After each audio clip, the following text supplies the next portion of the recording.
Okay. So we are at the UK Open still. We are on to round 10.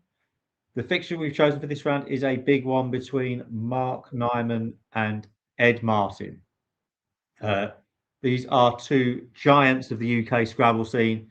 Mark Nyman is a former world champion. He's won the UK national championship on 4 occasions, the last of those being in 2004. He is by far the biggest major winner in UK major events. He's won 23 of those. His last one, however, was in 2015, and he has not won the UK Open, which is something that Ed Martin has done. Ed Martin won the UK Open in 2020. He is also a UK National Scrabble champion, winning that in 2018. This should be a really good game. It's Mark to start, seeing a handshake beforehand. And Mark is drawing tiles now, and Ed has started his clock. So we are away.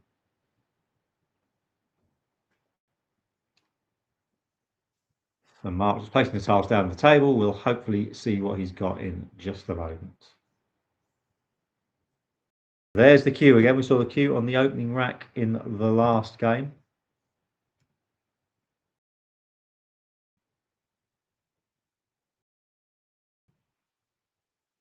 Okay. So again, we might see something similar to the last game here. Mark has the cue. The cue is unplayable.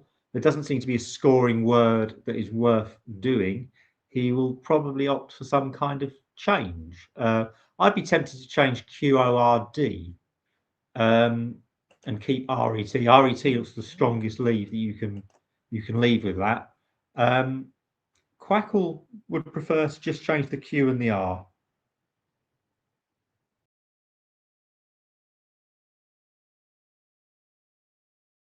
Yeah. So we've had one or two syncing issues. So if the chat could just let us know if we are in sync, and we might be able to do something about that if we are not. So Mark has changed QR, which is Quackle's top play. We move over to Ed now. Ed has a bonus word on his rack, I believe, Suitia, and that looks like it's going down pretty quickly.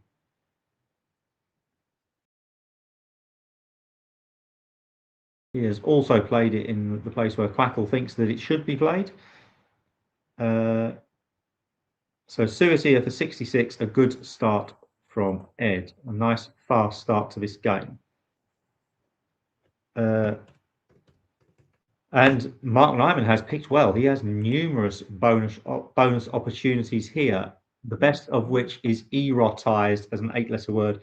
Number of 7s here: triodes, roisted, steroid, editors. But the best play is going to be erotized down from the E of Suitia down to the triple word score. So a fast start here. We should be seeing back-to-back bonuses. Unclear at the moment what Mark's thinking about here.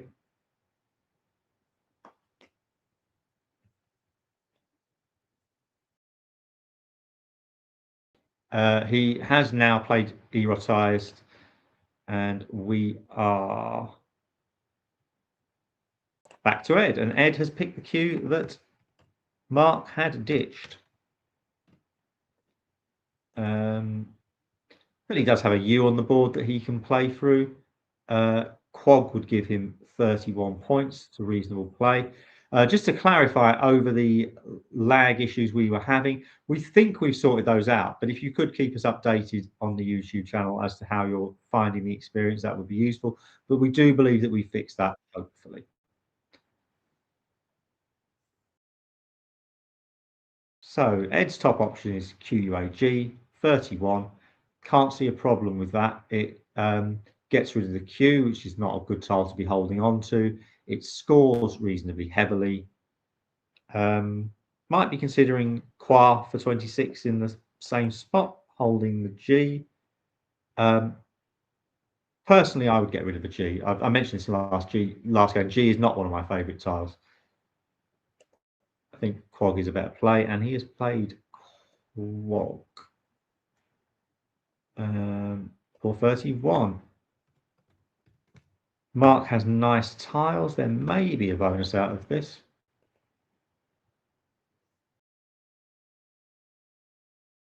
There is not, apparently, but he does have a very high scoring non-bonus play that uses the blank. He has Enjoyer from the E of Erotized to score 64. I think it's definitely worth doing. You don't always have to bonus with the blank. 64 is a good enough score to take to justify using that blank. There's also Jitney available for 32. That's half the score of Enjoyer. It's an option and it holds the blank. I don't know though. I think points on the board at this stage. I think I would use the blank and play Enjoyer. I don't think 32 is enough. If you could score 40-ish somewhere without using the blank, you might consider that. 45. I spoke a little bit in the last game about leave valuations. Most people would say with the blank, it's worth 25 points more on your rack than on the board. So if you can score, if you can hold the blank, so long as you can score within 25 points of your highest scoring play with the blank, you would consider holding on to the blank. Don't feel like I haven't explained that very well, but it's worth sacrificing 25 points of score to keep the blank, is what I'm saying. Up to 25. Some players would say 30, some players might say 20. You know, there's debate about this. It's not a hard and fast rule, but generally 25 points. However, if Mark chooses not to play Enjoyer and plays Jitney instead, he'll be sacrificing 32. So that would suggest that Enjoyer is the better play.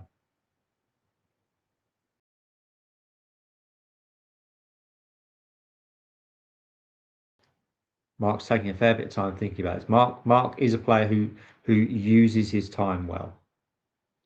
Takes a lot of time thinking over some moves.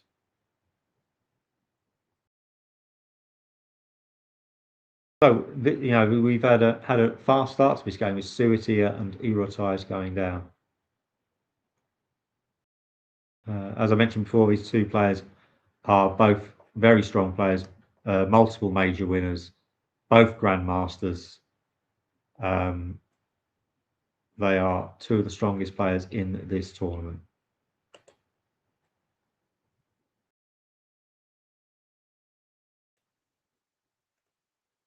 While Mark's taking some time to think this over, I am just going to have a look at the standings.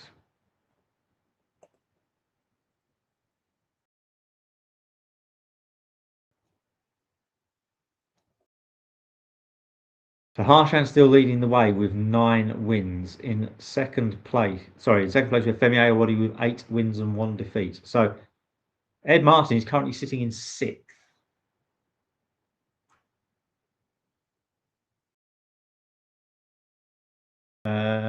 So Mark placed Sty for 32 points. It's a surprise to me that he's not played Enjoyer, but looking again at the sim, Sty is simming pretty well.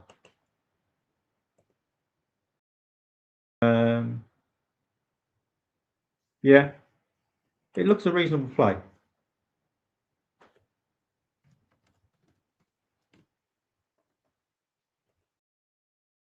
So Ed has an H, a Y, and an M, which is not generally conducive to having a bonus word on your rack.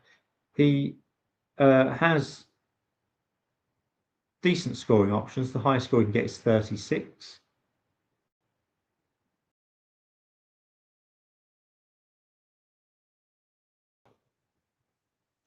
Minors from Ed would score 36. Rhyme is an option for 33.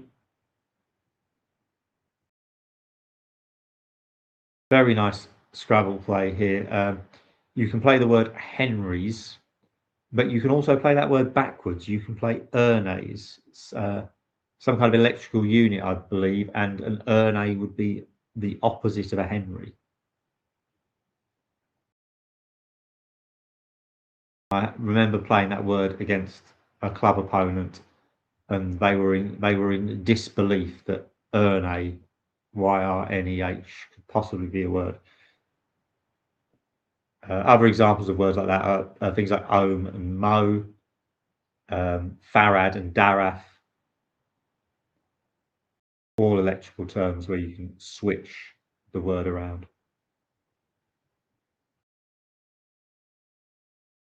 Ed taking some time here, feeling that this is not a straightforward play.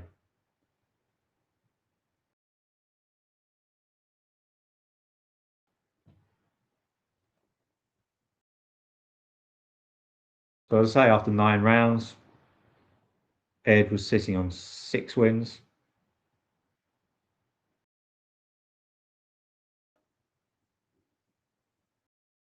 He's going to play Sharni, which is a reasonably strong play. Quackle has that in the top 3 or 4 plays.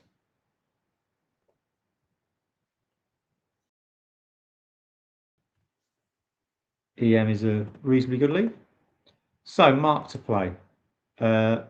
Mark now does not have a playable bonus again. He has some medium scoring plays. He's got Jinx lined up on his rack. But he could play that through the N on the board for 36. He actually looks as if he's got Jinxes lined up on his rack. I'm hoping he's not thinking of going for that. I would expect Mark to know that that isn't a word, but it is tempting. It does look like one that is plausible.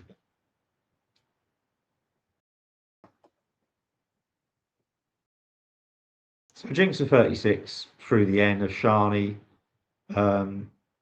looks a pretty good play. You can also play Jinx for 34 through the N of Suisia.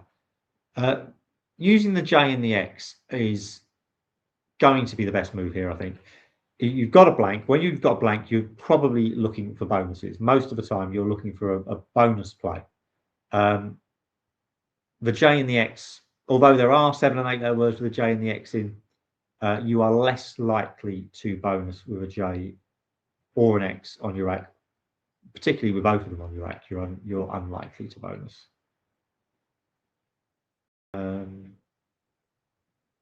Again, Mark taking some time on this.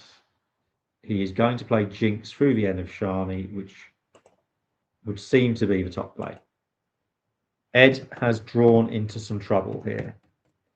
With a reasonable lead of EN, he has managed to pick up another 2 E's, a couple of I's, and an O. He does have a get-out play, though. He has a number of get-out plays that would score reasonably heavily. They get out as much as they score, but they still leave him with a bad rack. He could play Ojime for 28, Exeme, spelt EXEM, for 35. You can also spell that with the M and the E at the end the other way around. But whatever if he takes one of these higher scoring plays, if he takes Ojime for 28 or if he takes Exeme for 35, he is still leaving himself 3 vowels. Ojime, although lower scoring than Exeme, is showing as a better play. The reason for that is probably the fact that it gets rid of the duplicate I's. The leave from Ojime is EEI, which is a stronger leave than IIO. However, neither of them is a particularly strong leave.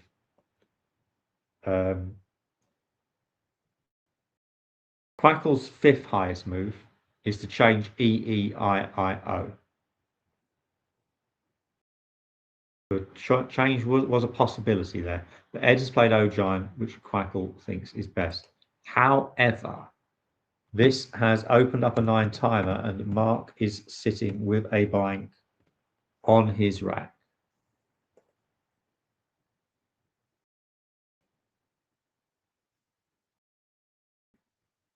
I mean, I have the evidence in front of me that there's no 9-timer available, but there is a bonus available down that lane. It's a fairly everyday word. There's also one that's not such an everyday word.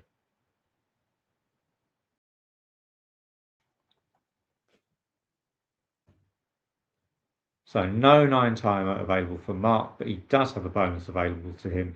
He's 9 points behind at present, but he should score 86 here and move himself comfortably ahead. I wouldn't go as far as to say he'd have Ed cornered at that point, but he'd certainly have him in a little bit of discomfort.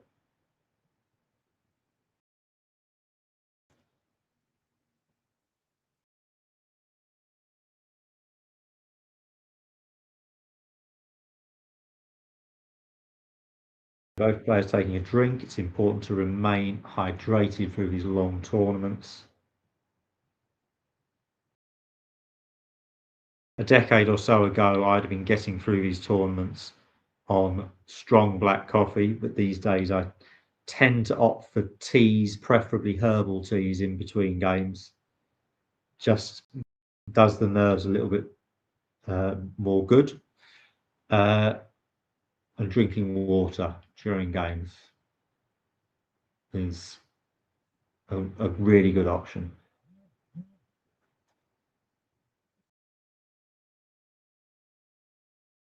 I seem to end every Scrabble tournament I play, and I end the day dehydrated. I think it's something to do with the fact that thinking burns more energy than we think it does. Just because we're not up and moving around, we are still expending a lot of energy on thought. Speaking of which, Mark is still thinking over this rack. He's probably just checking to make sure he's not missing a 9-timer. He will feel that he wants to be absolutely sure that there isn't a 9-timer here.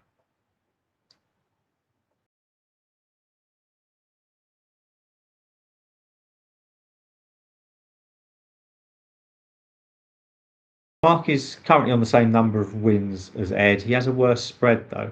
There's quite a number of players on 6 wins.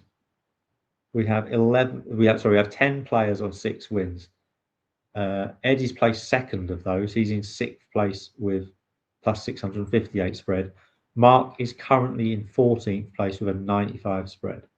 Long tournament, both well in the running at this point. 3 games off the lead, but that can change a lot. We are not even a third of the way through this tournament yet.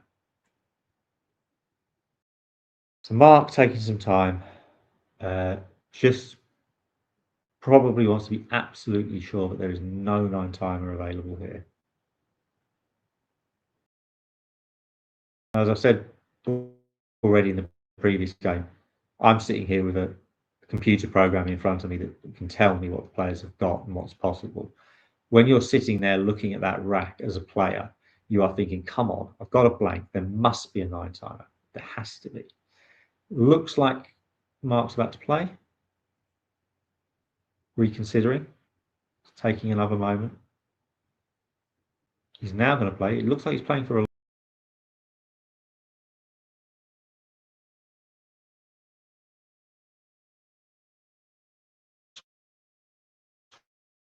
score.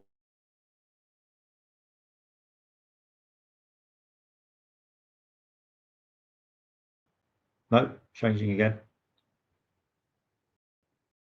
Okay. He's playing corners. He's taking 3 points less for this than he could get. I'm thinking that must be a defensive consideration. If he plays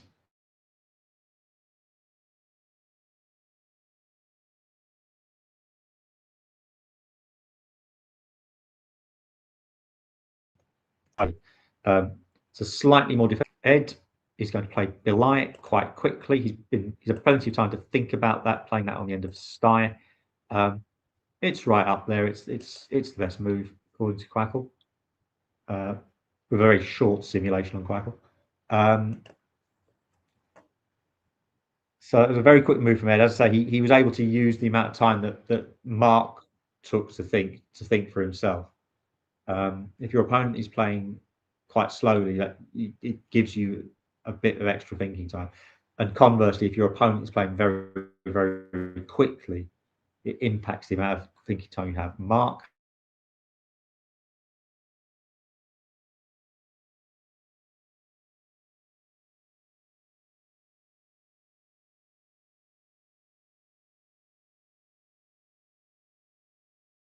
has picked, lined up on his rack.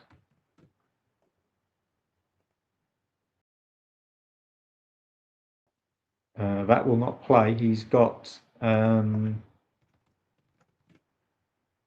eights available to him, though. He has a number of eights available to him.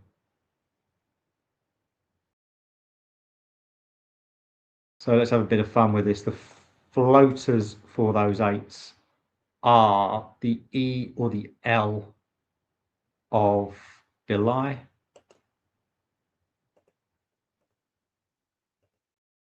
and also the R of Suitia. So there are 4 bonuses that play on this board.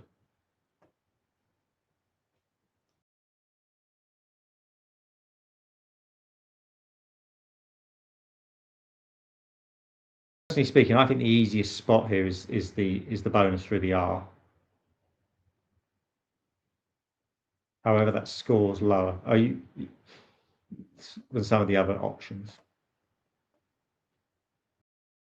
These are not easy spots with the 2 O's.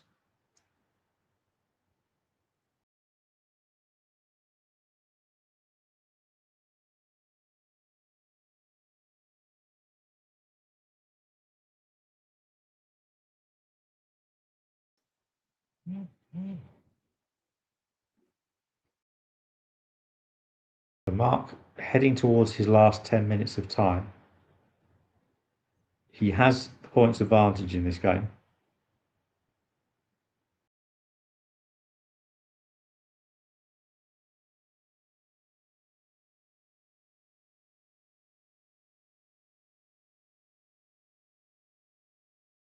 Is putting something down, and I think it's boatload.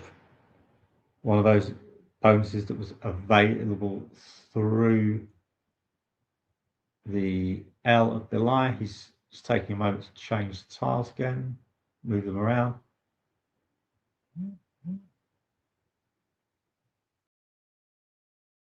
And boatload goes down for a score of 72.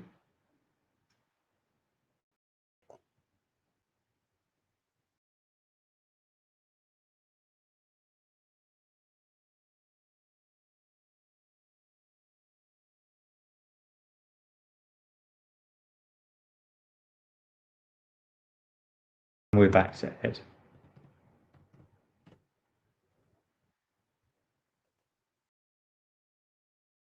So Ed is really struggling with these racks at the moment. He's struggling to get some balance. He's got 2 I's and 2 E's. That can be useful. 2 I's and 2 E's. There are a lot of 7-letter bonuses that contain 2 I's and 2 E's, but Ed doesn't have any of those.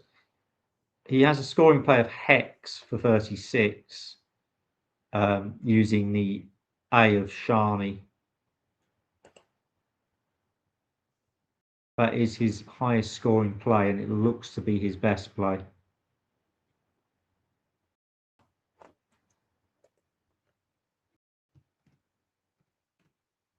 It's quite frustrating. He has Pilei on his rack, Pilei. That will play for 18 points. He's going to take the hex play, which is entirely reasonable. He needs those points, and that is, according to Crackle, the best play.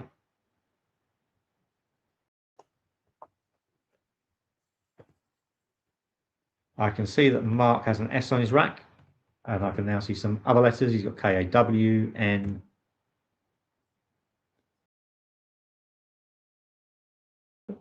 Can't see the whole of his rack yet. And there's an O. An E would be nice.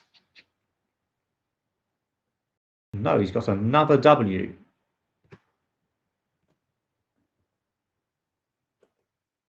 So his options here, he'll want to get rid of the duplicate W.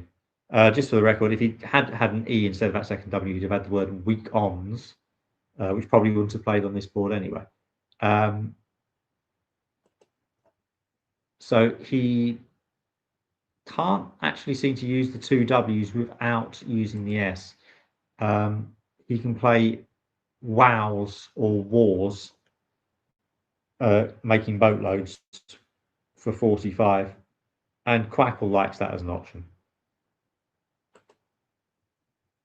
Mark's current lead is 89 points. Quackle has him as a firm favourite to win this game.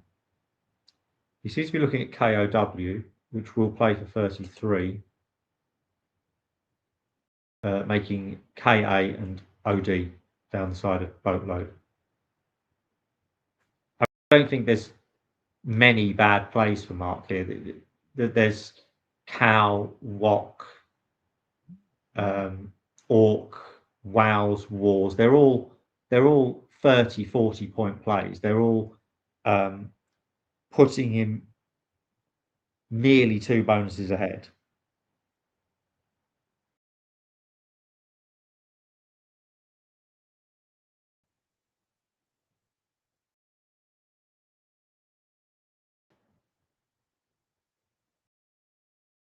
Just apologies for anyone who is having a few problems with the stream. We are apparently getting a couple of little freezes. We're hoping to have that sorted out. We may already have that sorted out. We are working on it. Mark's taking a long time here. It's a good job that he has this big lead, because he is going to be, I'm not going to say he's in time trouble yet, but he's going to be in some difficulty time-wise shortly. It's going to be difficult for him to plan out tight end game. So at the moment, the fact that he doesn't look like having a tight end game is an advantage for him. So it looks like Mark is going to play KOW. Not one of Quackle's favourite choices, but nevertheless pretty solid in this situation.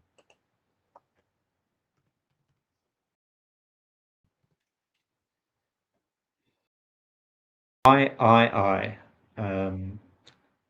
That is Ed's problem at the moment. He could play Iodine for 16 through the OD that Mark has just created. That would sort out the problem of the duplicate eyes. Pilly Eye remains an option. Pilly is an option.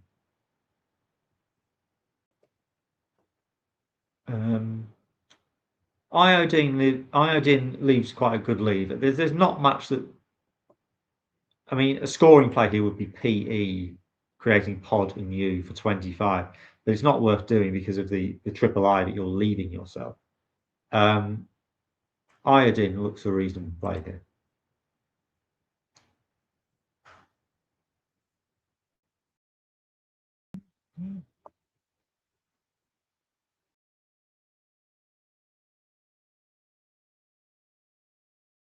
So Ed, for a few years now, has not been a UK resident. He lives in Sweden, I believe, and he. So I wonder how much regular Scrabble he plays. There is a English Scrabble scene over there. I'm not sure how much strong opposition he gets to play against regularly. Ed is playing Pilly. That is for 16 points. Quackle has it as the third best move, but doesn't give it much chance of winning. There's not a lot at the moment that Quackle considers to be a strong play for Ed. So we are back to Mark.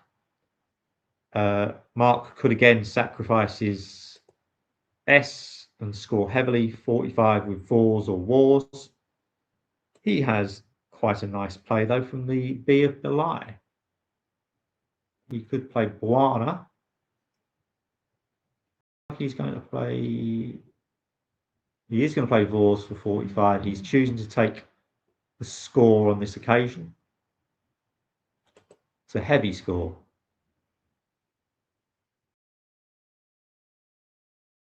That is putting him, I think he's declared that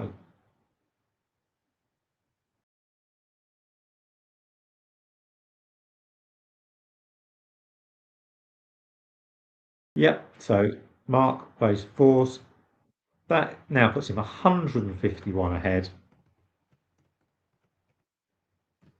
No R in the right place for Ed, otherwise he would have the possibility of fire pans or pan fries.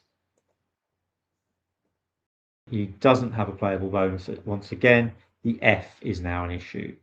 The FP combination isn't very good, but something like PANES or PINES would be a good leave.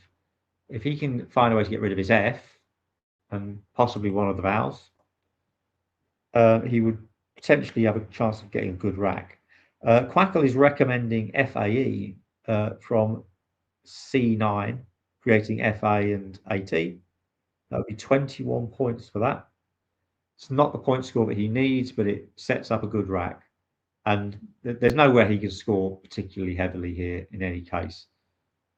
His best scoring play is Podia for 28, but that leaves a rack of FENS, which is nowhere near as strong as PINES. I've spoken a bit about rack leaves and tile values in relation to rack leaves.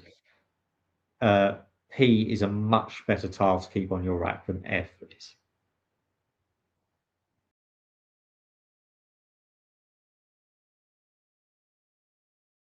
I mean, another problem with the FENS lead is it's also quite consonant heavy. It's 3 consonants, 1 vowel, whereas PINES is 3 consonants, 2 vowels. A lot of casual players, and indeed some tournament players, often feel that they are plagued by vowels, they are plagued by consonants. But sometimes it's the decisions that we make as players that leave us open to those possibilities. If we're keeping too many vowels, we will end up with picking more vowels and have too many vowels. If we are keeping too many consonants, we are likely to end up with too many consonants. Rack balance is a really important part of the game.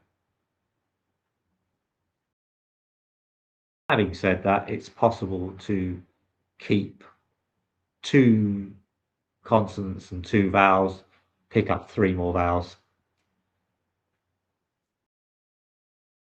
It's equally possible to keep 3 consonants and pick up 4 vowels.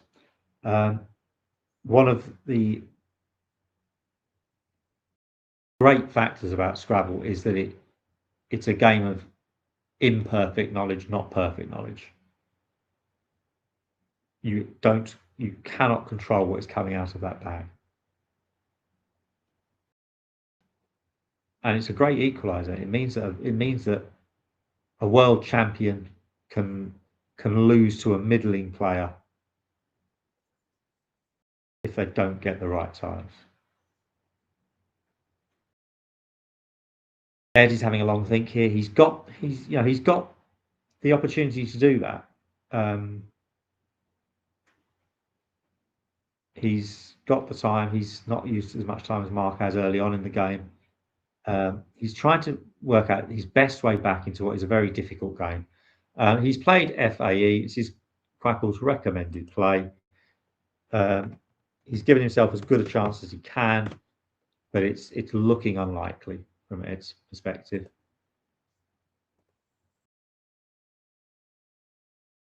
Mark still has the possibility of Buana for 39. Oh, 34 this time. It's 39 the first time he played it. He's not doing that. He's going to play 1L for 18. 1L and Buana both sinning fairly well.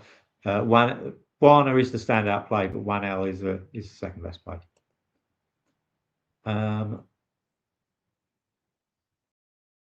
Is this a challenge?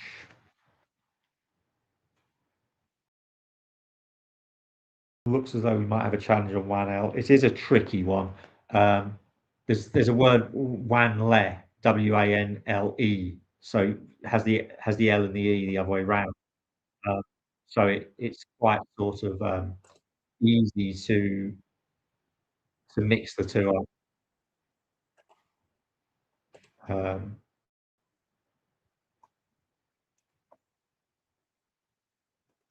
if you're thinking that WANLE is a word, you might think, well, is this WANNLE?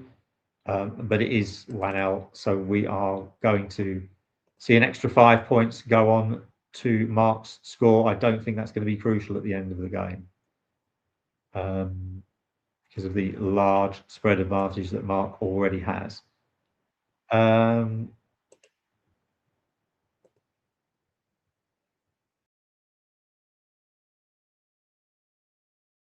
Okay, once again, Ed has quite clunky tiles on his rack.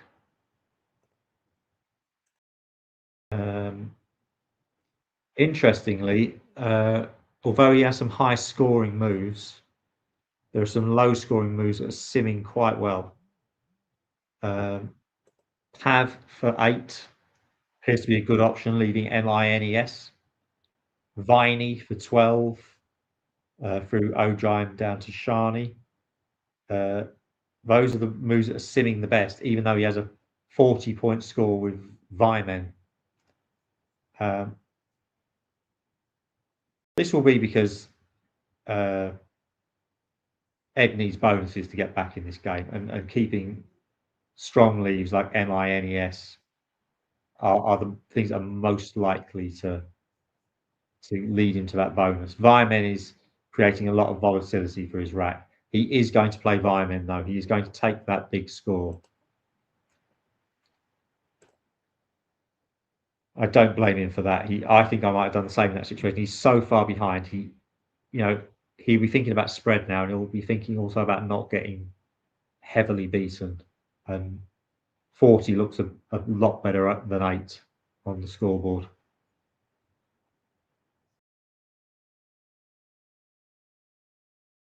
I mean, we're talking about that 1L challenge as well. It's one of the features of 5-point penalty that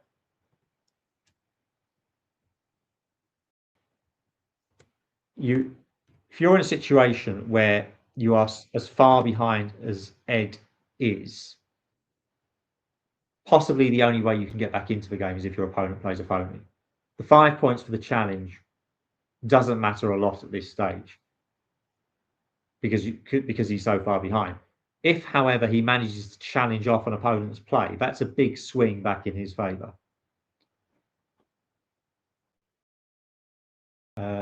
Mark has not had many terrible racks, but this one doesn't look very good. 3 E's, 2 T's, an N and a U. But amazingly, he still has scoring plays available to him. I mean, he can play QT for 29 down the side of Vyman. That closes the board. It scores. It puts him 2 bonuses clear. He's in a very strong position here. When you're in the position that Mark is in, you are probably thinking catastrophically. You are thinking, how can I possibly lose this game from this position? And probably the only way you can lose the game from this position is with a 9-timer through that V, a triple word score. So he's going to do something that's going to block that. And what he's doing to block that is he is going to play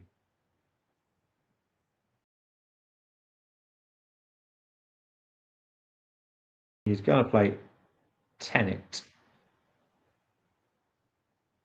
which does the same job as QT, but doesn't quite have the same rack cleave. It doesn't. It's a worse rack cleave than QT is, which is why Quackle doesn't like it as much.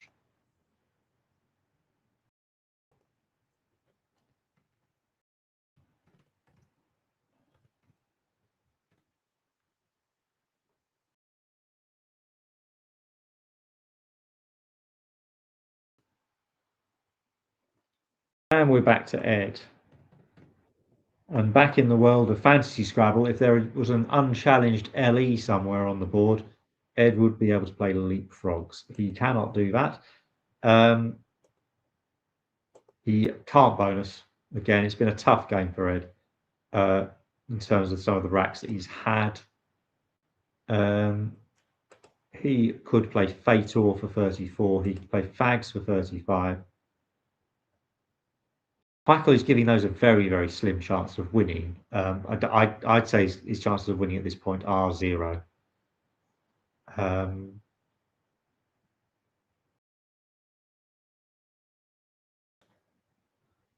So Fatal would play through the IT at the top of the board.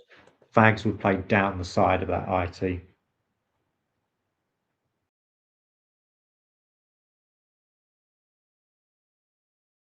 Mark is continuing to draw bad racks, but at this point it doesn't matter. Ed plays Fags, 35. He's 107 behind.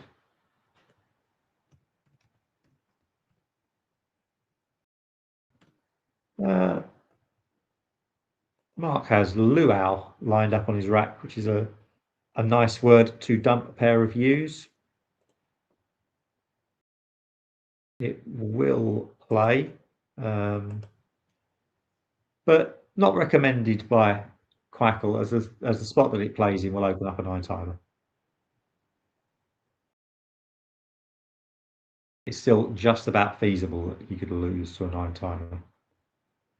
Although with the unseen tiles, I don't know what would possibly go there. Oh, that's interesting. I think if he were to play luau, Ed could potentially have zoo logic. Just looking at that. Yeah. Luau, very much a potential game-winning play there if Ed was sitting with the right tiles on his rack. Luau could play into zoo logic, but Ed does not have the tiles for that. Mark is into his last minute of time. He needs to think of something to do, or he could end up losing some spread points. If he goes over time, he loses 10 points straight away, and he loses 10 points for every subsequent minute he goes over time. If he were to go 10 minutes over time, he would forfeit the game. I don't think that is going to happen.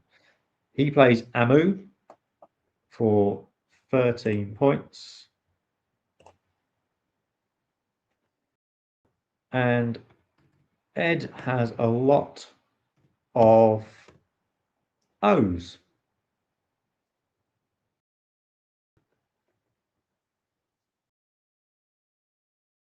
He's got some scoring plays. Nothing's winning at this point.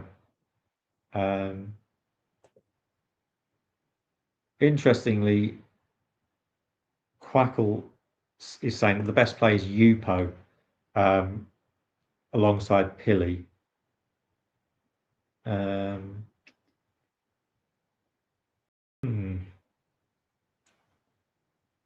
Not quite seeing the logic of that.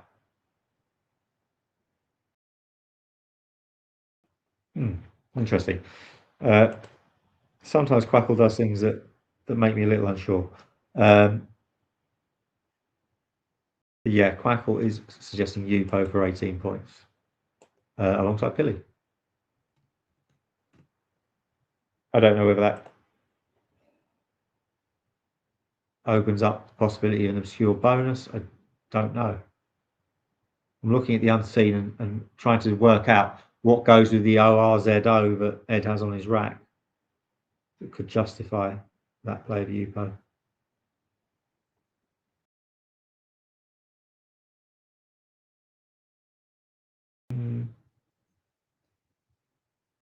Not seeing it. Another option would be Opa for 28 down the bottom of the board, making Ochre and Pod. The highest scoring move would be Uzo, O-U-Z-O. That's joint with some other moves. You could have Zoo, you can have Orzo. Zoppo for 36 through the P of Pilly. Quite a nice word.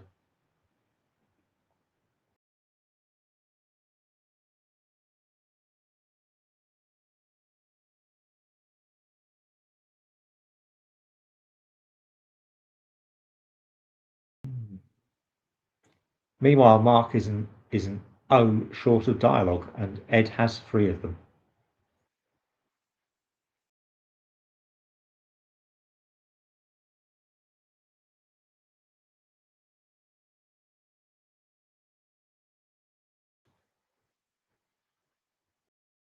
We're drawing towards the end of the game now. This is no game in Scrabble is easy, but I'm tempted to say an easy win for Mark just because of he made good use of the blanks. He started well with after making the optimal change on the first move, he bonus straight away. He subsequently picked up the first blank. He's had the J and the X to score heavily with, and cornered and boatload. You have to spot the words, but you're having the blanks to play those words. Helped him in the middle of the game. Ed, meanwhile, was picking up some rubbish, I think it's fair to say. So a little bit of a one-sided game. We know that these two players are both very, very strong.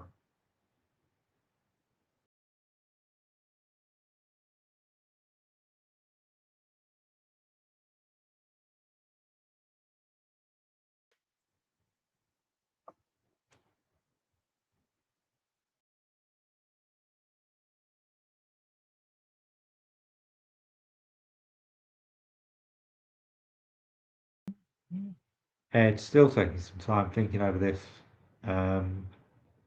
Still trying to find the best move that he can. He'll be wanting to salvage as much spread as he possibly can. So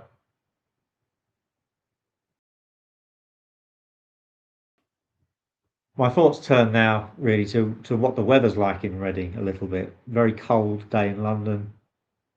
I doubt it's any warmer 20 miles outside of London. So a nice warm playing room, hopefully warm playing room, is a nice place to be. So yeah, Reading now the home of the UK Open. I think previously, if my memory serves me correctly, the UK Youth Championship was once played in Reading.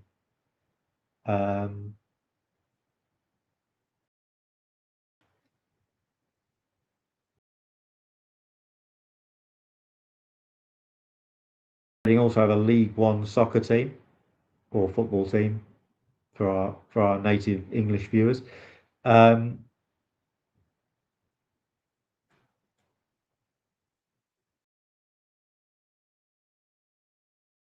Ed pondering, using his time. There's no way back to win this game. He's just working out his best option from here. He's probably looking at the unseen and thinking he will have. I think he will have seen the possibility of dialogue from Mark, and he's looking for a play that's not going to leave the O in a spot where Mark could use that. I'm wondering if there are other possible eights that that Ed could give up here if he doesn't play the right play.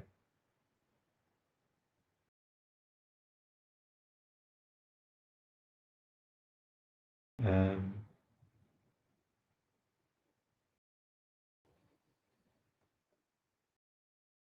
I think I quite like Zoo for 34 here from D3. Um,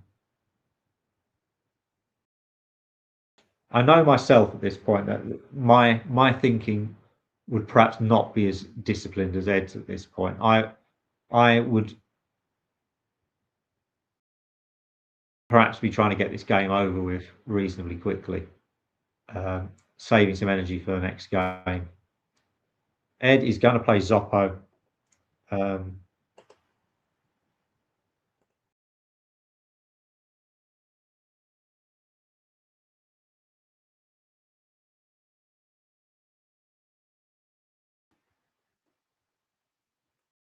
And we're back to Mark, who quite quickly is going to play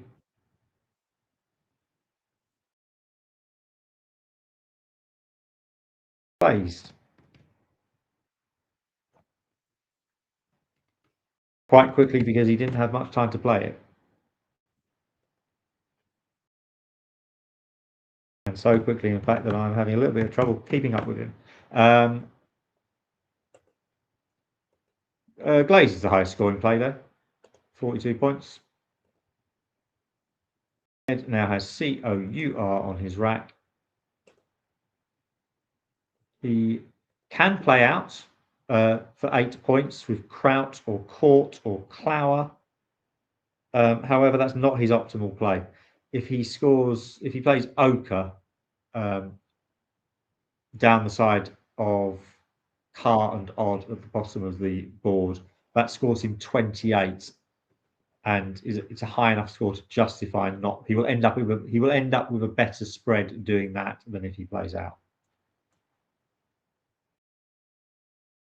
So I have the scores at Mark 488, Ed 362 at the moment. Big win for Mark. That will help him. At the moment, his tournament spread is considerably worse than Ed's, but this will improve that quite a lot. It will be a 252-point swing in spread, as it's 126 on Mark and 126 off Ed, were the scores to stay as they are.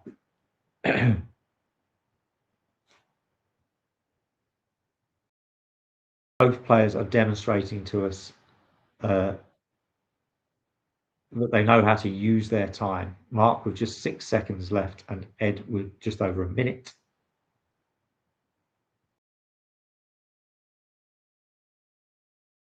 So Ed has chosen to play out with Court for 8.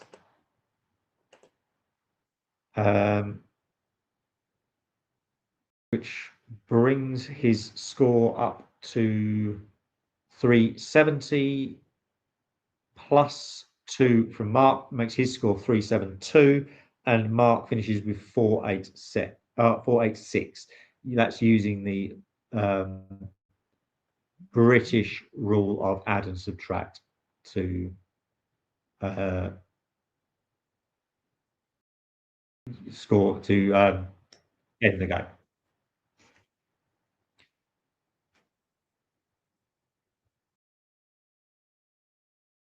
Okay, so Mark wins, helped by some very, very strong tiles. We are going to go to a quick break now. The next game up is going to be Harshan against David Webb, which sounds like a classic.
Hello, and welcome back to game number 11. They're coming so thick and fast that I can't quite keep up with it.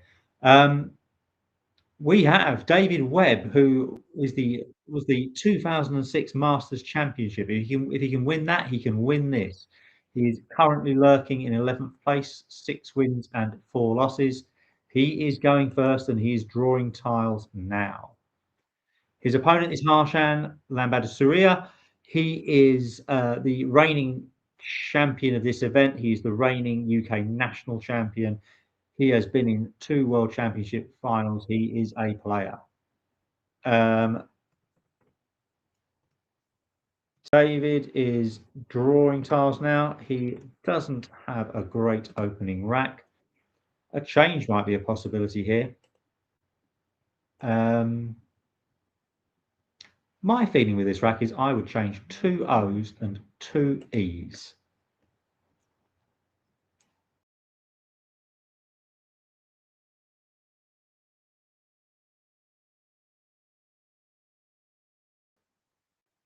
Quackle likes 2 E's and 1 O as its best play. It considers my play to be the second best of the options. I don't like keeping an O. I'm going with my wisdom over Quackle on this occasion, and David is doing the same. He is changing 2 E's and 2 O's. Harsha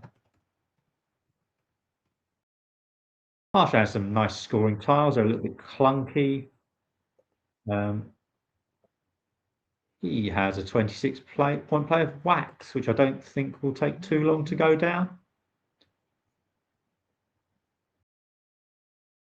He is playing that pretty quickly. We're off to a quick start.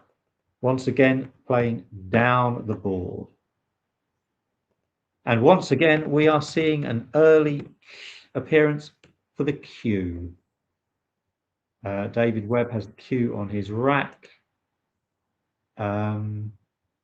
He could play Renin for 25 downside of Wax. That is his best play.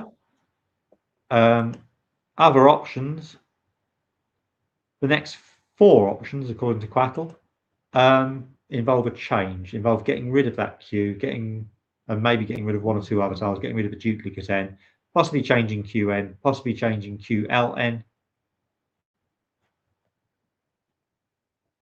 David takes some time to think of this. I'm going to make an outlandish prediction right at the start of this game.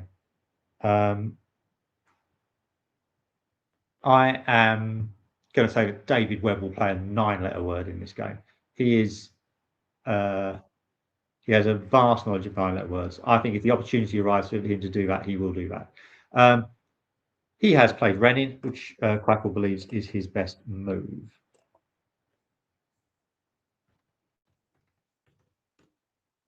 So Harshan sitting with DANKSAT.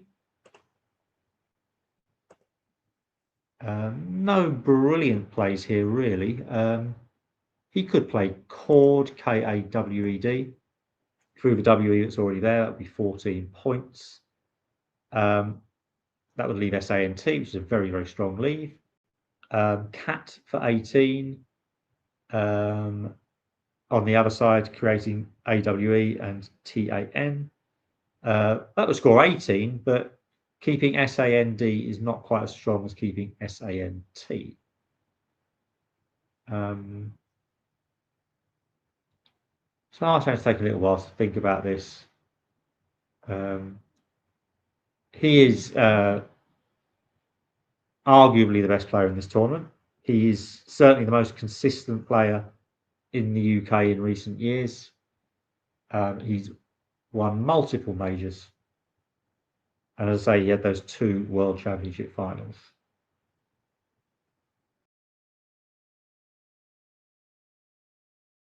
David Webb, a very, very strong opponent.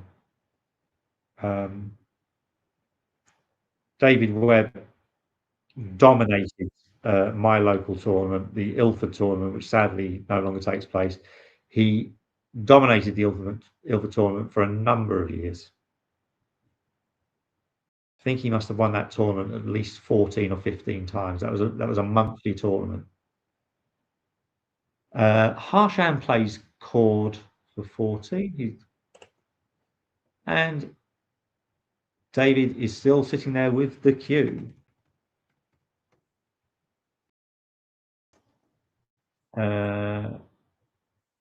He could get rid of that by playing QUA, or he could play Quag. Qua scores more points, but it does keep that tricky G. We seem to be getting quite a few repeat situations in games today, and I keep talking about G's not being very good tiles. And on this occasion, Quackle thinks it is worth sacrificing 10 points to get rid of that G. Many casual Scrabble players like the G. They like the G because it gives them the potential of an ing ending. But ing words are very often very difficult to fit on the board. Having a G is not considered to be a big advantage.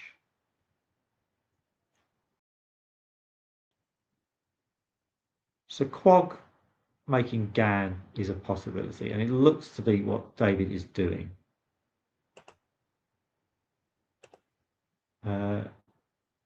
And Harshan has a 7-letter word, isotime, lined up on his rack.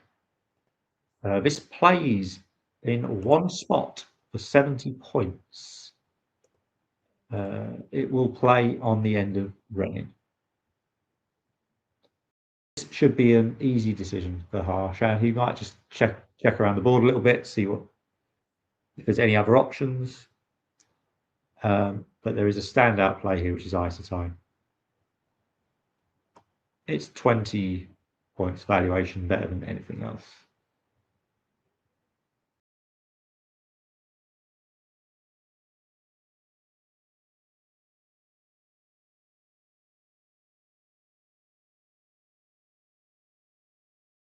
Isotime goes down reasonably quickly, a little bit of thought there. And Harshan goes into quite a nice little lead early in this game.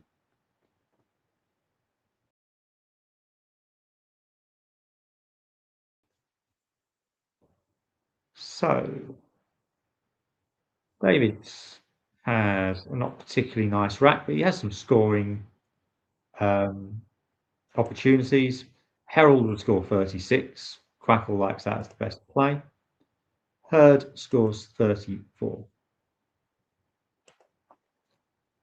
Now I know that, like a lot of top players, David analyses his games. He's very familiar with how Quackle operates.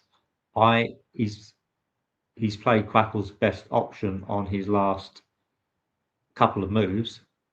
I would not be surprised to see him play Herald, break the board wide open. A lot of players would back out Herald because of the possibility of a 9-timer through the D.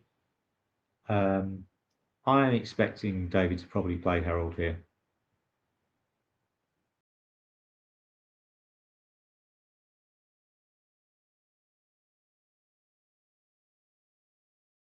He seems to have Herd lined up though. He's going to play Herd, slightly safer option. 34 points. 2 points less than Herald, and Quackle's second best play.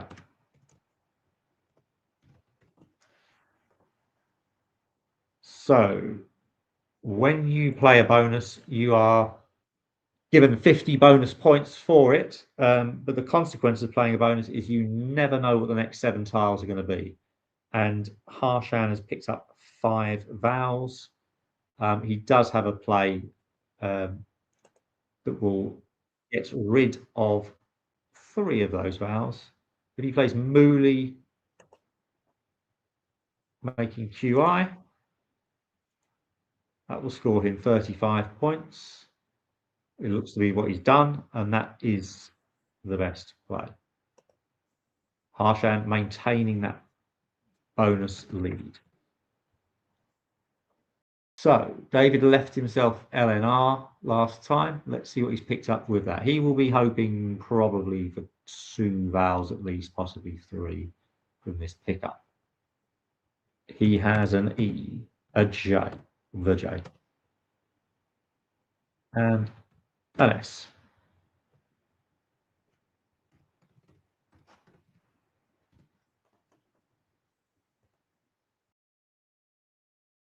So I can see words like Geel or Jeer on that rack. He has that S that he can use. He could use the S. He could make G's onto that triple word score, making isotines and he. That would be 46. Or he could just play G there, which would be 35. So generally speaking, keeping an S is probably worth 8 to 10 points. It's worth sacrificing 8 to 10 points to keep the S. On this occasion, he'd be sacrificing 11 if he would play G rather than Gs. But he would also leave himself very consonant heavy. He would leave himself with 4 consonants, which is an additional factor. So I think G's is the stronger play here. Quackle, however, is not liking it quite so much. It likes Gion. But no, G's is the stronger play. Under simulation, G's is coming out as being strongest.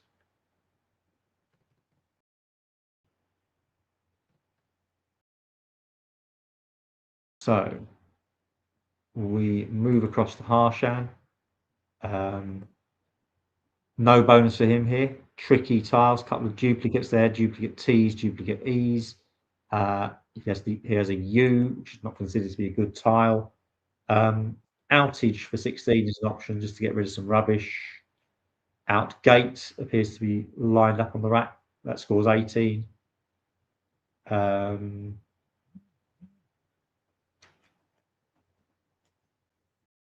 Yeah, just a quick word about duplicate tiles. T's and E's are considered to be good tiles. A T or an E in isolation is a good tile. When you have too many of any tile, it's not necessarily a good thing. Harshan has played out gates.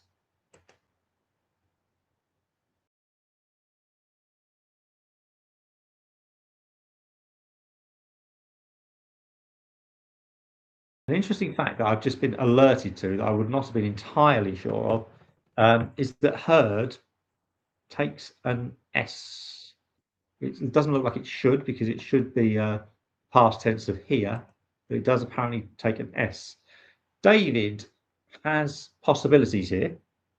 We'll come back to that Herd in a minute and the danger of that taking an S. But David has possibilities. He has 2 playable bonuses here. They are both 8s. He does not have a 7-letter word on his rack, but he has the possibility of 2 8s. One is significantly better than the other. He has Petronel through the T of Outgate or Leporine through the I of Isotines. Leporine scores 76 points. And it also kind of neutralizes the possibility of that S hook on Herd.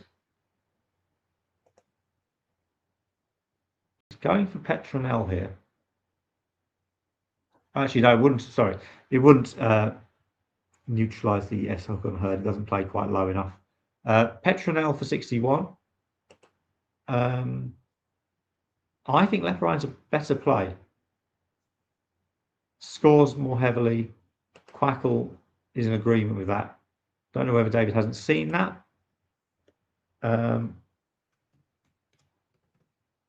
Harshan has a 7-letter word on his rack. In fact, has 2 7-letter words on his rack. Neither of them play as a 7 though, and there are no 8s available to him. He could use the R of Herd to play Obliger, which is one of the 7s he has on his rack. So he could play the same word but as a non-bonus. The other available 7, or the other unavailable 7, as it turns out, would have been Globia. Just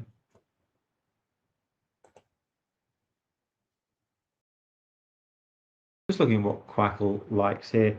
It likes Obliger for 26. Gripple for 30 would be the highest scoring play using the P of Petronel. But Obliger seems to be the best play, just leaving that single R on the rack. BO would be the leave from Gripple, and that's not a good leave. One might almost call that a smelly leave, I think, BO. I think Obliger is the play here. Robing for 20 through unconnected tiles, leaving LER.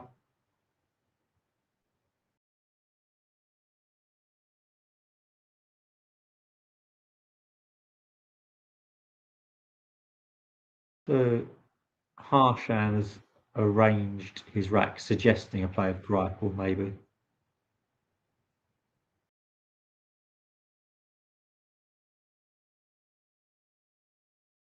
And he's played Gripple for 30, which is the highest scoring play, and it's also Quackle's third choice.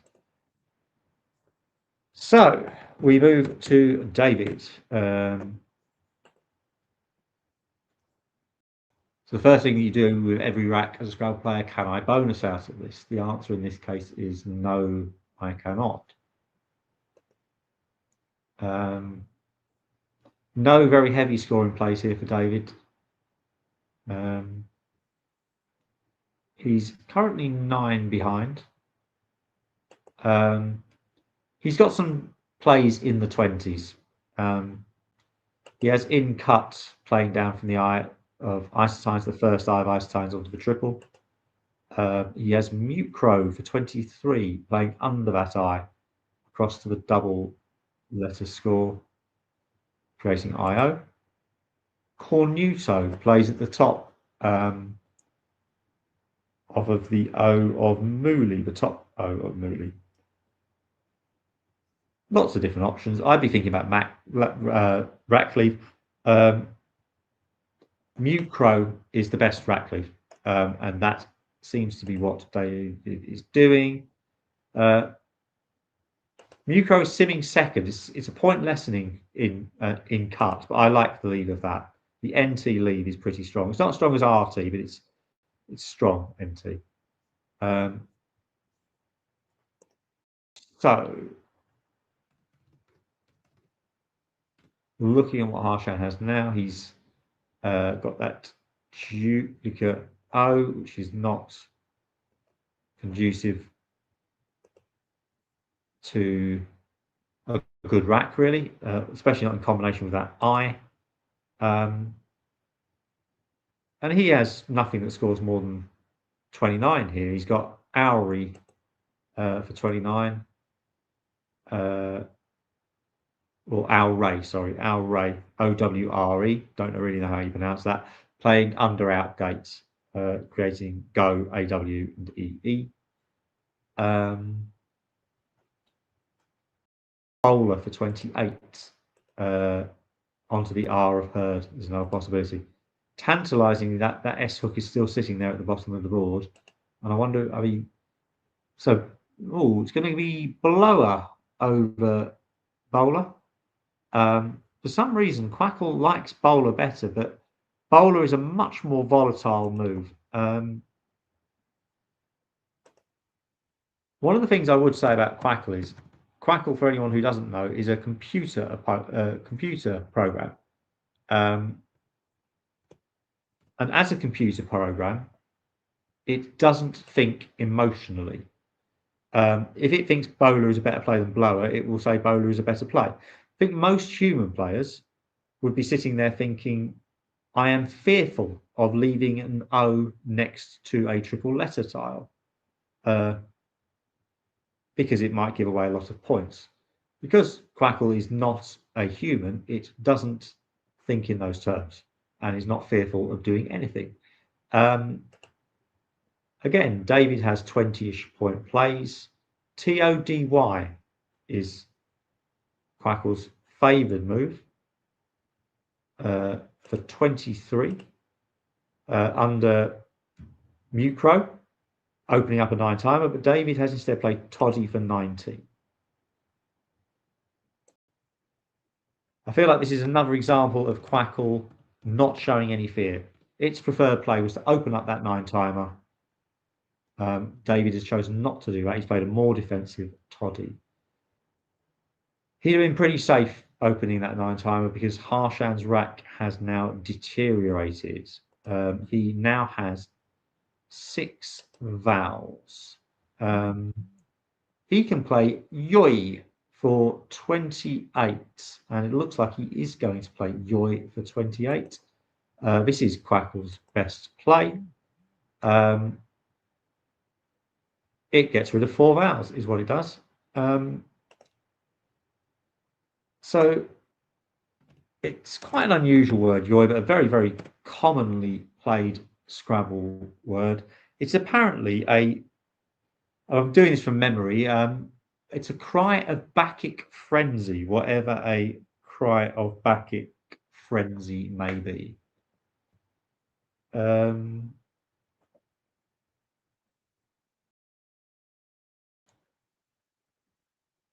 So we are now looking at David's turn. He has a not very inspiring rack. FOHN for 31 looks a good play. Host for 43 using that herd hook would be the highest scoring play. If David had a disconnected E and I, he would have Fentheons, but unfortunately he doesn't have that. He's looking at Nosh into that lower corner. This is perhaps, although a much lower scoring move than lower scoring move than Host. It's 9 points less, but it does get rid of that duplicate M, so it might have a tactical advantage. Quackle does like Host better. But the standout play there was FOHN, making and no. Anyway, David has played Nosh.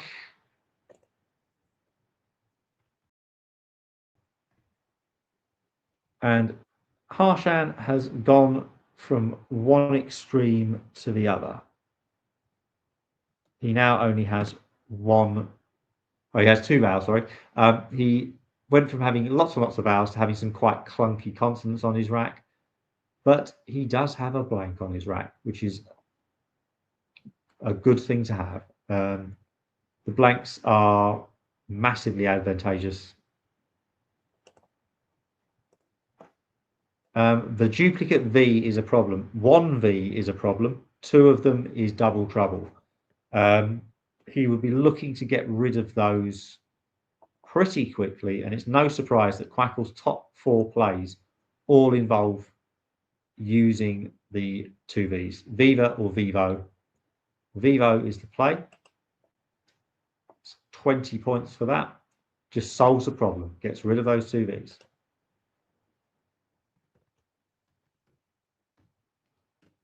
David looks a bit consonant heavy, but has the second blank. So we've got a blank apiece again. And David has 1 playable bonus on this board. There's a nice 7 on his rack. He has Cantref on his rack, but that won't play anywhere. But there is a fairly common everyday word that plays as a bonus.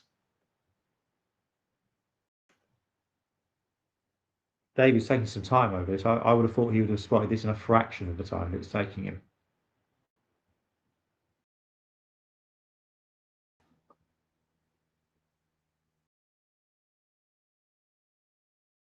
David reaches for the score sheet to record the blank.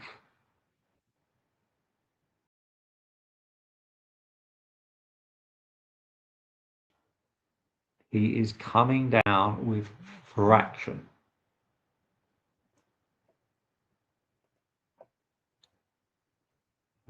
For 80 points.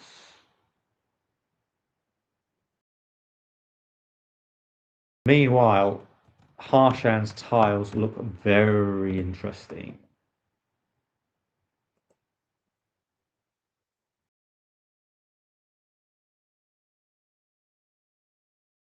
There are bonuses available here. You perhaps think ordinarily that B and a Z combination is not the greatest, but with that blank, it's adding a lot to this rack. And I would be very, very surprised if Harshan is not spotting Arabises or Braziers using the letters from fraction that are already on the board, the R or the A up there. Arabises can cause some confusion. I think I'd be sitting there going, is that just with an S? You can have Arabises with two S's. That would also be air bases. I'd be thinking, is this one of those where the Z and the S are not interchangeable? Braziers, I think, is a bit more. There's a bit more certainty around that one.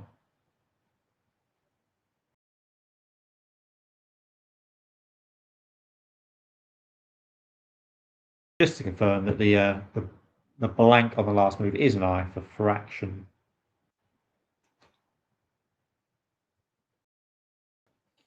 So Harshan has some high scoring. He has at least one high scoring Z play, but doesn't use the blanks. 43 points for Zia. Don't think that would be a consideration at this point. I think he needs to be straight back in there with a bonus. That would put him straight back in the lead. I think one of those Z bonuses will go down. He's not going to sacrifice 45 points, or potentially 43 points to hold that blank, I don't think.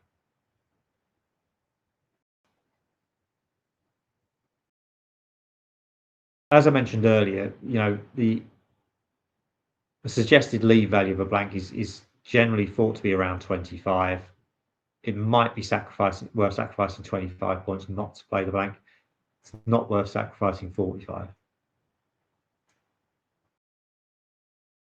And there might also be the consideration that, as well as if he plays Zia, he doesn't just hold the blank, he holds the S as well,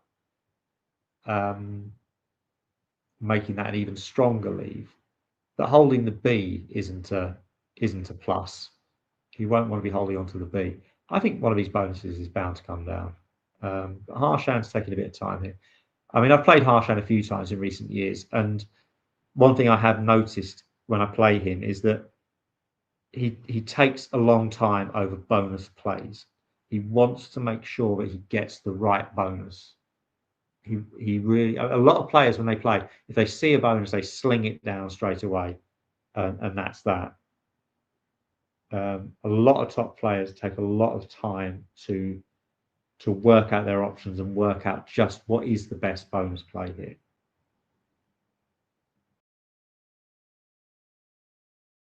So there are some tempting moves that don't bonus. There are some 40, 45-ish point plays here. Bays is a possibility. Bays 38 holds AS blank very strongly, very likely to bonus next time with that combination.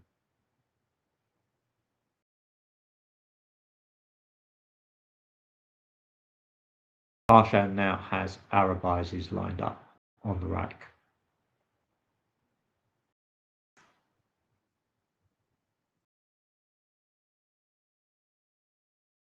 And he's now put the rack back into alphabetical order.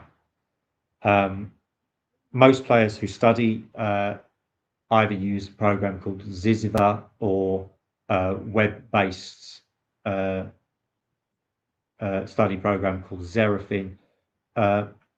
Those apps give you combinations of tiles that contain 7 or 8 letter words in alphabetical order.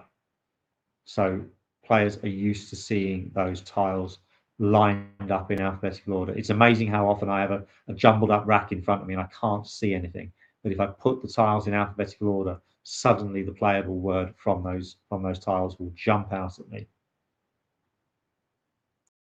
That's possibly why Harshan arrange those tiles in alphabetical order for a moment there. He now seems to be cycling through on his rack, placing the blank in different positions. This may be a way of alphabetizing the rack in that way. He's probably considering it as a G as an H. He's now going using the blank as a J, a K, an L, an M, an N, an O, a P, a Q, an R. I expect to see him move the blank to the other side of the S in a moment. He's looking for sevens here, I believe. Or possibly eights in combination with what's on the board. He is making absolutely sure that he's going to play the right bonus move here. He's seen Arabises. I've seen him line up Arabises on his rack. He's seen that, there's no doubt. He's looking for other options. He wants to play the best move here.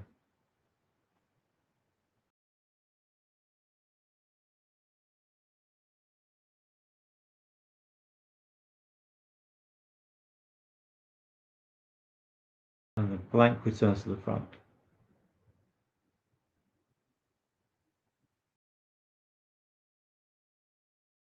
These are big moves. I mean, Harshan is 71 points behind here. A bonus is going to get him an advantage. He's going to be 17, 15 points ahead after this. He wants to make the right play.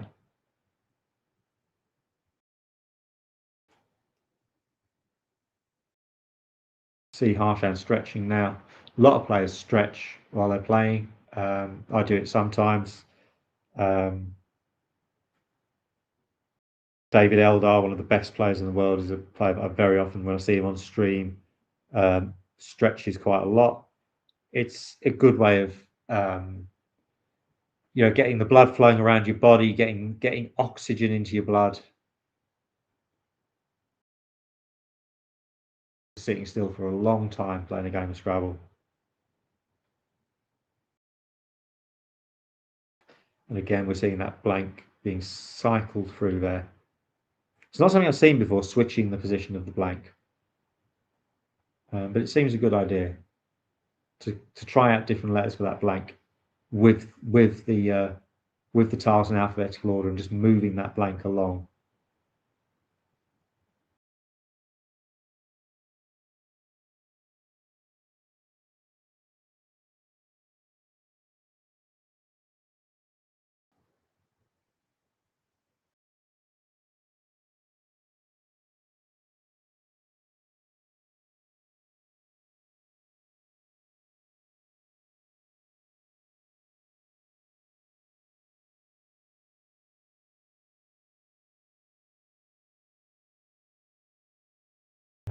Plenty of time being taken here by Harshan. As I was saying earlier, he is defending champion. He is the reigning national champion, taking that title for the second time towards the end of last year.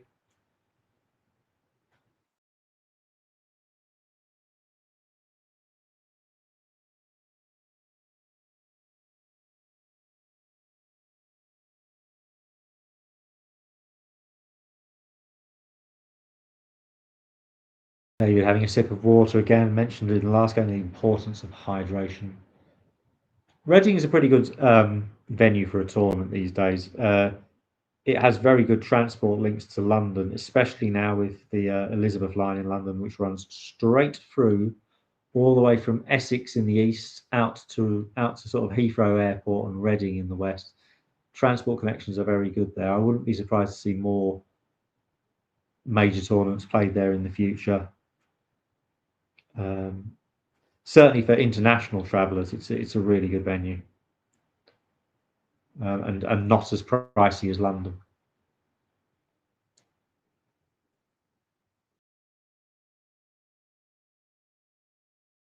And the player turnout for this event says it all, really.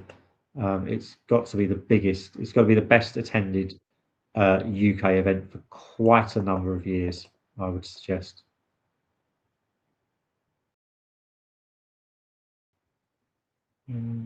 Whilst Harshan's taking some time on this, I'm going to mention the fact that we have had a dropout in A, so we do now have a bye in A. So each round there will be a player sitting out because we now have an uneven number of players. The way that works is it's usually the player on the lowest number of wins that sits out in the first instance, and they essentially get a free win for that round, which doesn't count for rating purposes, but counts for the purposes of the tournament. They get a free win in the tournament, and so each person would only have to sit out once. So essentially, the bye always goes to the lowest ranked player who has not already had the bye. So it's not going to affect players at the top of the field, but will affect players lower down.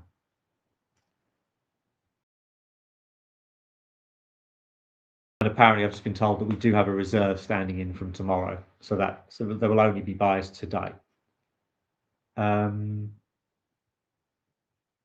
Yeah, so in my head, if I was down the bottom of that table, I'd be wanting to win each game to avoid that bye. I'd rather have a win that I'd played for than a free win. I'm getting a bit concerned for Harshan now because he's used so much time. He's down to 2 minutes on his clock, and there's time left in this game. There are 8 unseen tiles.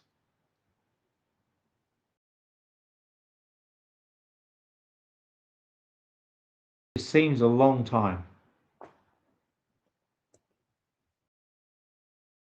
Arabizes from D2 is the play here. That is what Quackle deems to be the most likely winning play, and that is what Harshan is doing. After a long time thinking this one out, Harshan is playing the move that Quackle says has a 7 in 8 chance of winning.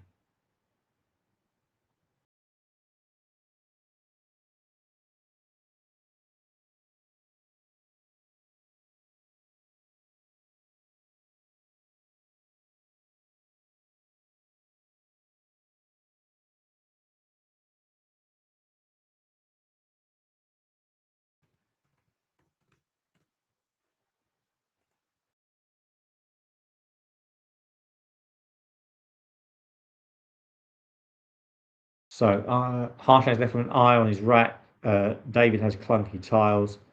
There doesn't appear to be a winning play here for David. Best he can do is play FEY or FAY across the top of Mu Pro for 32 points.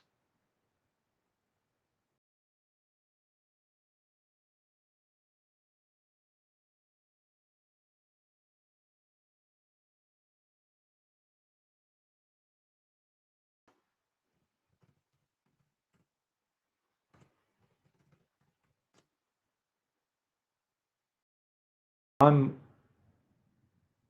trying to work out what the winning play might have been. I think something like if Harshan plays in the other spot, does something like Tep FI potentially score enough for David to win?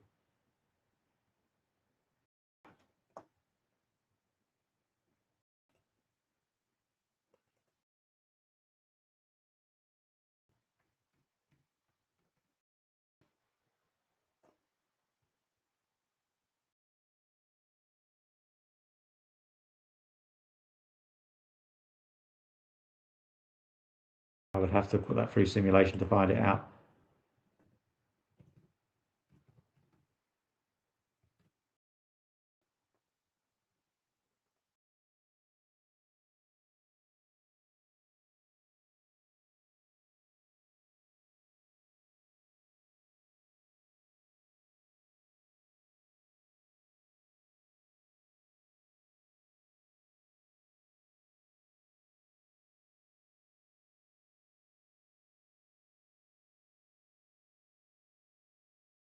Actually, looking at the distribution, there wasn't that possibility for David.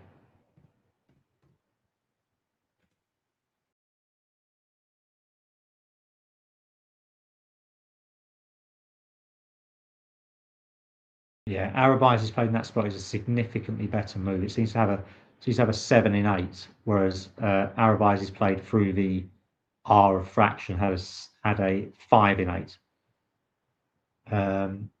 wondering if anyone can. I don't have access to the YouTube at the moment for comments in there. But I wonder if anyone could relay any information to me about what David's possible wins might have been if Arabizers had gone a different place. That's presuming that Quackle is right. Sometimes in the end game, Quackle these days can be a little bit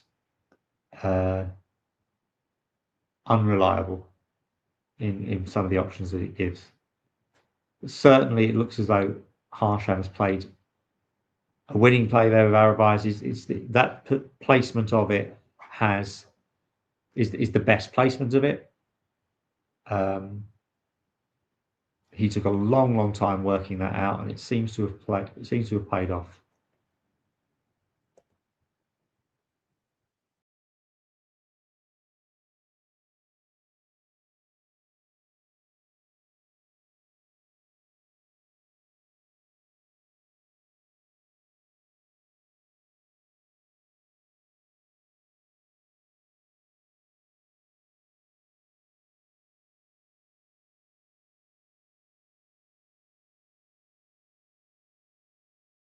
Frustration for David here is he cannot use enough tiles.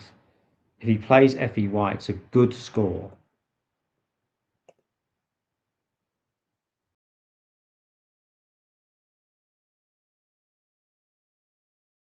FEY is a good score. It puts him 15 ahead, but he's leaving 6 points on his rack. Harshan would only have to score 4 with his eye to win the game, which he can do easily. He can get 8 with BI. The issue for David here is not so much scoring. It's he can't get rid of the tiles he needs to get rid of. I just feel the other placement of Arabizers would have given things like PT, would have given things that he could potentially score with and win the game.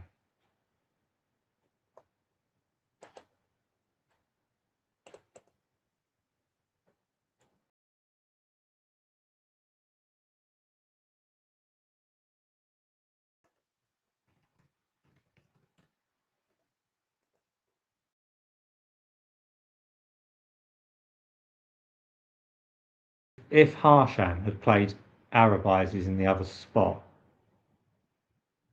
David would now be looking at Festi 36, which is 100% winning play.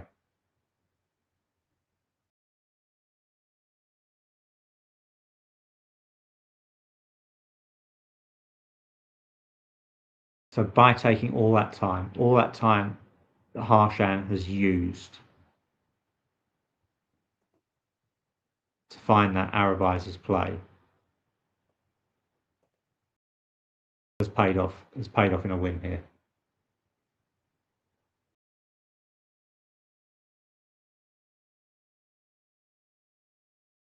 There's a difference between a 7 in 8 chance and a 5 in 8 chance of winning.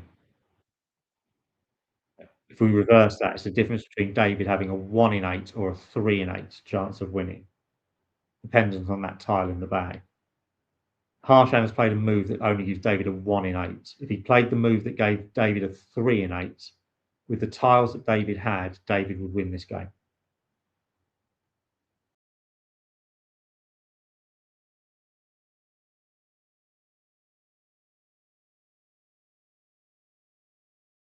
It's so hard to spot it when you're up there. It's so hard to work all those things out. I don't consider myself to be a particularly good end game player or even pre-end game player. And it's because of all of those different factors.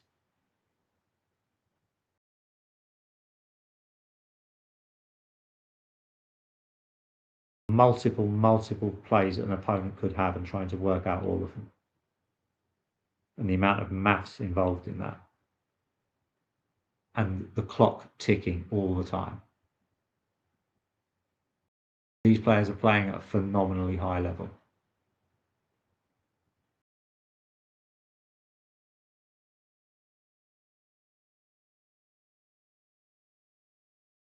David is going to play FAY. He knows that this is losing the game. He feels it's his best move.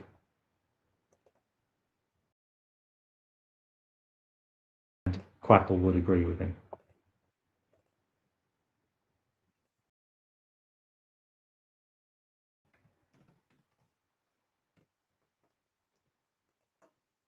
So Harshan should be playing out with BI. He's got 40 seconds to have a little look around the board, see if there's anything better than that. If he plays at BI, he wins the game. He's going to play that. He'll have had a good look around while David was thinking. So Harshan wins by 5 points, 371 to 366. So Harshan, tournament leader, leading on spread after losing the first game he lost in the tournament was in the previous round. So he's the winner here. He's going to take a photograph of the board. A lot of players do that so they can have a record of the board for later. We are now approaching lunchtime. I am curious as to what the players will be having. I mean, it will presumably be a hotel dinner of some description, hopefully a good one. They will be back at 1:50. So I'm checking out now. Thank you for viewing. Thank you for listening. We are going to a break. So I won't be back for the rest of the day, but you will have some very, very able commentators coming up this afternoon. I've heard rumours of grandmasters to come in terms of the commentary this afternoon. Thank you very much. We're going to lunch back at 1:50.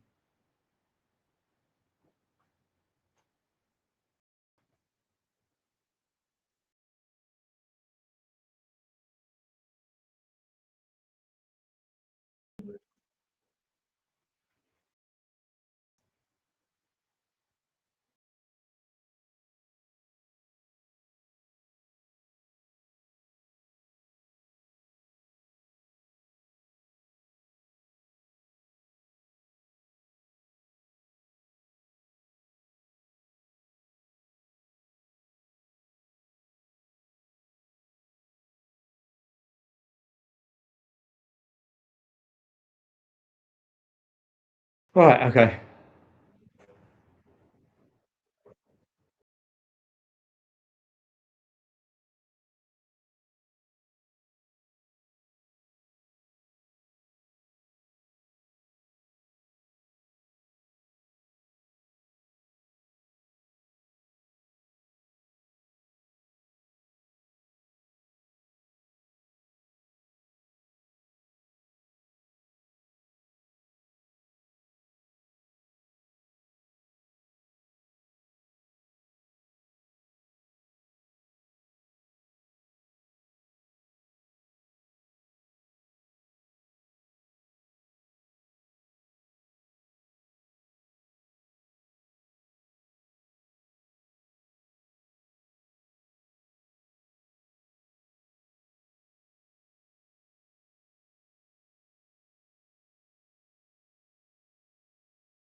Hi, hello everybody, and welcome back. It is the second day, the afternoon of the you said winter match play then, sorry, of the UK Open Scrabble tournament in Reading, and we are nearly halfway through game 12 coming up of the 24-game tournament.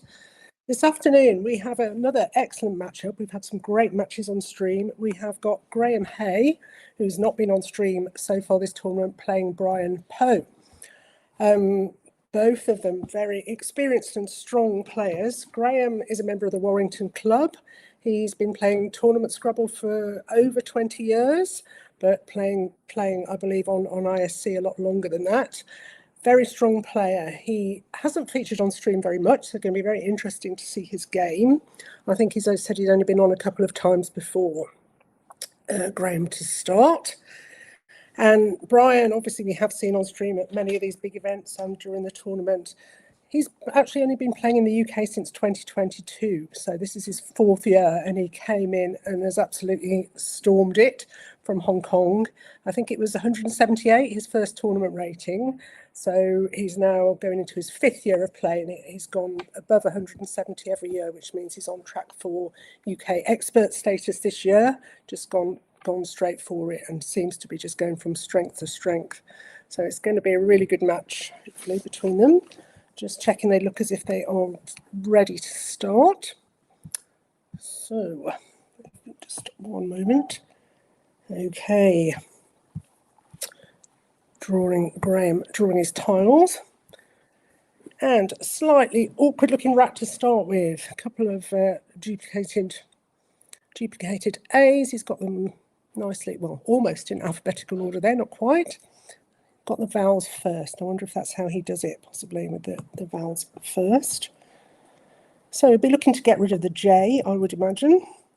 Not really a good tile to keep on your rack. And looking to leave himself some sort of balance, something like jaw or JAK looks obvious. I don't think there's an awful lot to choose. With JAK, he's got to think about the hook of the possible E on the end, but he's gone for jaw.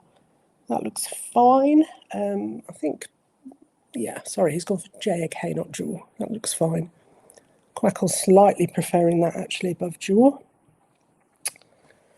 And Brian, he doesn't seem to have very good draws on stream. Yet another unfortunate, kind of all right, apart from the fact that he's drawn 3 of the 4 U's, which is pretty horrendous. And looking at what he can do, is he going to have to change, or hopefully there is something he can do to get rid of the mess there. UNAU is a word, but doesn't really go anywhere that's going to be very useful for him. I'm not quite sure what he's lining up there as a possibility. Yeah, I'm guessing he's looking at actually playing AYU and keeping the rest. So taking it's 25 points, which is difficult to justify changing, perhaps, when you could score 25 there. Hanging on to those 2 U's.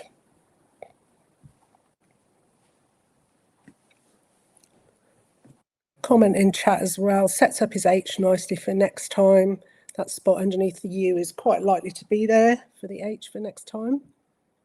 So that looks reasonable.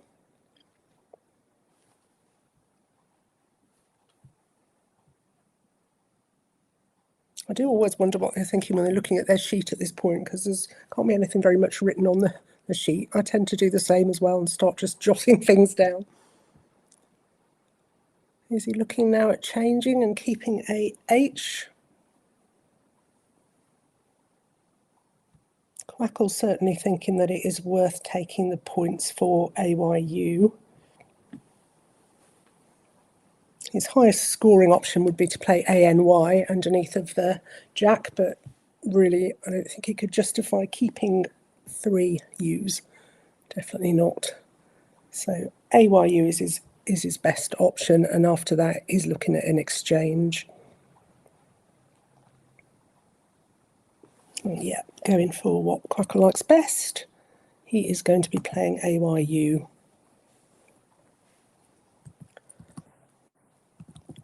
Not a particularly good draw, well, not a good draw for Graham either. Some quite nasty combinations there. Too many vowels. I'm thinking he is going right. So Graham has not spent very long on that at all. He has decided to go straight away. I think maybe I would have looked for a little bit longer, I don't know, but he's gone straight away for thinking, no, can't get out of the mess of this rack, and he's exchanged the lot. The only thing that was possibly worth playing there was G-I-O, making UG, but he has exchanged all 7, nothing worth keeping, give himself the best chance of getting still, obviously, all the good tiles still to come. Okay, so Brian has now got the nice option of cashing in that UH, making KYU underneath, which scores nicely. And the leave, not ideal, but it's 2 vowels and 3 consonants, which is the kind of balance that you might be looking for. So there is nothing too much wrong with that.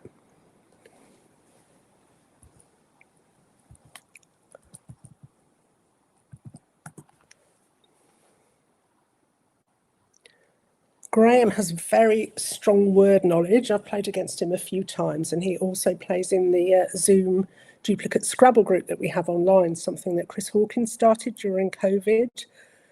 He has really good word knowledge. I don't know how deep into the probabilities he's studied, but he knows a lot of pretty low probability words that I've seen him play across the board. It's going to be interesting to see if we see any of those today. And UH going down, that is by far the standout play for Brian. 36 points, keeping a balanced leave. Interesting that there are no E's being seen at all yet, so presumably going to get flooded with them. Certainly for the high probability word and the words that are in most people's vocabulary, obviously E, a very important letter. I'm always happy when I'm playing a lower rated opponent and I see that the E's have gone, because I know that bonuses without them are probably going to be less likely, less common words.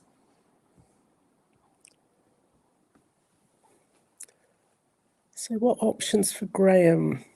There is nothing very good. He could even be looking at a second exchange.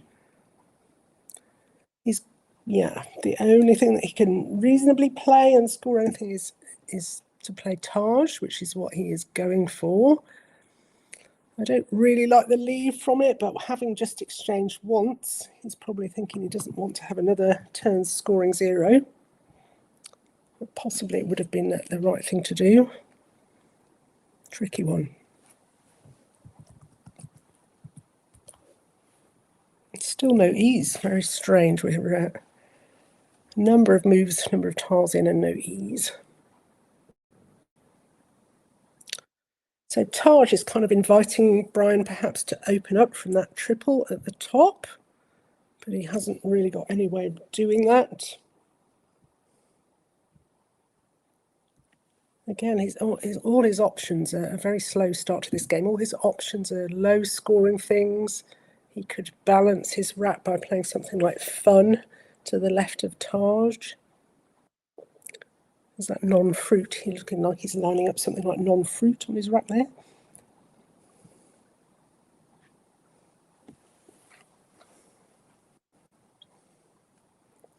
So yeah, probably going to have to play Fun, I would think.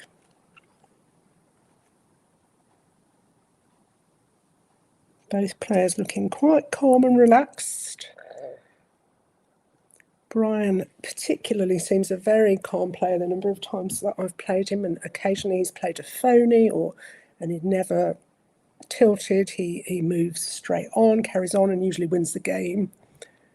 Very good at keeping his cool, and that counts for such a lot. Got a suggestion in the chat that he could possibly play turf. Obviously that would keep scores a bit more, keeps the double N though. But yeah, it's an option. Remembering that it takes a Y for turfy. Right, interesting choice there. He has decided to go, yeah, Quackle did actually like turf. He's decided to go for untorn for just 10 points. Not keeping particularly balanced, but it looks like he's gone for turnover there. Maybe looking for the E's, the S's, the other nice tiles that we haven't seen yet. So interesting move there. It is quite tempting in those situations sometimes to just go for turnover. The same as Graham exchanging 7, but so far we are still waiting to see a decent balance and some nice tiles.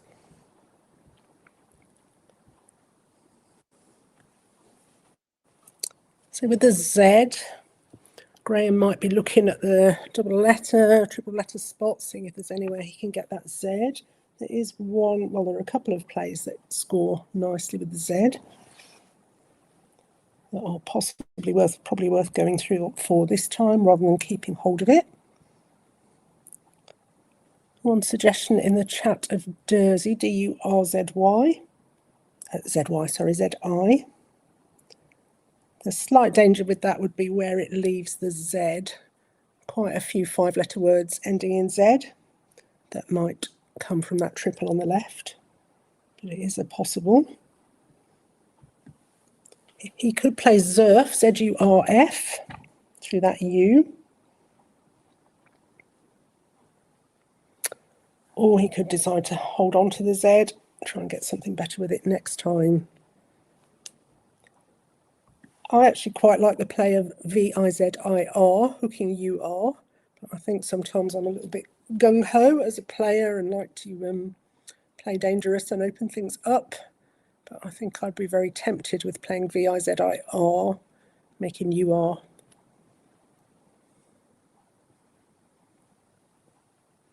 £29 points. Chasing some E's and some of those other nice letters. Brian only kept 2 tiles last time, so we don't necessarily know that he's got a particularly great balanced rack. Okay, he is deciding to hold on to the Z and playing find for 11. Not something that I would have thought of, but Quackle actually had that as its second choice. I'm guessing it's liking the IRVZ leave, and it gives very little away.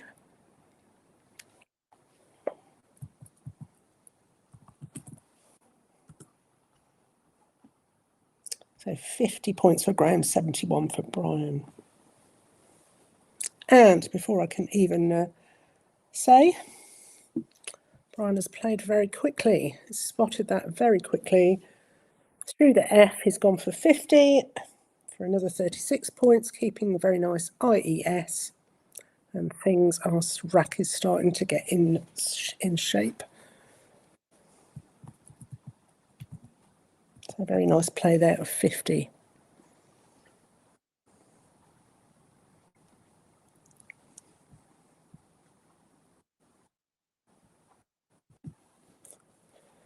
Back with Graham, and he has one standout high-scoring play down from the triple, which he is going to spot and play. Great play from both of these players so far. 57 points for Vizy, V-I-Z-Y, so it did pay off for him holding on to the Z. Positioned where it is there, Brian unlikely to score very much from it. So very nice, takes them to 107 points each.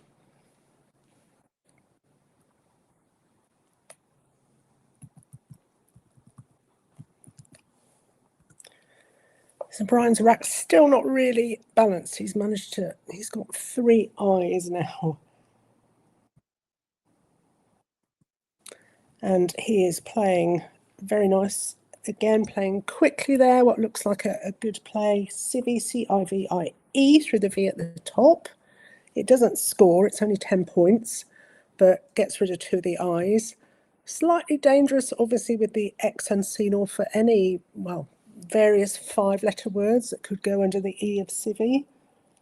I would be a little bit worried about what that might give away. But I don't think he's going to get hit with anything this time. And of course, he might draw something good there himself.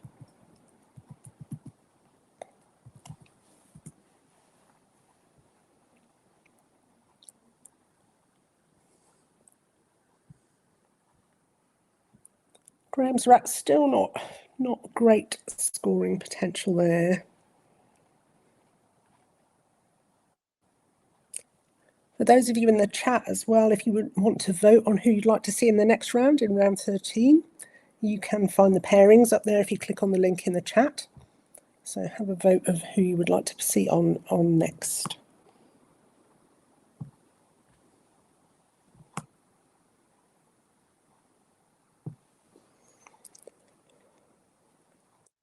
Graham's in the position now where I always like to, well, I think all of us, we like to try and get bonuses as early in the game as we can, and he's in the position where his rack is still not coming together, and he's starting to think, am I ever going to actually take off and get into the lead here? He's gone for VIG, VIG on top of the FI, which looks absolutely fine. Again, one of Quackle's top choices there, 22 points. And Brian is now in the opposite problem. Having played off those vowels, he now doesn't have enough vowels on his rack, only the one. But 2 S's. So he'll be looking at using one of those S's, and yeah, he has managed to cash in on that spot that he made last time, using one of the S's, playing wins for a nice 45 points.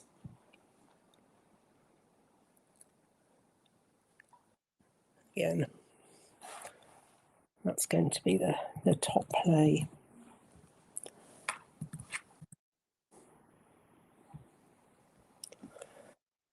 So Graham's rack looking a lot better. It looks balanced. It looks like it's got some nice bonus letters there. But can we actually spot anything that plays? Comments in the chat that we want Harshan and Mark next time.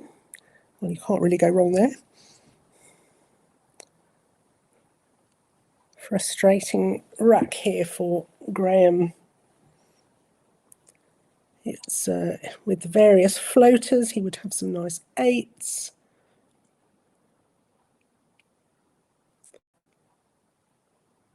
But just nothing on this board.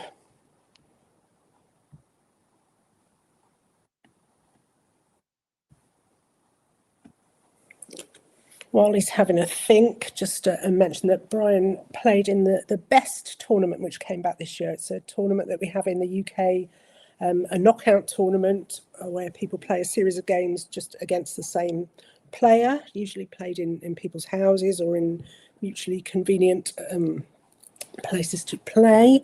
The final is coming up. Brian has made it through to the final and is going to be playing Phil Robertshaw. I think that's set for sometime early this year. So looking to be a really exciting final there of best. Graham must be thinking, hopefully he's not going to be missing anything on the stream. All that he can do really is something like UM just in the top right-hand corner. He must be thinking, if you do that, I'd be thinking, well, it doesn't look like a great move, but it's such a lovely leave, keeping EERST. There are places to hook S bonuses onto KYU. So UM in the top right-hand corner would sort out his rack. Okay, he's playing the same tiles, but in a slightly different place by the look of it. Or slightly fewer points, but still the same great leave.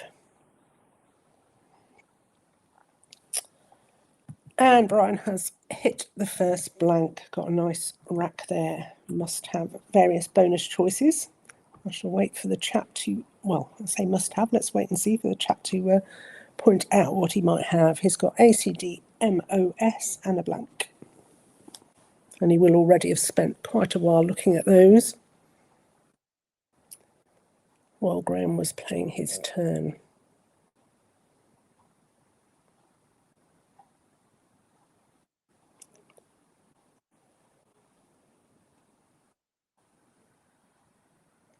Oh, right, I didn't notice actually that Graham had actually hooked the E on last time. Do apologise. So, yeah, interestingly enough, if Graham had not given Brian that floating E, Brian wouldn't actually have had any bonuses. But now, assuming that blank is an R, and he has put down very quickly Mercados through that E. going into the lead, 238 playing 141.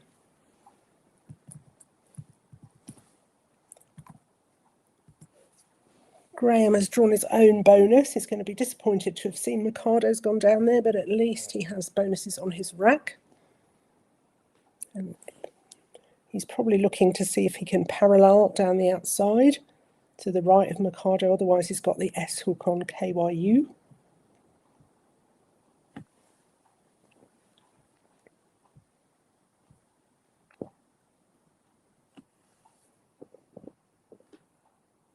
A note from Phil Robertshaw that he and Brian will be playing on the 17th and 18th of January, so that's pretty soon. Should be an excellent match.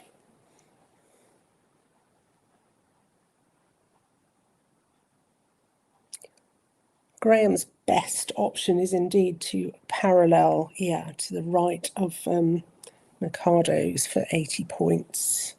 So he will be looking to see if there's anything that fits there.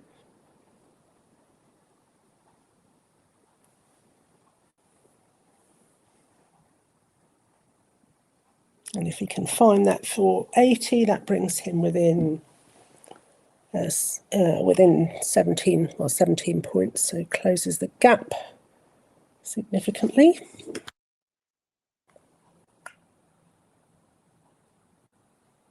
Excellent. Looks as if he has found, something that goes there.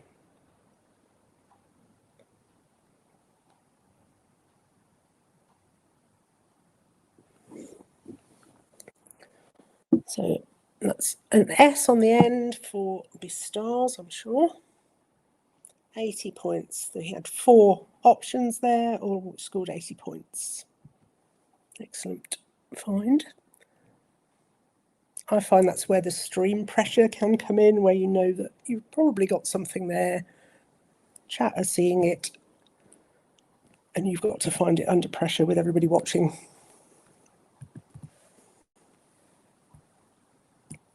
So 17 points behind now.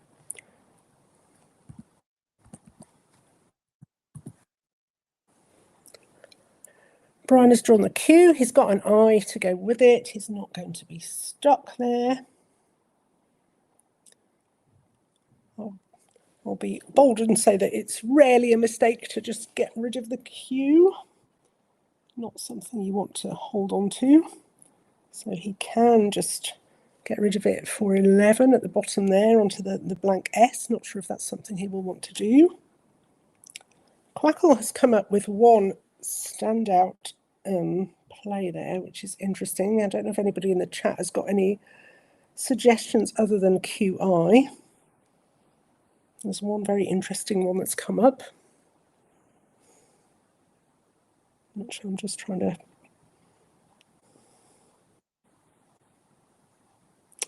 It's simming quite a lot better than any other option.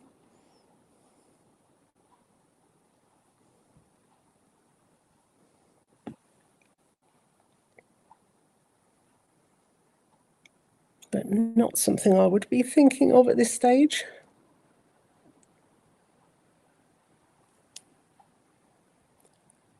So the option that Quackle is giving is to exchange the Q, or alternatively exchange Q and O. Obviously the P-I-L-E-T, possibly with or without the O, must be it is a strong leave. And I suppose putting it back for your opponent, given that, as somebody's mentioned, there are no U's to come. I think I would be going straight for QI and wouldn't be thinking about exchanging, but exchanging Q or QP is coming out very strongly.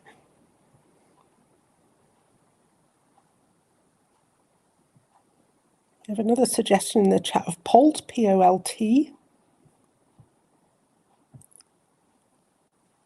Quackle quite likes Poet, making PST there. Scores 22, hanging on to the QI. There is one S unseen.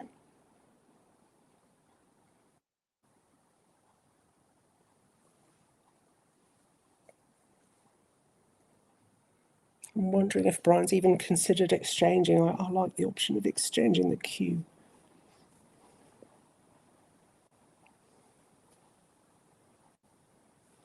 Okay, so QI going on the board.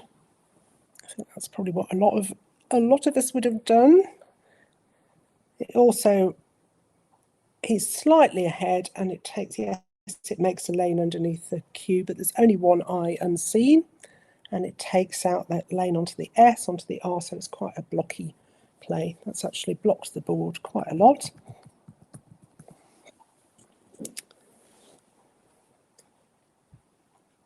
And Graham sitting there with a nice rack, but actually nowhere very much to play.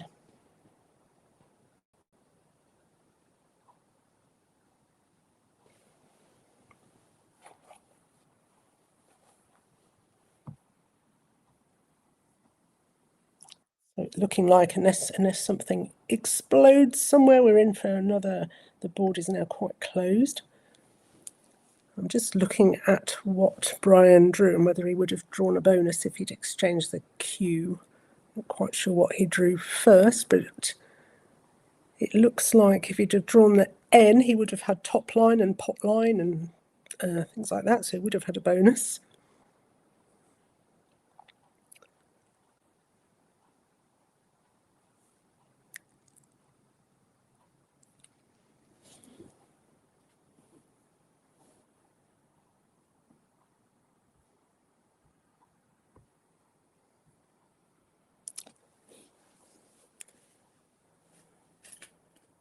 So we have suggestion in the chat of playing table, which looks good. Okay, so he's playing off the DA, making dam. Quackle also liked Labda, L-A-B-D-A, onto the triple through that AB, which is a nice move. Difficult one there, Graham. Keeping bonus friendly letters, but if there's nowhere to play, they're going to be difficult to score with. So it's difficult keeping bonus friendly letters unless you're going to open a lane. I can't quite see. Ooh. Right, so nice play there by Brian. He is using that AB to open up the triple. He's going to go for taboo. Quackle liking oop there as well, O-double-P up in the top left, but Brian, keeping his fairly nice friendly letters, has opened up one lane, playing taboo there.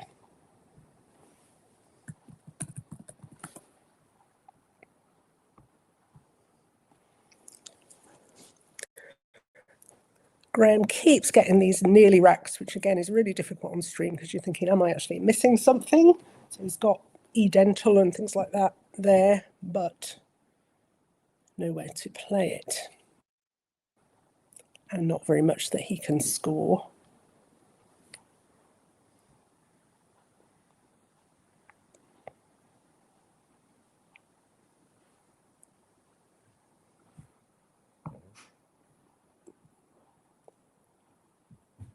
Yeah, he'll be wanting to look at the remaining tiles, or they both will. There are a lot of E's unseen, as obviously was going to happen, given that they didn't come out for a long time. So whatever he plays, needing to get rid of one or both of those E's.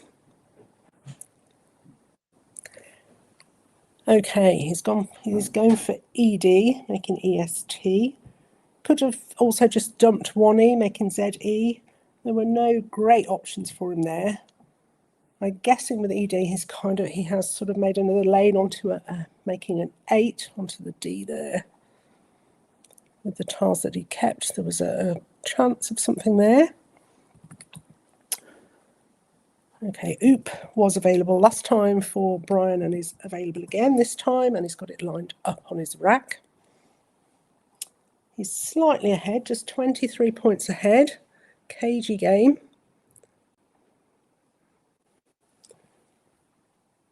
Quackle having Brian as favourite to win at the moment. Oop, one possibility. Another option that he could do, he could decide to close down that lane that he's just opened, playing something like Poon through the first O of Taboo. Scores 16 points.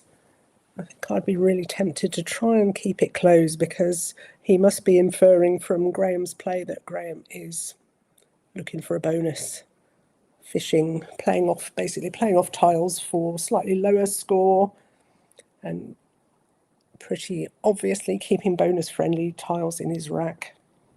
So he's hoping for a bonus. So Brian's job here is to make sure that he doesn't get one. The S is going to be absolutely crucial. It's going to, there it is, a space for it, making KYUS.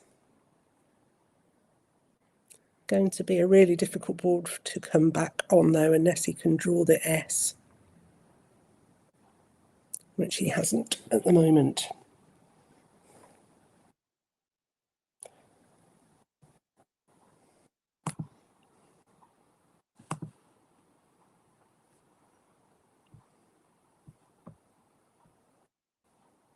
So he's gone for Oop. More points than playing Poon. And again, bonus-friendly tiles, but no lane. So close to something for Graham. Just looking to see if that S comes out for Brian. It's going to be important. Even the remaining I to hook under the Q is going to be important too.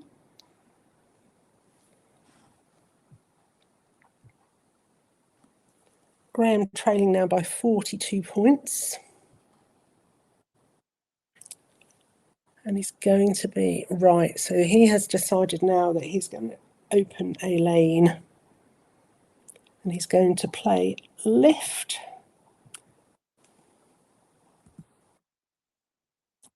So the lane that he's opened there, obviously he's going to need to start with a vowel. He'll be looking to play alongside that T, which is fine. He was keeping the A and the E, but also worth noting that that lane, it will be a face value only lane, meaning it's not going to be a double word. So likely to get him something around 60 points if he does get something there.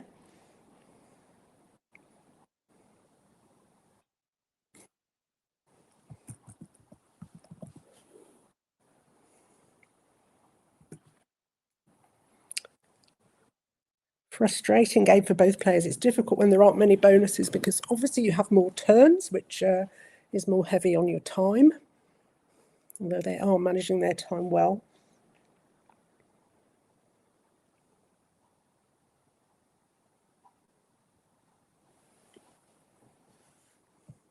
Another sort of friendly looking rack for Brian that doesn't actually make anything that plays on this board, and where he can't score anything.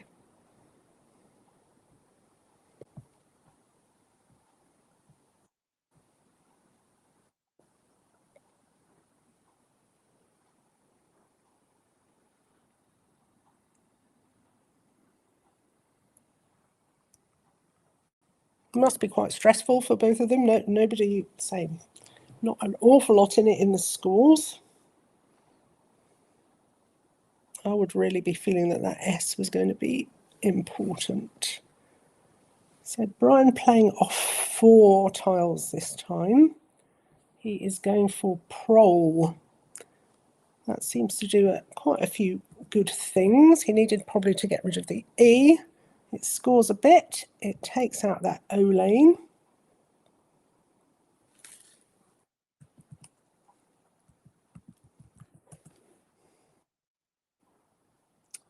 And Graham did not hit his bonus, but he has got the I to go underneath the Q. And he could get a reasonable score there this turn if he chooses to use it. And that is almost certainly what he needs to do.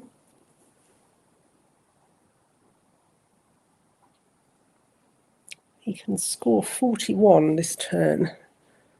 And that's, ooh, okay. So I think possibly has overlooked the 2 5-letter words that played there. Yeah, he had Roin, as people are saying in the chat, and Rewin. And yeah, he could have just about drawn level with those, but unfortunately, possibly not spotting those, not the easiest ones. And he's gone for Rani.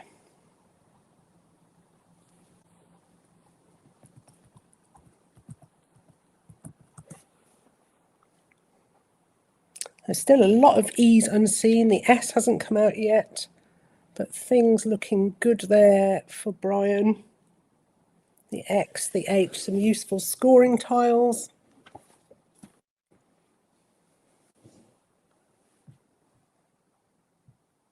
So he could either look at possibly, is he going to be worried about blocking the lane, that the new lane that's open, or would he just take some points? There's a nice score available for him at the top there if he cashes in his H at this point.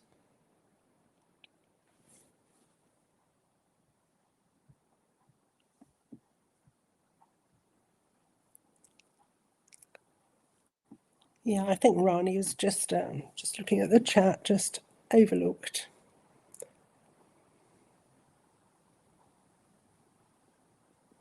Interesting point from Stuart Holden. These two played each other in the best quarterfinal, which I didn't realise, where Brian won 8 games to 4. I had looked at their head-to-head, so that is probably counts for the majority of the games that they've played against each other, because I think their head-to-head is 10-7 to Brian. Yeah, a good point in the chat that he could hold on to the H and cash it in later. That spot at the top is going to stay there. So he could get HOI there later for 31 points and decide to play longer, perhaps elsewhere this time.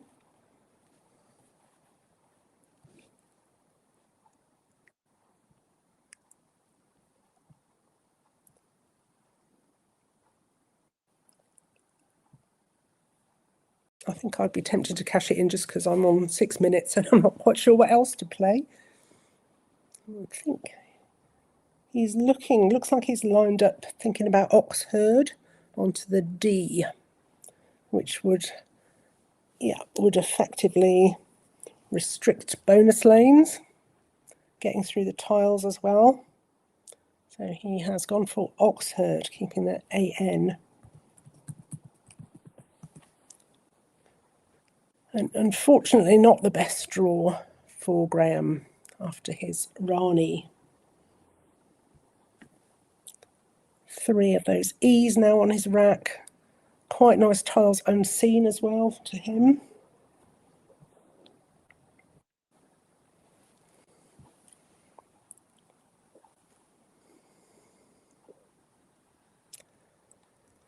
He can score with something like EWE, getting rid of 2 of those E's, thinking he's quite likely to draw more. So that goes underneath the HER, 26 points.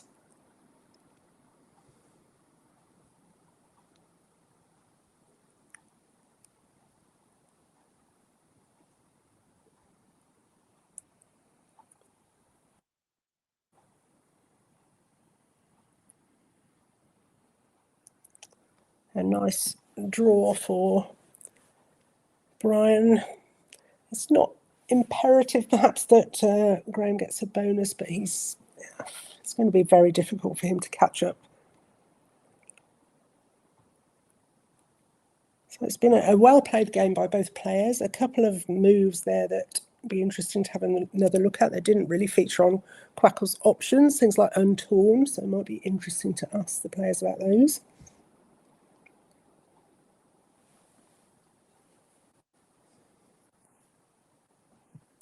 While they're thinking, I'm just going to have a look at the scoreboard to see if the results are in for any of the other games. Not yet. Harshan playing Gary Oliver this game. So it looks like it's probably going to be a fairly, well, a win for Brian. Not quite sure what the spread might be at this point. But Graham was on 9-2 with a good spread before this game, so he will still be right up there. And this will be putting Brian onto 9 wins as well.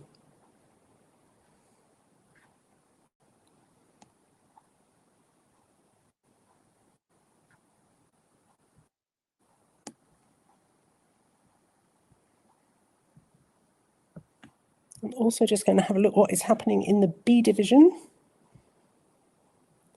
So in the B division, we have Matthew Pinner. Again, a very strong UK tournament player, is in the lead at the moment on 9 wins. Followed by Amy Byrne and Peter Thorpe in the top 3 places in B. At the moment, we have the B division with 24 players, a smaller division. And in the C division, Michael Thomas is storming in the C division on 11 wins. And we have Jake Haydar, one of our very young players, there on 10, with the potential to also go on to 11. So Jake doing very well. And Alvin Moisey in 3rd in C. Graham taking his time here, must be thinking, how can he come back from this? Unfortunately, there is probably not much that he can do.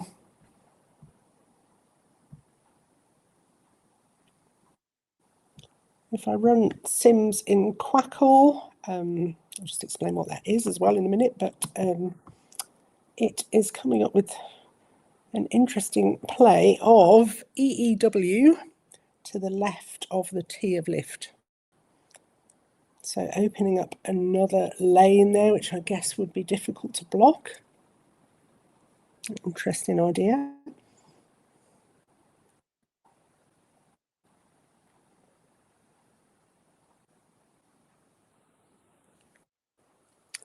But he has gone for playing EWE on top of Oxherd for 26 points.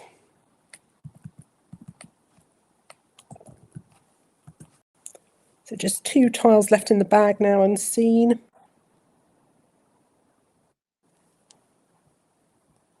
£31 ahead, Brian. So he still needs to be careful.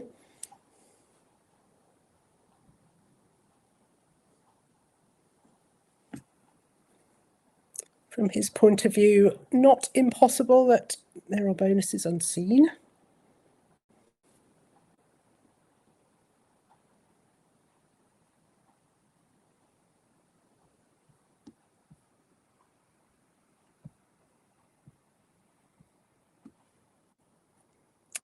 A note from Calum in the chat there that Jake beat Calum when he was 8 years old. That's obviously not when Calum was 8, when Jake was 8. So yeah, still, I don't know how old he is now, but definitely one of our very young players. From Brian's point of view, I haven't looked at all the possible bonuses, but abortee is one of the possible bonuses that Graham could have, bottom left, so he needs to block that. He must be thinking about playing off, he would think, probably thinking about playing off 1 tile, although abortee would play in 2 places.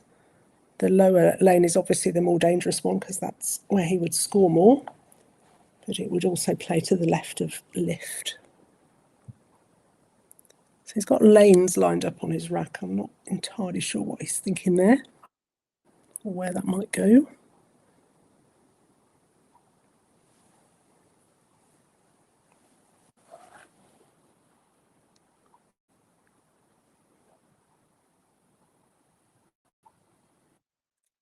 He could, yeah, it would be nice. He could drop the E, making WOE, knowing that he himself is holding the last S.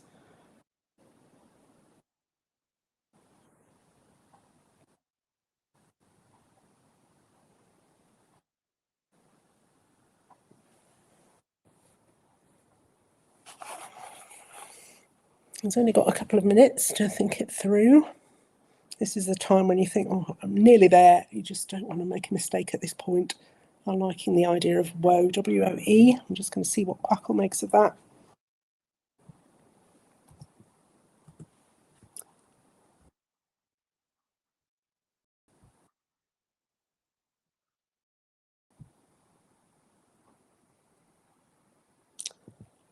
I'm never quite sure if I trust my Quackle or not in this pre-endgame situation.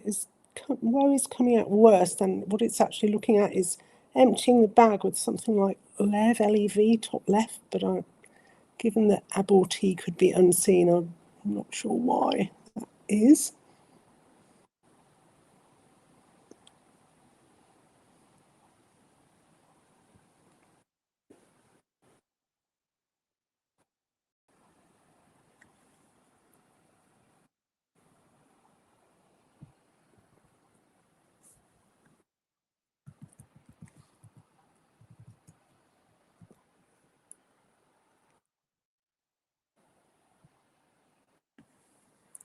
Okay, so he is going for the one tile option, but not woe. He's played off an L, making Lex. Be interesting again to ask what his thinking is with that one. It doesn't seem to block the lanes, but presumably, is he perhaps going for a bonus? Was the L the tile that he needed to play off for the best chance of getting a bonus himself?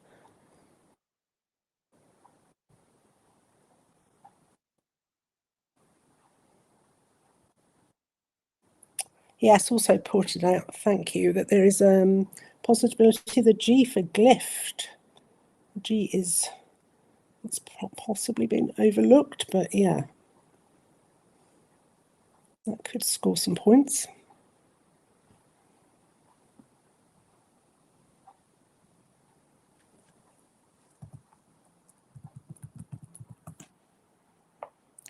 I'm absolutely sure that Graham will know glyphed. So easy to overlook these hooks. I assume he is also thinking about playing off one. But possibly his best chance is to play something like Brog or Berg, making glyphed for 38 points. I'm not sure whether he actually has a winning chance at this point.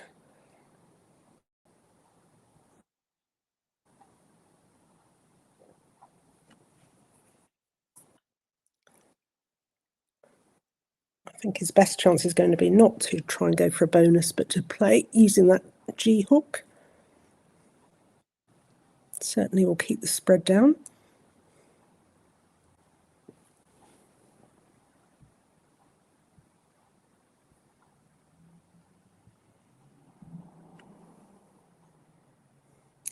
Yeah, Lasagna unseen.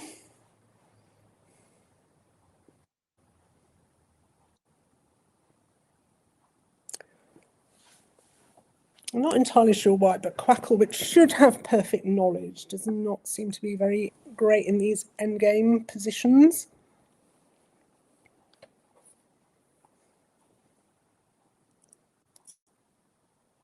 Okay, so Brian now has played Lise over on the right-hand side.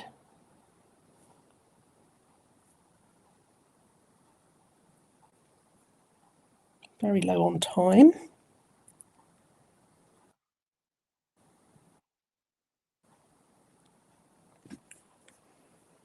Yeah, I was seeing a few comments in the chat about Quackle. I felt that it used to be more accurate when it had perfect knowledge at the end game, but I'm now seeing the same. It says that a move is 100% win, and yet there is no way that move actually wins. Right, Grebo going down. I played in a friendly game last week. I played Grwboes. I always get confused. There are a few different versions there of Grebo. Apologies if I'm slightly ahead on the commentary, but yeah. And very quickly, Brian is going to need to play out.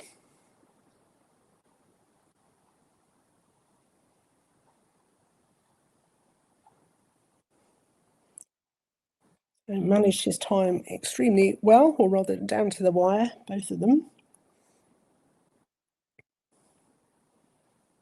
And they're just agreeing the scores, so a nice win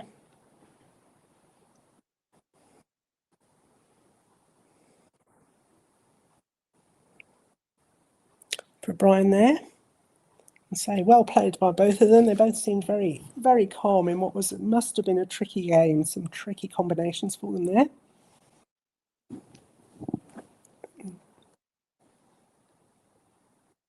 I'm just checking whether we might be speaking to the players, I think.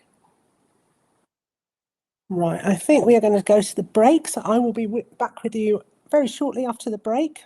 I believe we'll be getting, hopefully, Harshan and Mark after the break. So thank you. I will see you again very shortly. We'll cut to a break.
Hello and welcome back. Right, but I've got, as it says on the screen, or has been saying, the Clash of the Grandmasters. We have got, due to popular vote, Harshan versus Mark versus Mark Nyman. Harshan, as I'm sure everybody knows and has been said by a few of the commentators, has been winning absolutely everything last year and just seems to be unstoppable at the moment.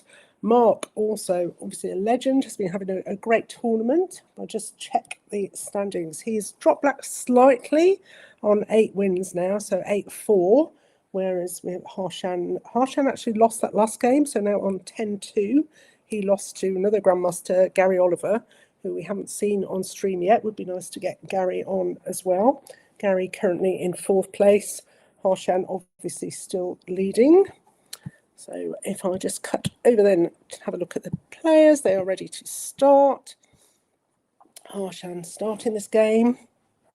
Just getting Harshan very keen on his routines, which I think help him a lot in terms of psychology and keeping calm. So he's just taken out his ear pods, making sure that he's got everything ready and he's ready to start. So here we go. Both players who, as I've said before, tend to take their time. Mark in particular, Mark has been going right down, not gone over time, but he has been going right down to the wire in the games that we've seen him in on stream so far. So interesting to see, and Harshan has also been known to do that.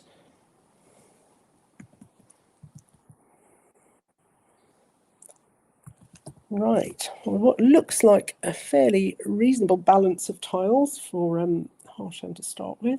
First thing I saw was Cage Man, which isn't a word, but would be nice.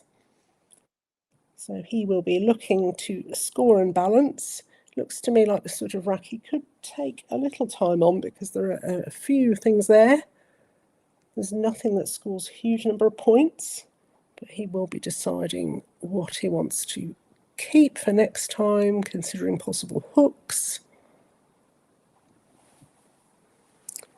Mark, meanwhile, has lined up Deoxy, D-E-O-X-Y, nice word, on his rack, and ER. So just showing how his thinking is going at the moment, even though obviously that may not be what he ends up playing. What would people go with? He's got options like Manga, possibly keeping CE, or he might choose to play a little bit shorter, keeping a better. It's always a difficult one at this point. It looks like he's putting Manga. He could have played something like Mag, which would have been a nicer lead. Cam as well, possible. Manga, the one that he's going for. I don't know what I would have. I might have been trying to look at the opponent to see what I could infer as well. But yeah, Manga he's going for, taking points. CE. C's always a nice bonus-friendly tile.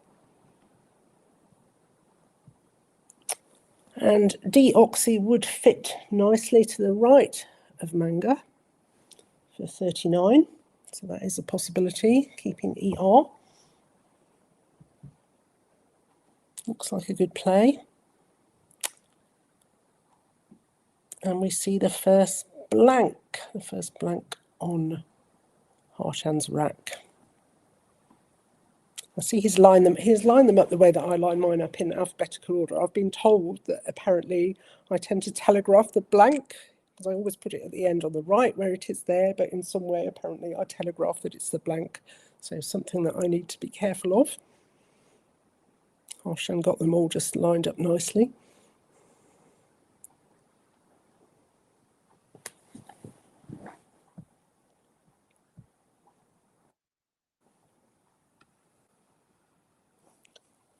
Deoxy looks like a good choice to me.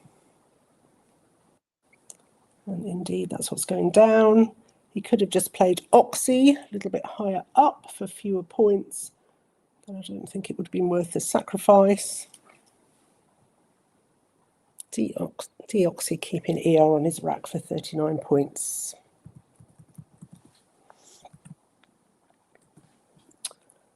And Harshan sitting with a blank and reasonably nice tiles. I suspect might take a little while this time to find his best move. I'm going to wait for the chat. He has got 2 playable bonuses.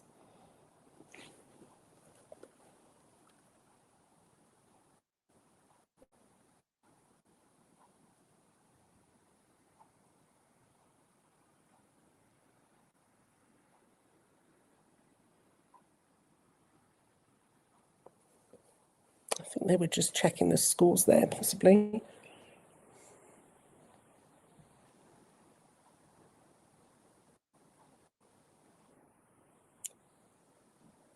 So if anybody spots either of his 2 bonuses, one of them I think is fairly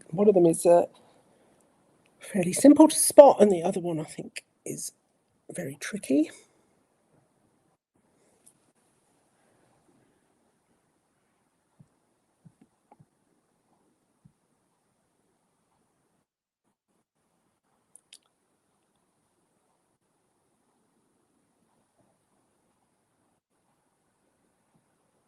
Interesting that Harshan has separated his tiles off. Is he actually looking at not bonusing at this point?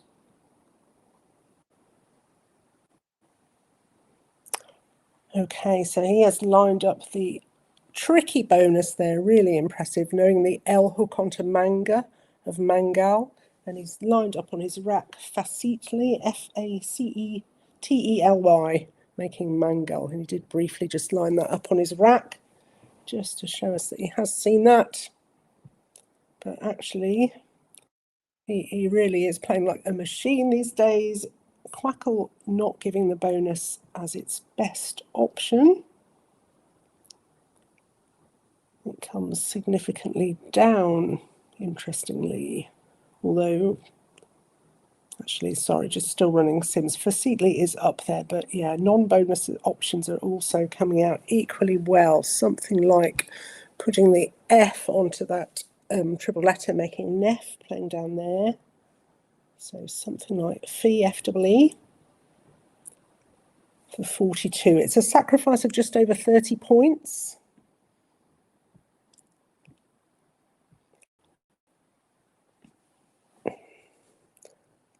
Reflect, also, yeah, spotted in the chat. Reflect is the other bonus, which I think he did have lined up. So he's now obviously thinking through whether to bonus or not. Fee for 42. He's sacrificing points by doing that, but of course he's always also stopping his opponent from scoring there. It's quite a good scoring spot there to the right of Facetely. Deoxy, sorry. I would be playing the bonus. 5 9-letter words ending in AX, apparently. None of them on Harshan's rack. Well, I don't know if you know any of them. I'm thinking of things like telefax and things, but they're not 9-letter words. Right, I'm just going to ponder on that for the rest of the game. Extra points for anyone in chat who can think of any of the 9s ending in X. Harshan back to thinking about reflect again. Not really sure what the merits are between the 2 bonuses. I'm left to simulations in Quackle where everything is more or less the same now, including playing Fee. It's slightly favouring the bonuses, but again, difficult to know how accurate it is in these situations. Facetely would certainly be the one for the style points. Is there a possibility that it might elicit a challenge as well? Possibly not from Mark, but from many opponents it would. So we're back to our thinking of 9s ending in axe. I'm liking turtle wax. That's a great one. Right, looks as if Harshan is going to be going for one of the bonuses after quite a lot of thought there.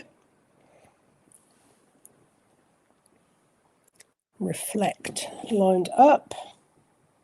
It will be interesting if we do get to talk to him afterwards. The thing with reflect is obviously it's the throws the board wide open, lots of floaters, taking a calculated risk, given that Mark had previously played 5 letters, so he wasn't working towards bonus at that point. And he has not drawn particularly well, Mark, so the risk of that will probably pay off. So Harshan on 96, Mark on 39. Mark drawn the Q. Doesn't look like he's going to be able to use it anywhere useful this turn. He's going to have to hang on to it and just take a score this turn. And he's got a score over to the right where Fee could have gone. And I think pretty quickly he is going to be playing Ochre, OKA, over to the right. He must have been thinking about that previously, got that lined up. 42 points, so despite being a bonus down, he is back in touch, just 15 points behind. Pretty decent draw for Harshan. He's got the first S. So he could cash it in and score with reflects.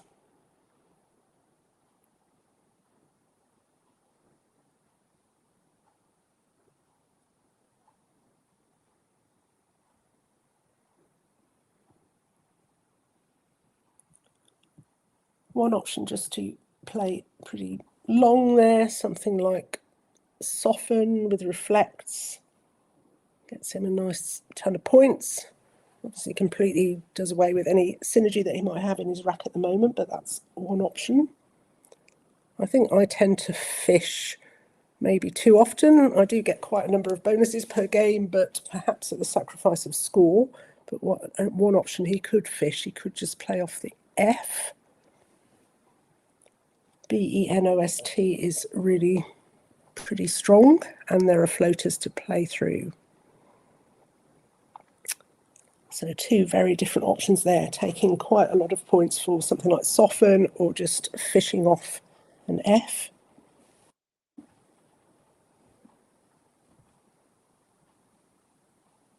Other options, maybe something like if you're looking at keeping more tiles, more bonus-friendly tiles, playing off BOF, BOFF, 20, ENST. Yeah, I think BOF is nice in terms of balancing your rack, but psychologically as well, perhaps it doesn't work so much with the higher-rated players, but it's always to put somebody under pressure by just scoring the points and keeping the score line so that you're ahead, rather than hoping for a bonus that you possibly don't get the next time.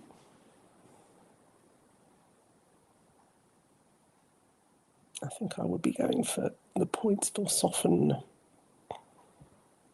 And looks like that is what he's going to do. I'm sure that all of these things and more went through his head. 41 points for soften. Okay, so he's taking a lead, 57 ahead now.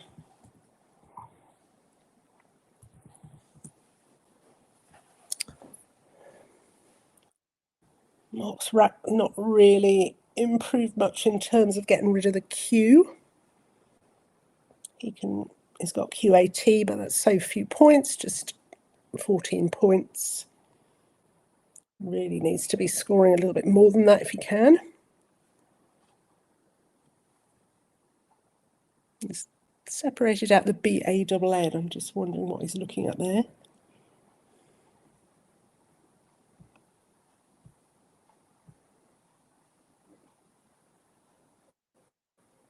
Saying hello to Paul Allen in the chat. Got a number of familiar faces joining today, which is great to see.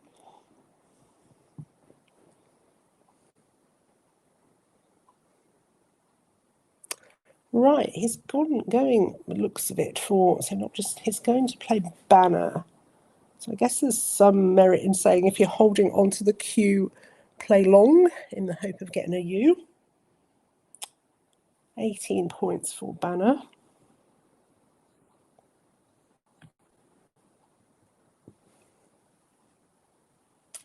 Still leaves him playing catch-up.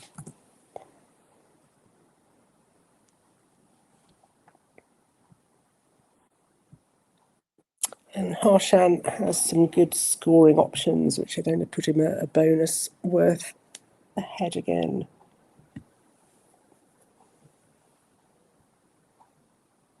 Easily going to score something in the 30s.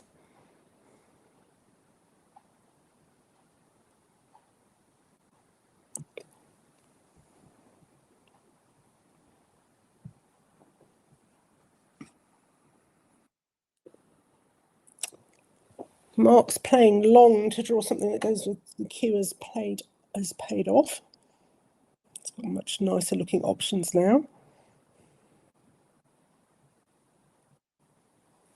So Boyo is one option that Harshan seems to be looking at, B-O-Y-O, which plays underneath banner for 33 points. Could play Booty there for 38, but for an extra 5 points, probably not. It's not worth extending into that triple lane and giving more away. Boyo looks a nice option.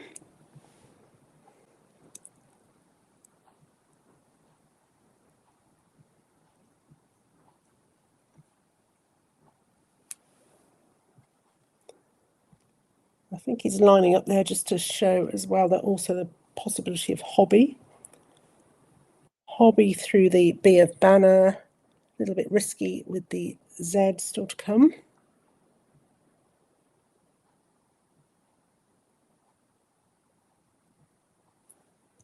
Same, there are quite a lot of high-scoring 4- and 5-letter words here. Boho now lined up on his rack. Very difficult, I'd say, to distinguish between which is the best play here. They're all similar. I don't think Mark quite has a bonus. Would have had Squalene. Well, blocked with banner. And obviously Harshan not going to be giving him any other floaters, but at least he has some good options to play the Q, score something, keep the S.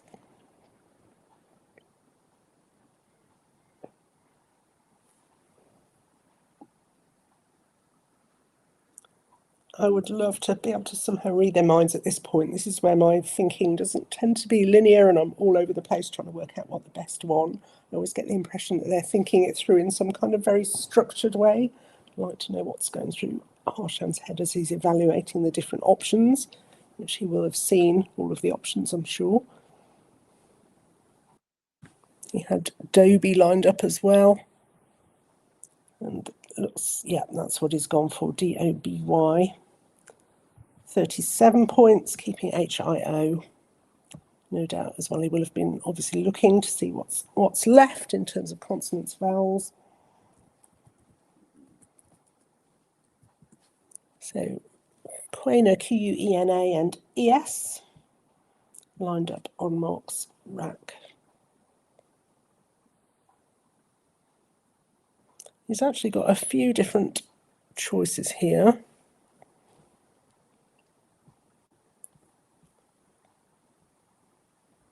I'm thinking, agree with in the chat, that Queenie looks like a good option for him. Onto the NY, the place that's been created now by Harshan.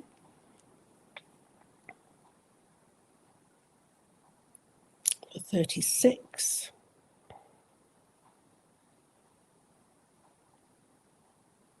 A little bit depressed to see Harshan's right there. I'm hoping this is a close game, but Harshan looks like he's drawn into another bonus. Going to be difficult for Mark to keep this close.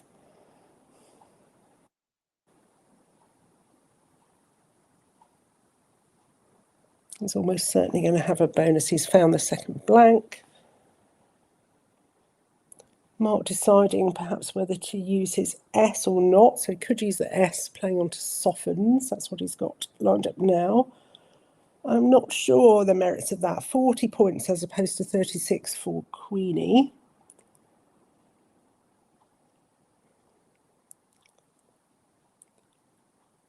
Not sure if it's possible that he's not considered Queenie yet. He hasn't shown that he's had it lined up.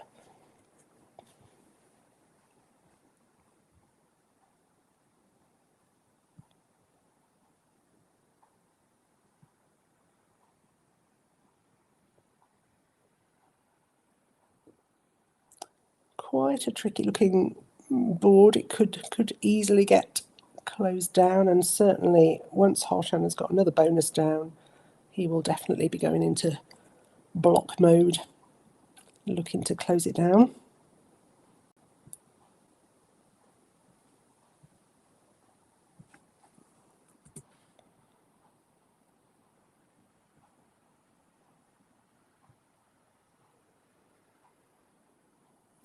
Just looking at the standings while we're waiting to see Donna Stanton. I was looking to see where the female players are. Donna Stanton doing very well up on the top row. They're in 7th place on 8 wins.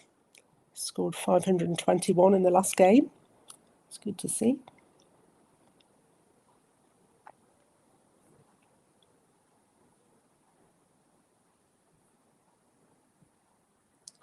Harshan and Femi both on 10 wins now, although Harshan's spread is better. Right, so Mark has decided to go for queens. I'm wondering if he possibly didn't see Queenie. He's taking the 40 points for queens.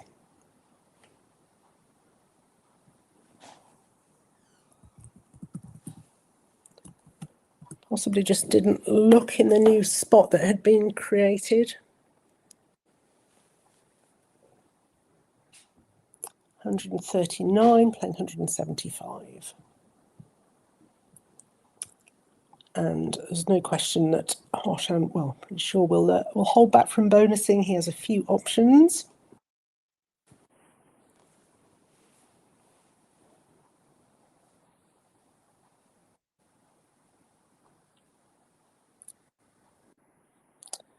Yeah, pointed out there, Eurolith, very nice. Eurolith plays to the right of queens. That is his highest scoring option for 81.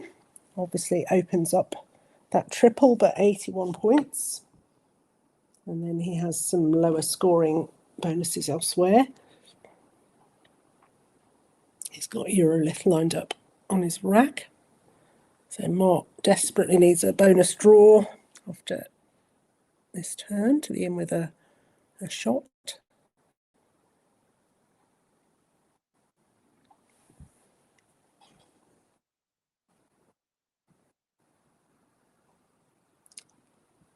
His other bonuses are quite a point sacrifice. We're talking 70 or 73 points for another couple of bonuses. So even though he would be leaving the O by the triple letter, I think probably got to be worth taking the points for Eurolith and for style points as well. It looks great alongside to the right of queens there.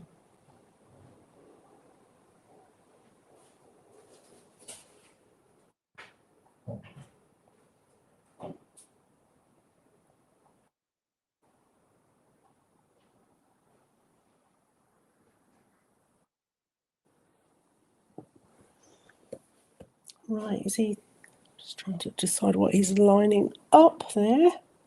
He's actually got 3 playable bonuses. No, sorry, 4. I can't decide what he's lining up there.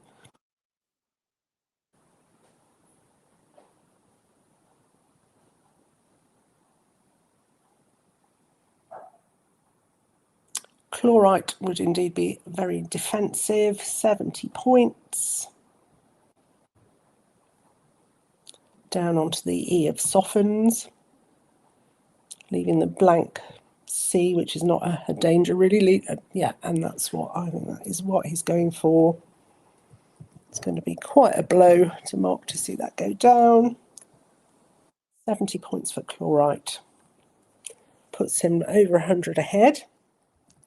And unfortunately, Mark has not drawn a bonus. Mark's got to get that board open as quickly as he can because Harshan totally going to be looking to shut it down. He had Mog lined up ready, I think, to go probably bottom left for 24 points and balance his rack. Just wondering whether Harshan's play is going to lead him to do something different because he needs this board open.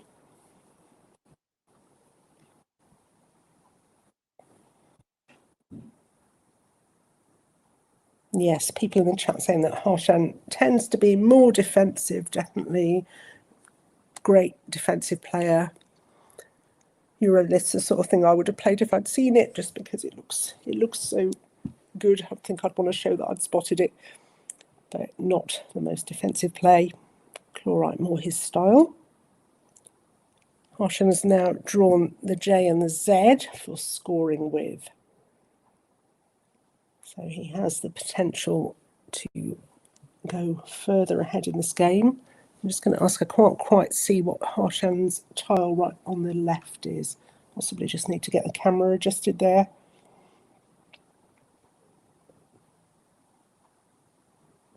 Okay, apparently it's an A over onto the left there. So going nicely with his Z and his J.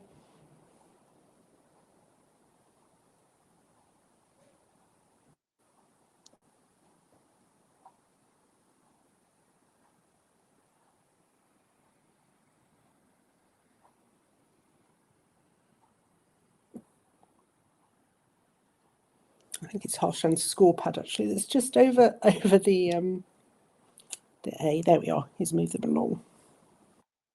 Hi, Omri.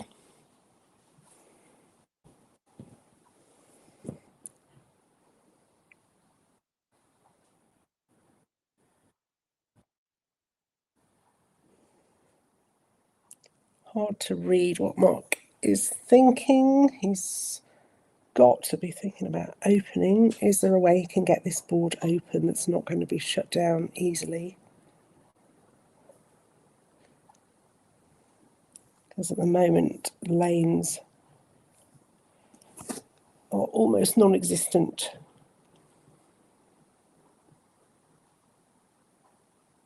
It's not a good board to be lagging.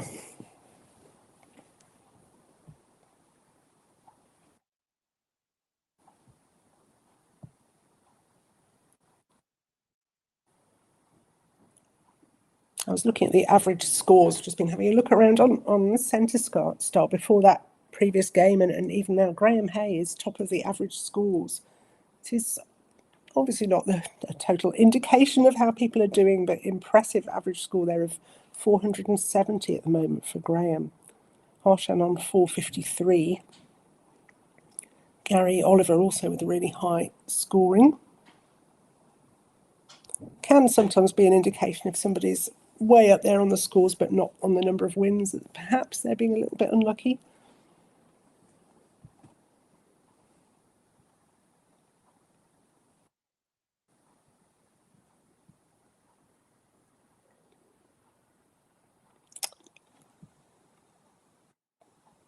But yeah, obviously you need to look at average score against as well. It could just be that somebody's just throwing caution to not playing with any kind of defence. Right, so Mark attempting to open up, which he's got to, and playing Hodge. The trouble is, maybe it's not so easy to kill, but Harshan's certainly going to do something there.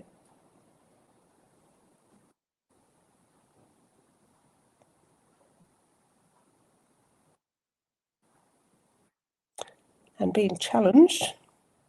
I was thinking, is that correct? A challenge going in. Right. Something that looks definitely like it should be a word, but an unusual phony there from Mark. Wow. I sort of felt it did look right, and I'm supposed to know all the 4s and 5s, but it's coming off. And that is a real blow at this stage.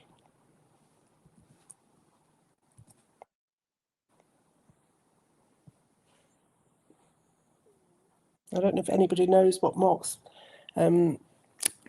history is on playing phonies, but I don't think I've seen him play one on stream.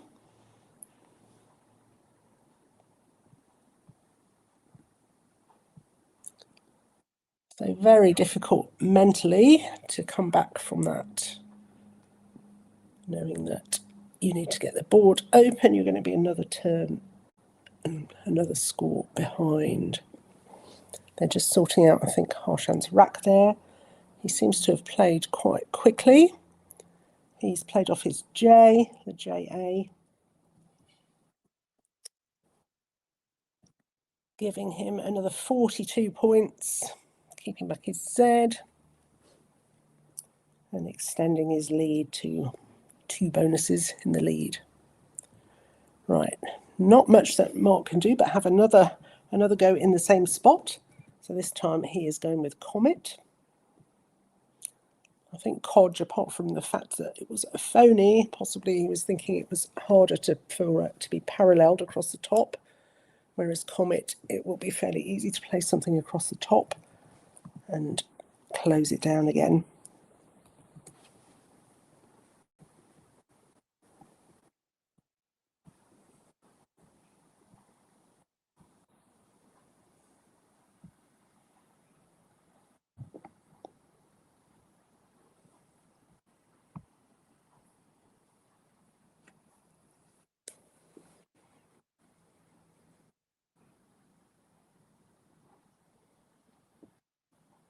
An interesting comment that Harshan's opponents are scoring 28 points less than Graham's opponents on average. So me looking at the average scores there, yeah, Harshan obviously very good on the defensive play.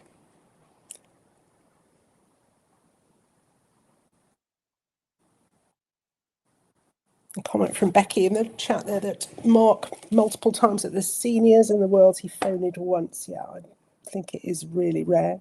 His knowledge of the dictionary is obviously excellent, and he does seem to have learnt newer words too.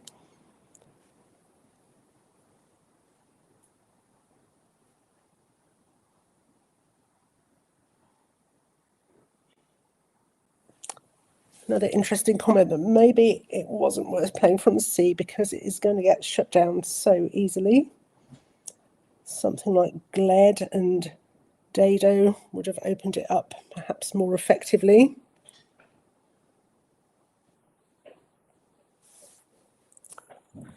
Great play there, and kind of inevitable by Harshan.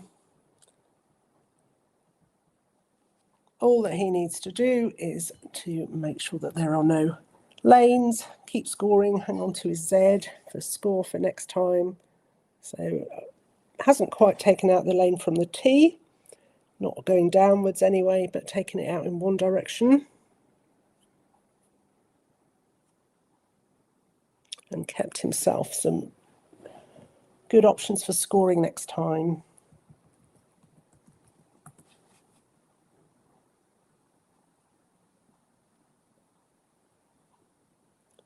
Mark really in trouble there. His rack not looking particularly friendly. His highest score, which is possibly not what he wants to do, but he can score 26 points.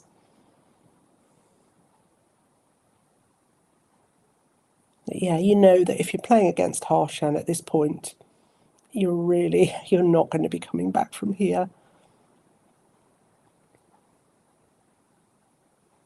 His highest score is playing Elegit, E-L-E-G-I-T, to the left of Chlorite, 26 points.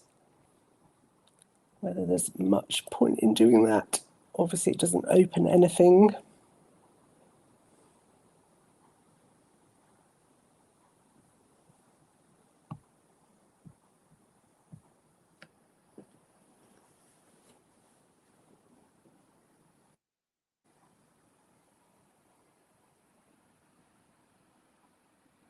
Not in a lot of trouble in this position. Very difficult to think of a way out.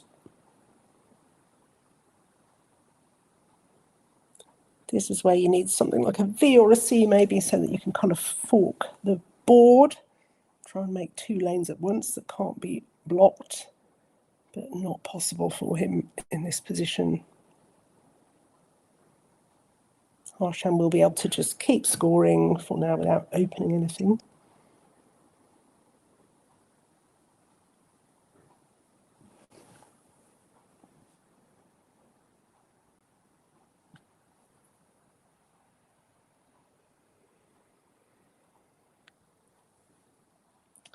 Interesting extension suggested by Phil Robertshaw that he might look to extend view to teleview, which would open up the board.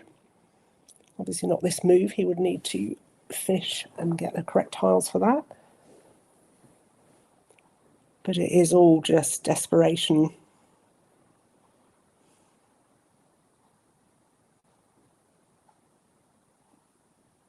So he could do that by playing dig in the bottom corner.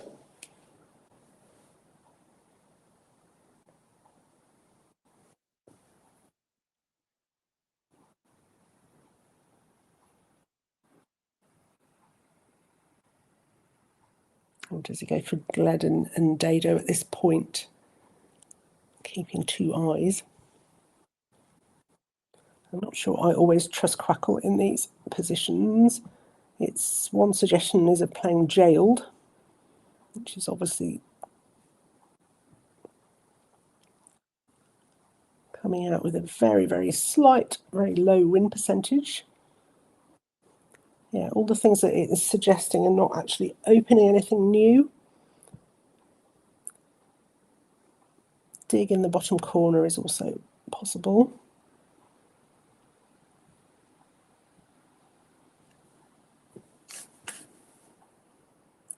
So yeah, possibly it's thinking of dig with the possibility of teleview.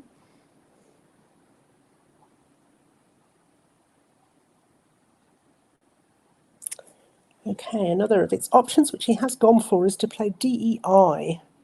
Just wondering what his thinking is there, keeping GILE. Wonder what his thinking is there ahead of playing dig. He's obviously looking for something specific in his draw.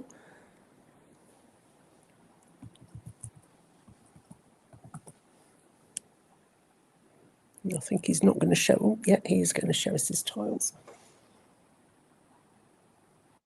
And a nice draw.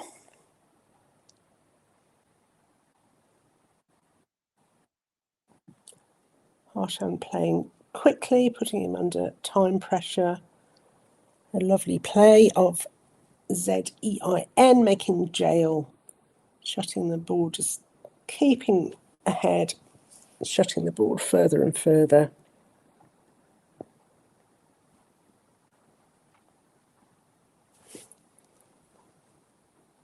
$44 points. So lovely wrap there for Mark, but just nowhere.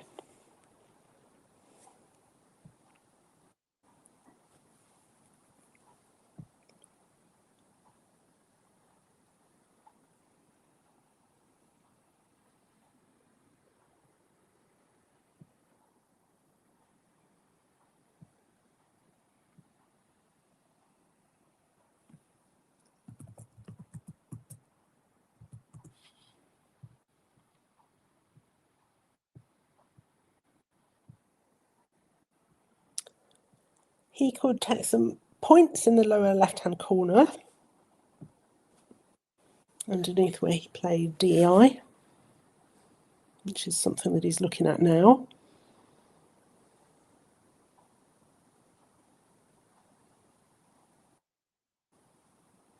And he's just counting how many tiles left before he decides to play quite so long, perhaps.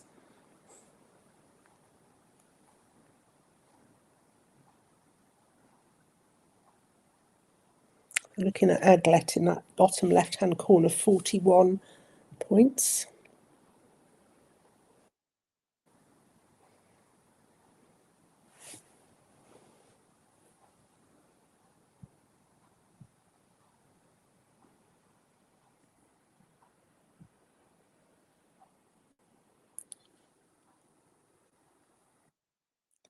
Would we expect that Harshan will kill that lane down from the tee of Comet, or is he not going to be too worried about that?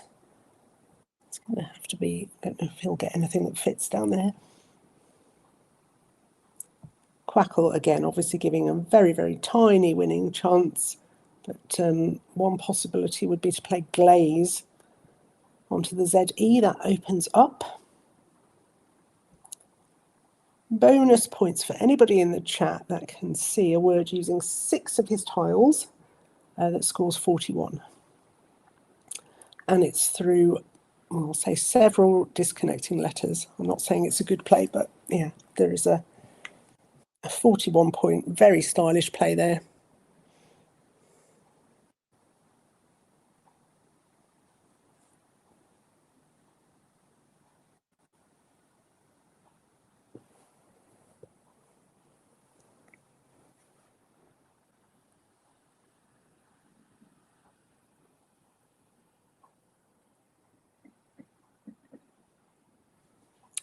Okay, so he's gone for aglet. He could have played, he wouldn't have wanted to, but he could have played a testing through the T, and the N above softens, those 3 disconnected tiles for 41 points. Just keeping the L. But no extra points for style or impressive looking plays. Aglet for 41, perhaps kind of resigned to the fact that he's just going to keep the spread down at this point.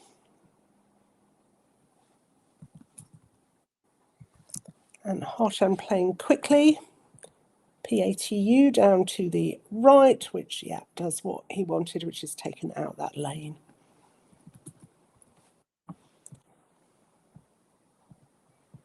£150 points ahead. And he's played before Mark's tiles are even on his rack, putting him under pressure. Mark's only got 3.5 minutes or so left.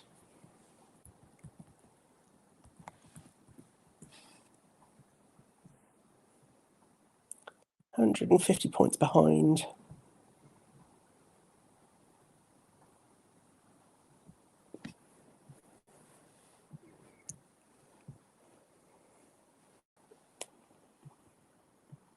Very difficult to think clearly in this situation.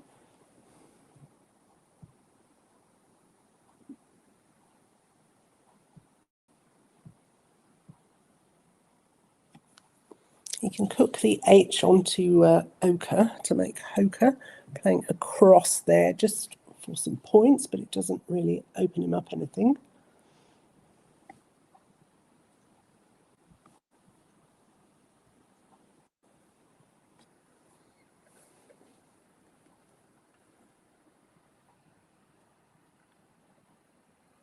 Surely he must be thinking about just keeping this spread. His winning chances are so,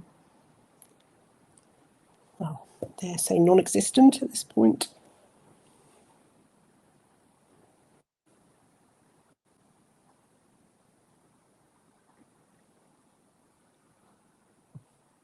Be interesting to see if he does actually go over time. He's been very close on a couple of occasions, not actually gone over yet that I've seen. I've certainly played him when he's gone over time. Okay, so he is going for the Hoka and just the HIE.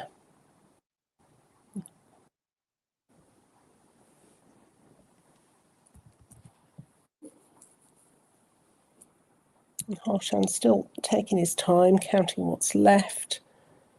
Terrible draw for Mark, who has found many of the remaining vowels.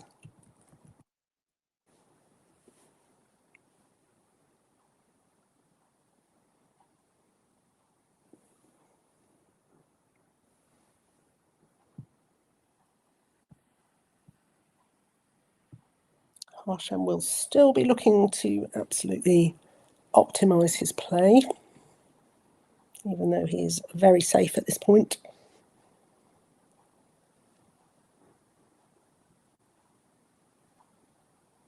This is the point at which I go into coast mode, trying to save some brain power. Suggestion from Vanitha for the last round of HIE and EM. Yeah, would have a good idea for opening up. Because Mark's play, although it scored a bit more, didn't open up. And yeah, HIE would have kept, I believe, well, just trying to think whether SHIE is right, whether that would have kept a hook.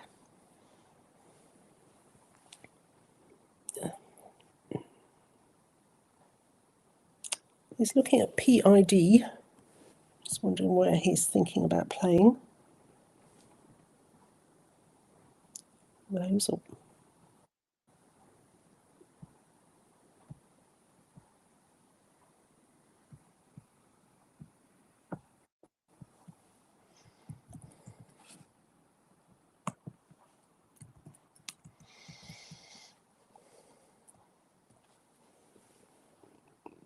So it looks as though this one is going to be over fairly shortly.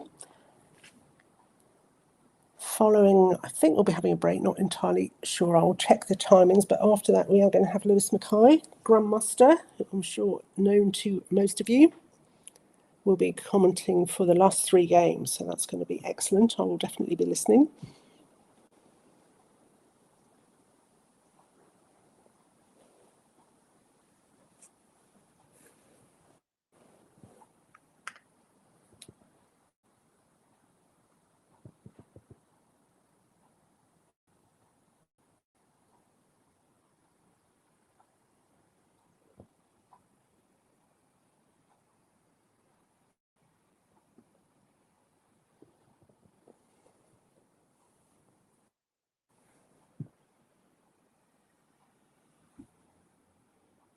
I really need to be able to see their thought processes at this point.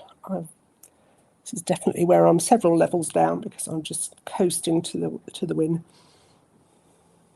Kind of play anything, it doesn't matter, but of course it does.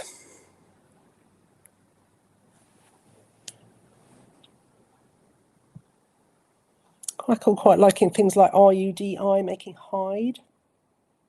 Even though that appears to open a lane, presumably it knows that there's nothing much that will go through there.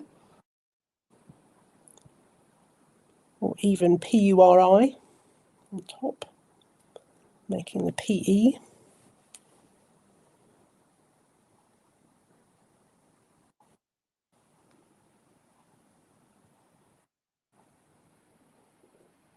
Another thing, of course, the engines can't know is the time pressure that your opponent is under. So going for PAID there.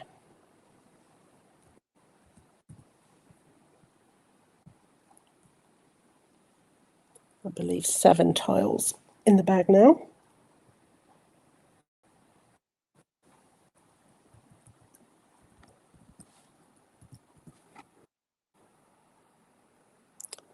So the bag is actually looking terrible from Mark's point of view, although I don't know whether that matters.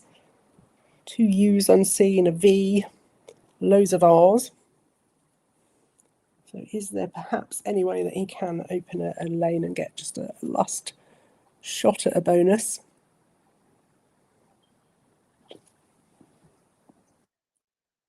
He could still exchange. 7 tiles left.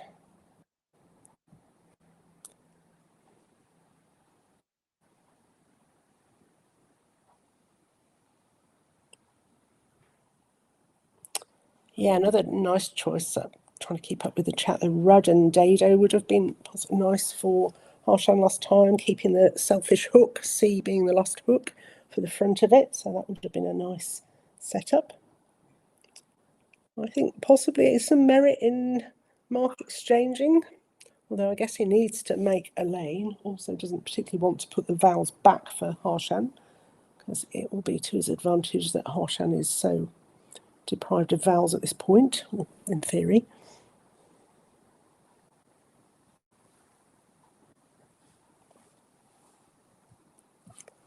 Right, so going for OI top right, very low on time. Quite liking an exchange there.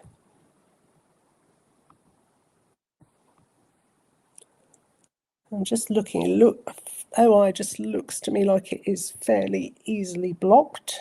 Let's see what happens.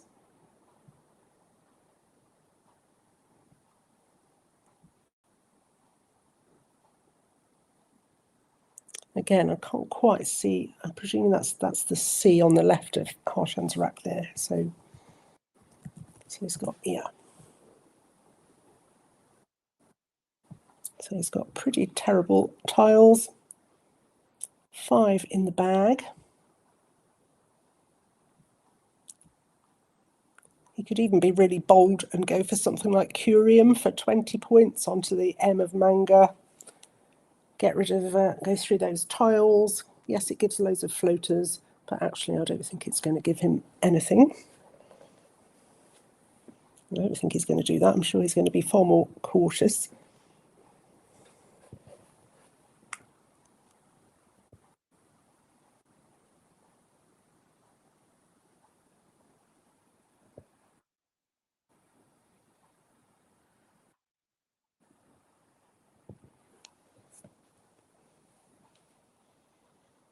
1 minute on each of their clocks, actually. Harshan down now into... Harshan certainly can afford to go over. I will be surprised if he does, but we will see. Hurrying up, he's hurrying up now. Maybe he is going to go over just on there because he cannot afford, well, he can afford, but he doesn't want Mark to get a bonus. Maybe he is going to go over time just to make sure he prevents that bonus.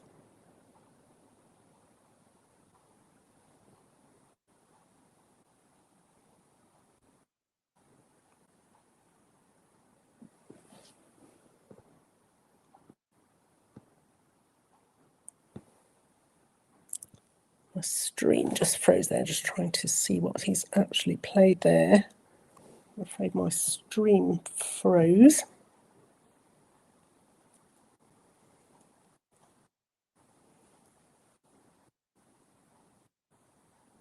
Okay, so just the LI making lit, so he kept away from that top area completely, playing LI.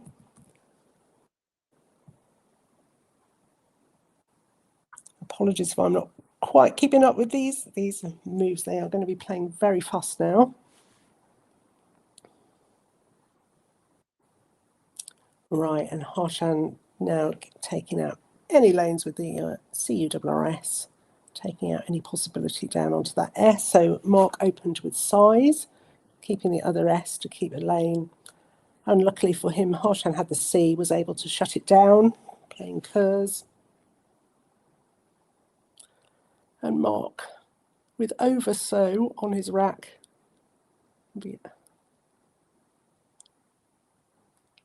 Nowhere for it to go.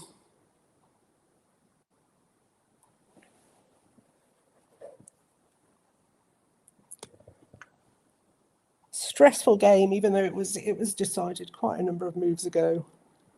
Spread matters as well.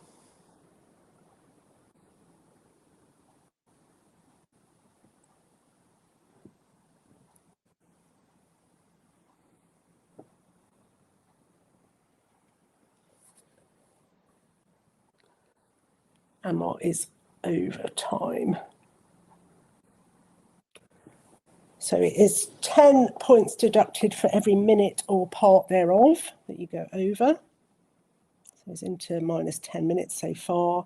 He must be looking for some playable bonus through, or is he just looking to maximise his end game?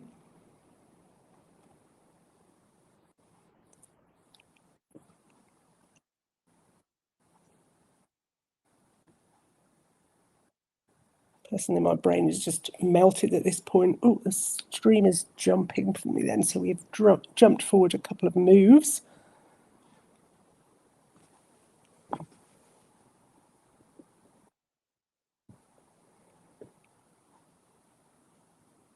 VOCES went down for Mark and Gurns for Harshan. Looks as though they are checking the scores, which no doubt all got a bit panicky towards the end there.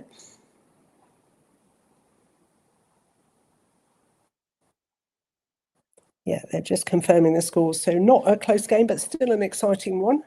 Good to see. And as we would expect, well played by both players. Really just too tricky for Mark once Harshan had got those blanks and got ahead. Just too tricky. Okay, so I am going to leave the stream at that. Well, I'm not going to leave, but I'm going to leave the commentary at that point and switch over to watching, which will be good for a change. I believe we're having a break. We will let you know what time we will be back with the next game. Thank you very much to everybody for watching. Please do like and subscribe.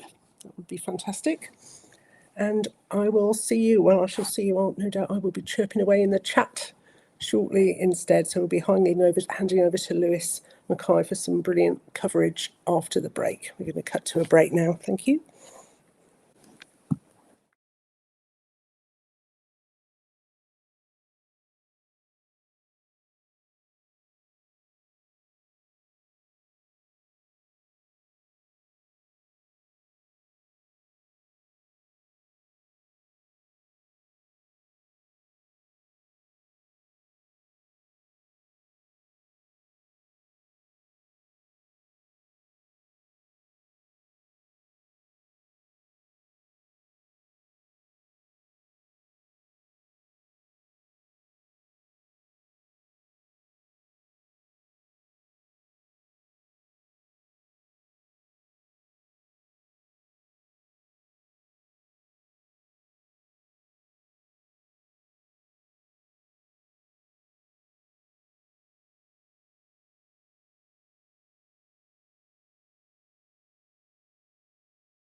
No. The only thing with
Okay, the shaking hands. We're off to the races.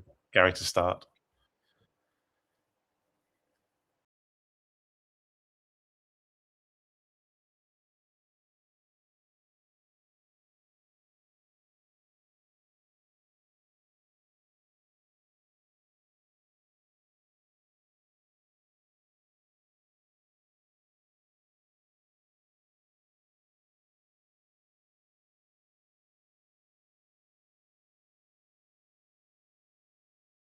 Gary with a promising rack. He's got the J to score with. So he's got things like Jeets, a couple of spellings. J does somewhat hinder the rack, but at least he can score with it.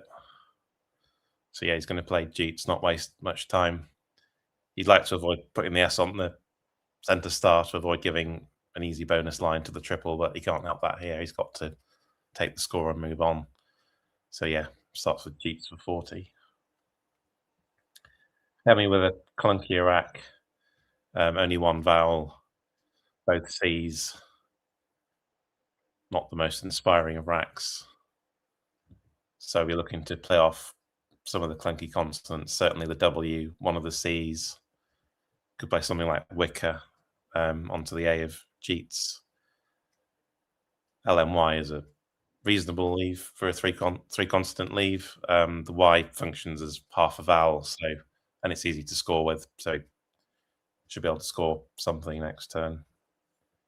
Also things like Lecky or Cycle if you want to play off both C's. Lecky would keep the I, but you're keeping the W, which you want to avoid.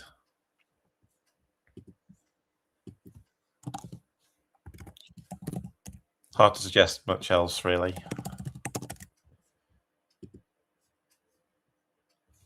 Quackle suggests Cecily through the E, Cicely, which plays off another tile, but again, you're keeping MW, which you don't want. So yeah, not really much to suggest here. Just try and play off some of your consonants.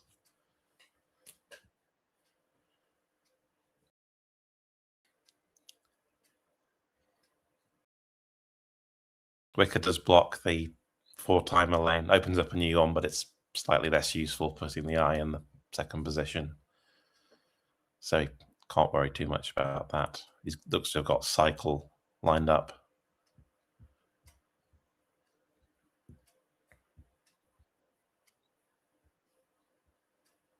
Unsurprisingly, there's nothing from the J. That would be the obvious first place to look for a score, but his rack is so clunky, he's not going to be able to do that.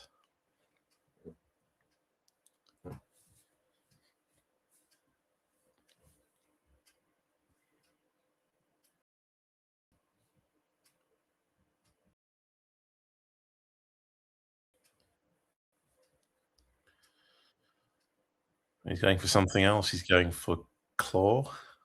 So playing off the consonants,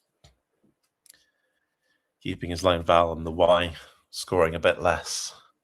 A bit more defensive than either Cycle or Wicker. So yes, reasonable play there.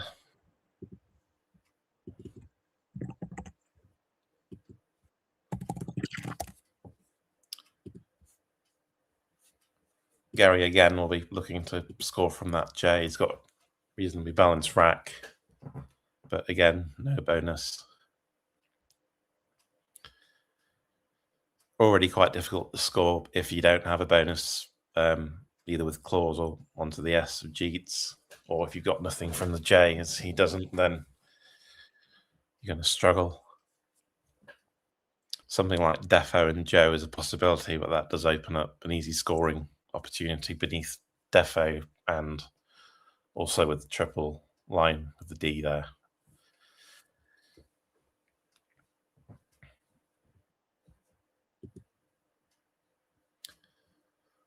There's also things like Flied through the L of Claw, which a bit more defensive than Defo, slightly worse sleeve, but similar score. Does take off the S as well, so something to bear in mind.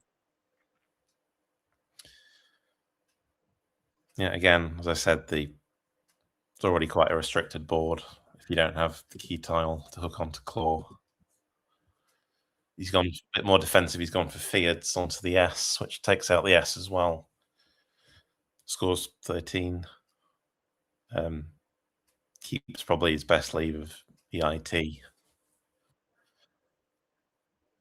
So yeah, more defensive.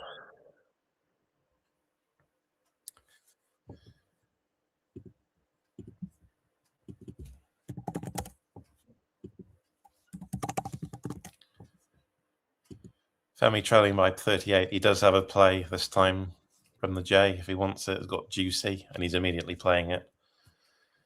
I don't think there's much to think about there. Looks to be best. So yeah, just play it and move on. Bank some time for the end game. It's all too easy to spend too long on the early moves and then find yourself in a situation where you need time for the end game and you don't have it, and that's when mistakes occur. So yeah, good to bank some time early. MAT is a good leave as well, so I'll be happy with that move.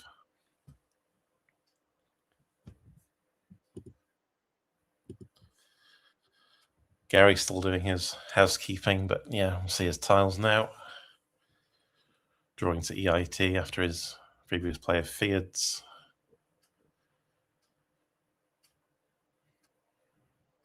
Looking promising.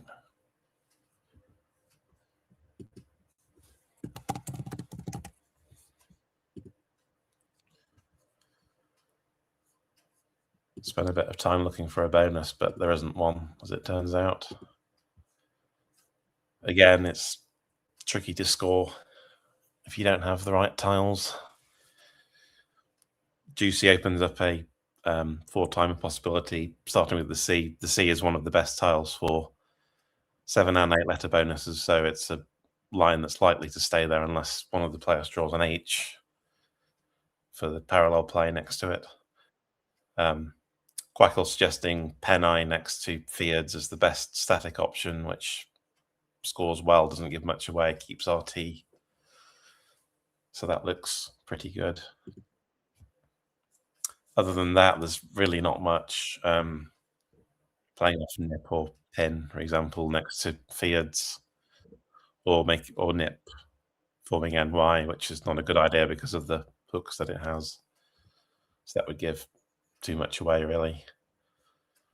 So yeah, if you don't see Penny, then there's not really a lot on. Gary going for 10, which is reasonable, scores some points. Sets up an S which he doesn't have, but he could easily draw one. So it doesn't give much away. So Femi to reply, trailing by 19. Drawn a few bells to his keep of AMT. Again, it looks promising, but there's no bonus there. These are the most frustrating racks when they look quite promising, but there's nothing to be done in terms of bonuses. Gary with the first blank on his side. Femi to play.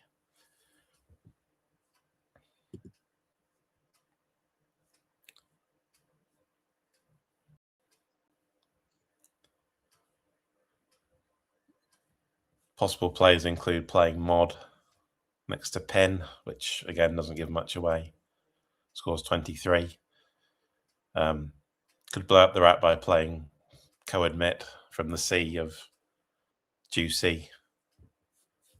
That leaves a dangerous S hook, which probably won't want to. He probably could infer that Gary has an S from playing pen.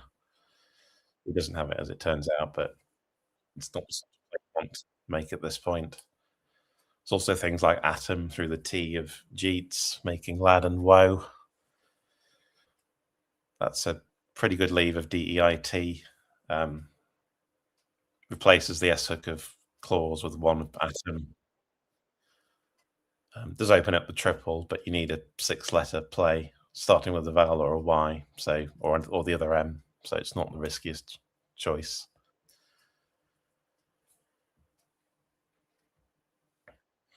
Other than that, it's probably reduced to playing things looking with my, like MOI.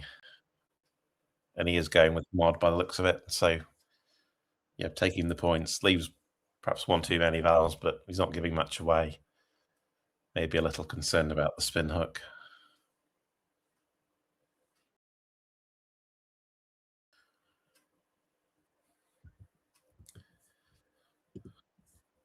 So Gary with the first blank, having kept rent, he's drawn into rent a blank.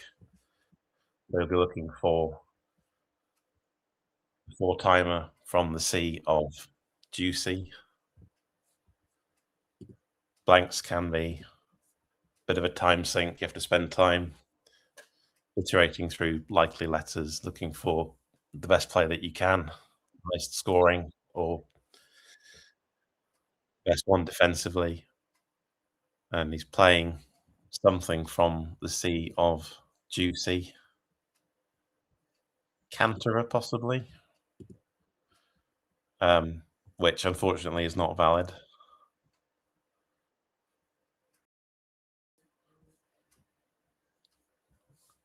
Femi holding. Going for a challenge.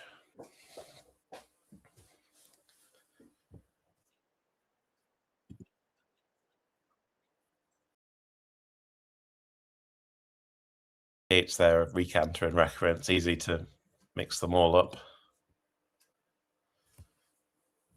Gary, unfortunately, has picked the wrong one.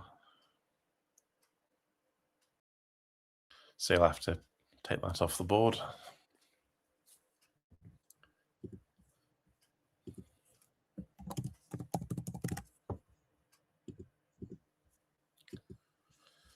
So we go back to Femi, who drew the awkward W to go with his vowel-heavy keep. The 4-point lead, he's got perfect knowledge of Gary's rack, so he's now got to decide what to play that doesn't give too much back to Gary. So the plays like Weiss are out because it gives the easy twice hook, and we know that Gary has a T. Femi will know that. So the obvious play isn't viable here for him. He could play off the IW with Iwi, but only scoring 8. Something like Nui might be better, just scoring something and keeping AIRT, which is pretty good. He knows that Gary's got Sterner and Claws and things through the C of Juicy. So it's tough to block everything. The blank gives him a lot of flexibility. So perhaps best to focus on his own rack. So I think Nui looks pretty good here. But Femi is going to play the fishing move.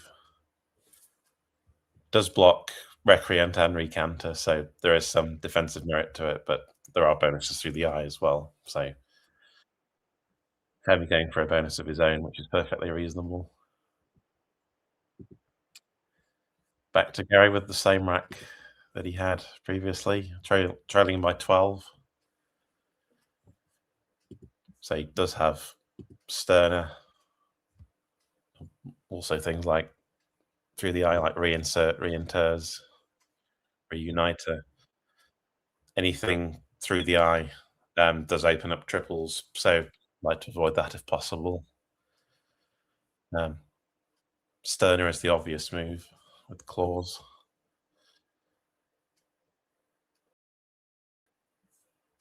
Oh, he's playing centre this time, which is also not valid, sadly. So, second phony.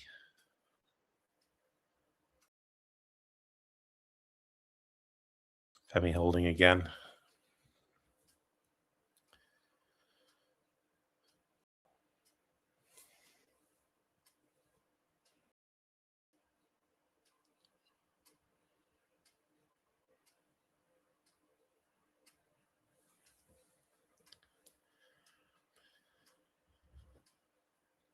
So if there is any doubt, then you should challenge. It's only 5 points if you're wrong. I think people are sometimes afraid to challenge, afraid that they're challenging a word that they really should know, but you shouldn't be afraid to challenge. It's an expensive thing to get wrong if you let a phony stay on the board.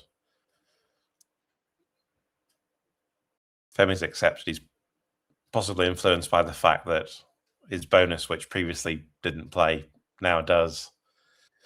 So it does make his next move easier. But having said that, probably should challenge it off here. Centre scores so much. So yes, if only gets through. Femi's not going to waste any time putting down his bonus. The previously homeless Itario.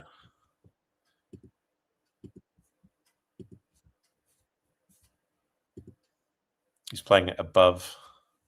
Oh, sorry, that's the only place it will go, won't go below. So yeah, that's the only playable bonus he has.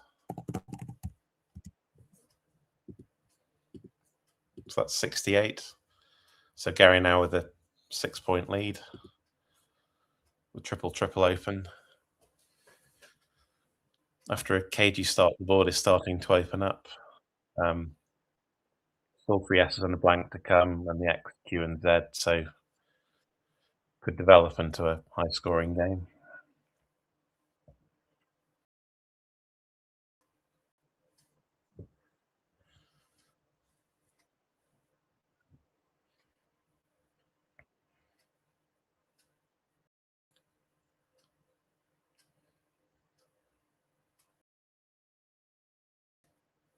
Going to respond with the triple open.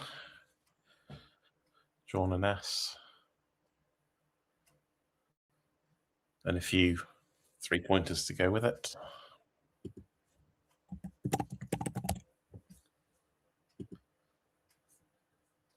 We'll be looking to play with that O.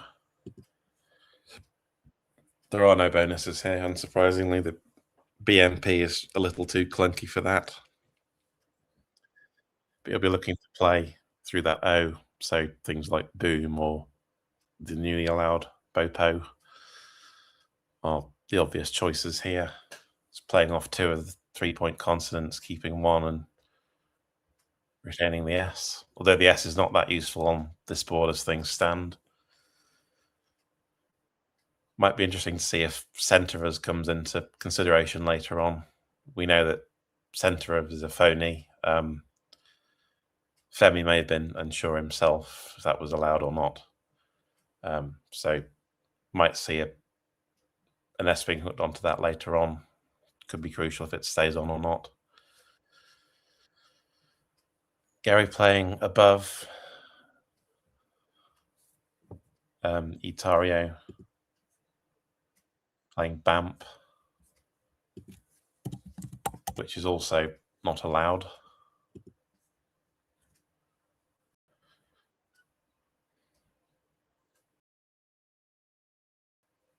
It's Abamp, which is the opposite of an ampere. I think Femi is accepted, so that one's gone through as well.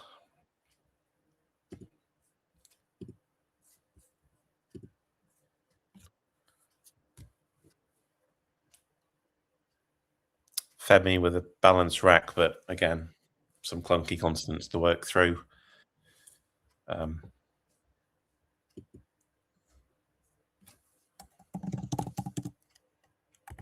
We'll be looking to use the triple if he can. He can play bar, a top bamp for 40, making use of the apo hook. It's easily his highest scoring move.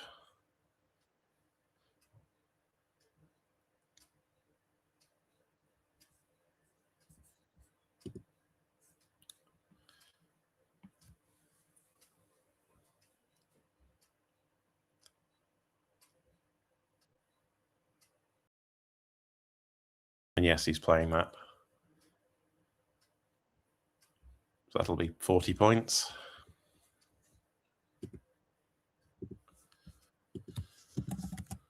So that moves him back into the lead. It gives him an 8-point lead.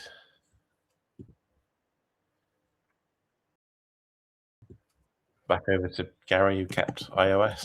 He's drawn a second O and the V. So fairly awkward rack. Board closing down again. Options include playing to the M of mod, so Varum or Vroom to get rid of the V and the 2 O's. Does open up, well, Varum opens up a 9-timer. The V in second place is for prefixes like over.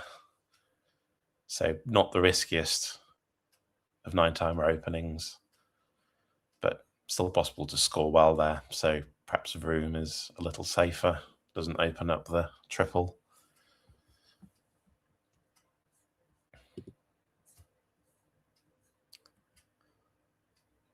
Other than that, you can try and make an opening for his S by playing Arvo and AY next to Juicy. There are still 2 S's unseen and a blank, so it's awkward to block though. If Femi doesn't have the S, then reasonably likely to stay there for a bit. But Gary is always playing double O next to mod. So lower scoring move, opens up the triple to the top left, keeping the V, which is generally quite a clunky tile, possibly fishing for something, or perhaps doesn't want to open the board too much. Over to Femi, who's drawn the X, but the rack is still quite awkward. He'll be looking to play into that newly opened triple.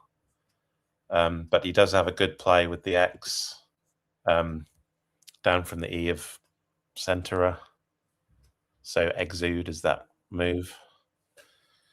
It's obviously the best play. There's nothing close to it in terms of score. So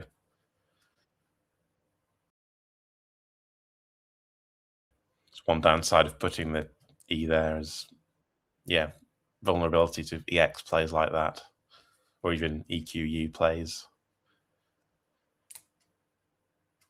So see if Femi can find that. Looks like he is. Does open up the bottom line, but it scores so much you can't worry about that. 63 is much more than any other move that he has.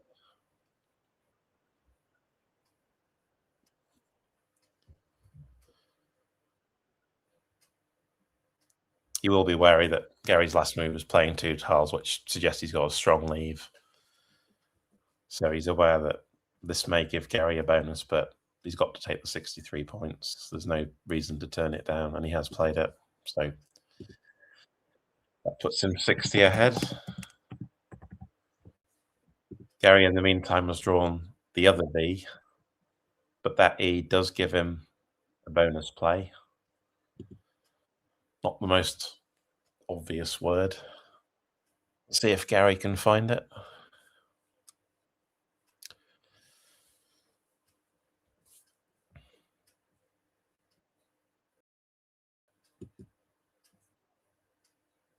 Doesn't see it, then the options are limited. The word is Vivaries, Vivaries, 68. If he doesn't see that, then say options are limited. Things like Vivid or Vivda, and he is playing Vivid.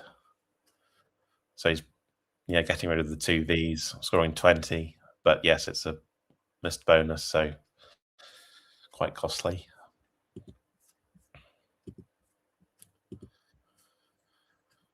Femi's rack slowly getting worse. Kept 2 Gs last time. Still with only 1 vowel, the U.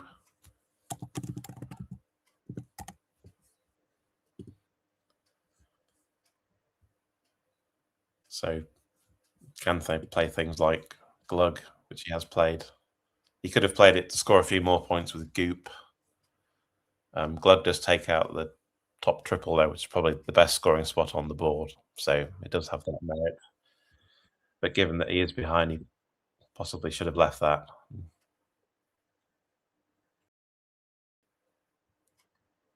So yes, Glug. Oh no, sorry, Femi is ahead because Gary didn't play the bonus. So Glug gives Femi a 51-point lead.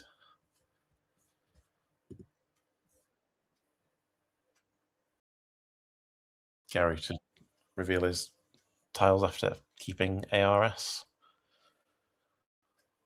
Not much going in terms of bonus lanes, but he has drawn the second blank. He's drawn very nicely indeed. Serial and a blank. The Iwi hook for Kiwi means he can play bonuses with Kiwi.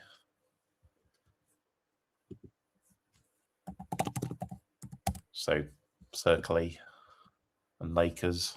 Those are the 2 highest scoring bonuses he has. There are various bonuses from the E of Exude.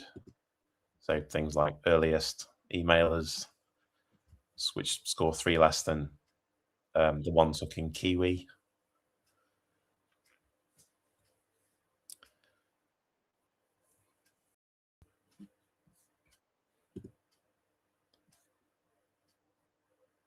Can also play from the G of Glug. So things like Gasolier, Glazier's Glacier, scoring 70. Gary's choosing to play from the E of Exude, which is probably the safest thing. It does take out the E as a bonus line. Doesn't leave any vowels next to triple letter squares. So yeah, probably the safest bonus all around that. Gives him a small lead of 23. Back to Femi, who's drawn the Z and also the S and second H. So a bit more scoring potential this time. Slightly more flexible rack, although he only has 1 vowel at this stage. He can play the Z to score well. He can play ZE in the bottom right for 46. Does keep 5 consonants though, so not ideal. He is playing that to, again, save time. Both players having used about 13 minutes so far, so should have sufficient time for the end game.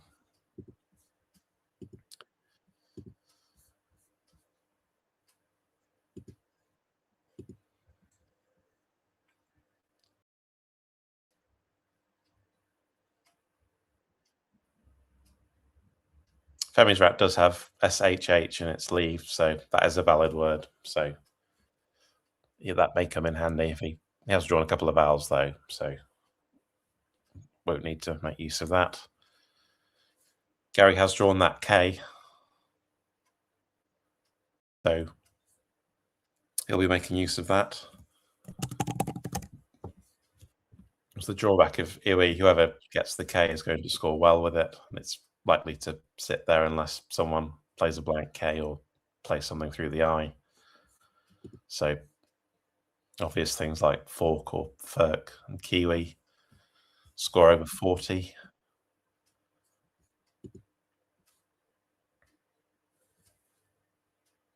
Don't think there's much else there to consider. Scores so well with good leave. Although again, the S is not very useful on this board. It's rapidly closing down. I think there aren't very many realistic bonus lines after fork or firk. It restricts the G of glug. Possible 9 starting any or 8 starting with the O of Fiards. 9s through the TE of centre and bottom right are also possible, but slim pickings for bonuses, so it's entirely possible we won't see any more after this. But Gary's overlooked the Kiwi hook. He's played Kif, making Arc for 27. So that's an important miss. Doesn't score as much. Although no one's going to play there now, but yeah, it's quite a lot of points to give up. So back over to Femi, who's trails by 4 now, having drawn 2 vowels to his 5 consonant leave. Draws AU. So you can play things like huh and hoop, play off both H's and the U and score well. You can also burn the S and play something like hoo-hoos through the U of exude for 36, which is certainly worth considering, as say the S is not so useful on this board. Bear in mind though, they've not played the Q yet, and this is the last U, so might be useful to hang on to it. Femi's opting to play huh in the same spot as hoo-hoos would have played. I think keeping the U is, yeah, a good idea here, because the Q is likely to be very awkward to play on this board. There are a few floating eyes, but it'll cost you some time to play off dumping the Q for only 11. So I think, yeah, huh looks pretty good here to me. Back over to Gary, trailing my 22s, drawn very well, having kept ORST. The 7s he got don't play, but he can play through the eye of Iwi. There are 3 available 8s, and he's playing tritones immediately to save time. Does open up a new bonus line. Maybe there is some merit to playing Snottier here, because that means it does not open up a new bonus line at the cost of 8 points. So tritones also opens up a big scoring opportunity next to the ONES. Quite easily could score 50 there. So I think in the situation, playing Snottier would actually be better. Tenorist also plays in the same place, so I think in this case, playing the lower scoring bonuses is better in terms of not giving back bonus lines. So yeah, Gary's played the highest scoring bonus, so that gives him a 44-point lead. Femi, having played both H's, has drawn EN. And yeah, we see the drawback of tritones. He now has 2 playable bonuses in the newly opened line, both of them scoring 83. Those being unleds or unlades. If Gary had played Snottier or Tenorist, they would not have played. I don't think. Actually, Snottier might still have played. Yeah, Snottier would have permitted it. So yeah, would have made it a lot harder, but yeah, still plays.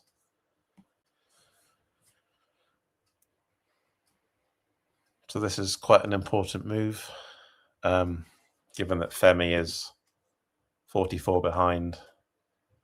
If he doesn't get the bonus, then you'll be in some trouble, because that line is surely going to disappear next move.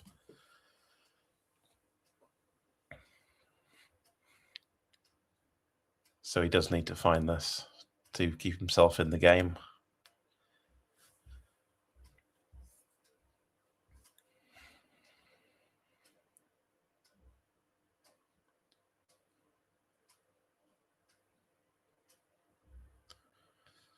There are players like June next to tritones, but so he really does need to find the bonus here. I think June would put him about 10 behind or so.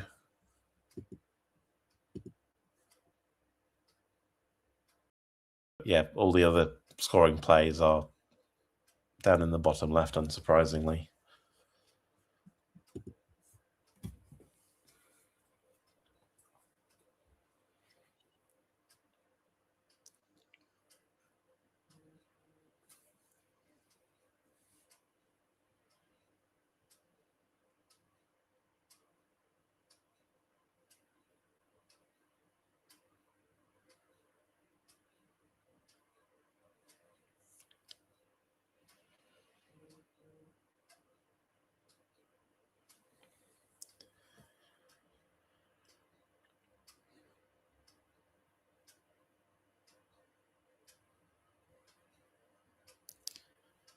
Both players with good time management so far. Gary with just over 9 minutes, Femi down to 6.5 minutes. There are only 6 in the bag, though, so about to enter the end game. Femi has spelled out unleds. Is he about to play it? He does need to play it, otherwise he's going to be in some trouble.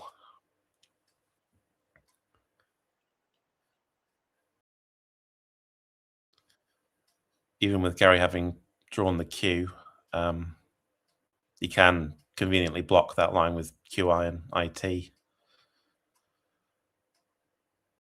So, yeah, Femi really does need to find this bonus, or rather play the one that he's found.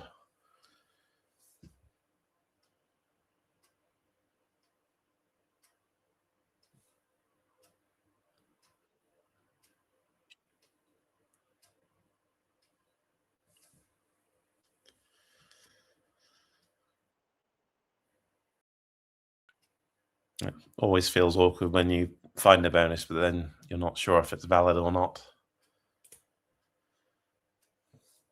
Then you spend ages thinking about it. Especially troublesome when you're on stream and you don't want to make a mistake. You don't want to play a phony or miss a bonus. But he's broken up unled, so considering something else now.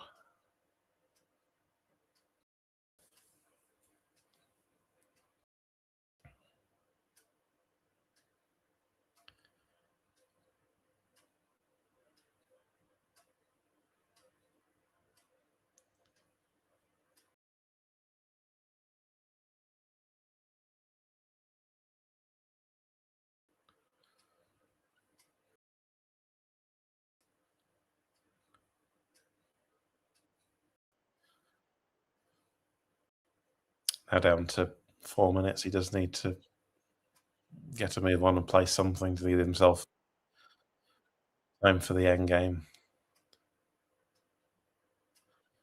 Unleds would empty the bag. So can afford to think a little more, but does need to be speeding up a bit.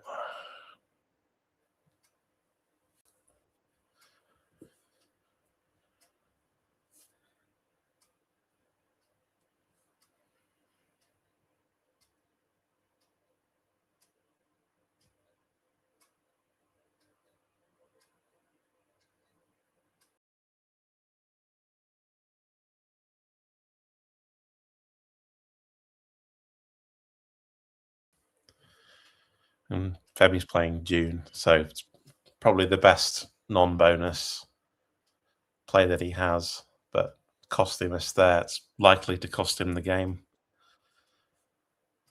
So, yeah, so June goes down. So Gary leads by 8. And he does have the obvious you play to block the best bonus line. So June does leave 2 in the bag.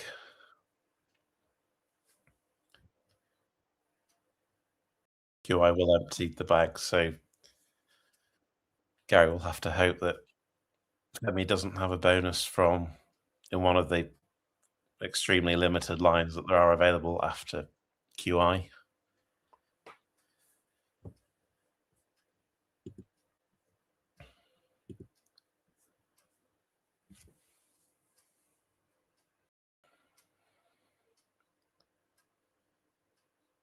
Bag does look reasonably promising from Gary's perspective. Things like Autolands would fit from the of Fields, but Laterans would play next to Tritones if he did have that rack. So if Femi did have that rack, then there's nothing Gary could do. So he has to play in the Tritone spot and hope that Femi doesn't have anything. So yes, he is playing QI next to Tritones. Femi with Langors on his rack, trailing by 47, which is too much to overcome. There's no bonus available. So yes, missing unleds and unlades is going to cost him this one. Also, the two phonies that Gary played, Centre and Bamp. So challenging either one of those may well have changed the result as well. But yeah, that's how it goes sometimes.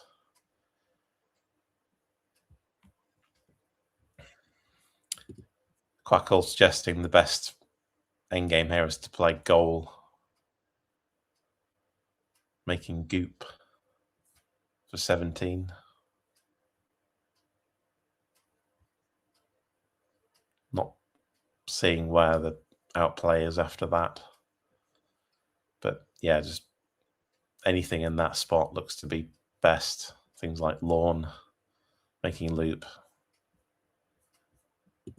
but also work in terms of out and twos. But none of those are going to score enough to overcome the deficit.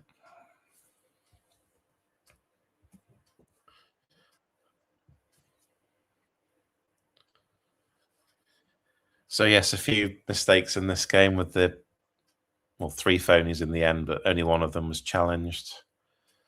There was the miss of Vivaries, which could have been costly. A few missed bonuses with Femi with missing unleds and unlades at the end. So either one of those could have changed the result, but we are where we are with this one.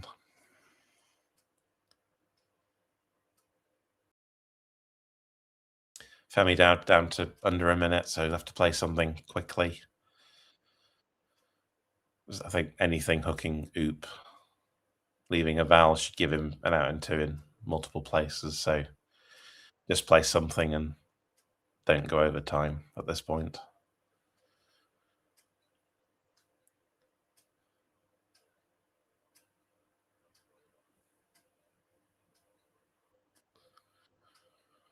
And yet Femi playing with the goop hook.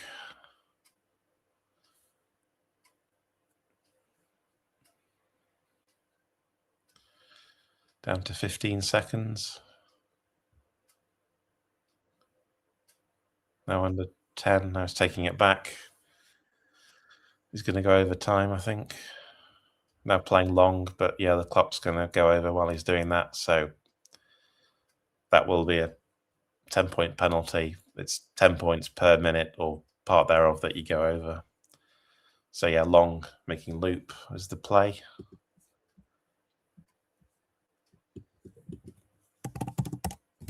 So he will have outplays next turn with the S.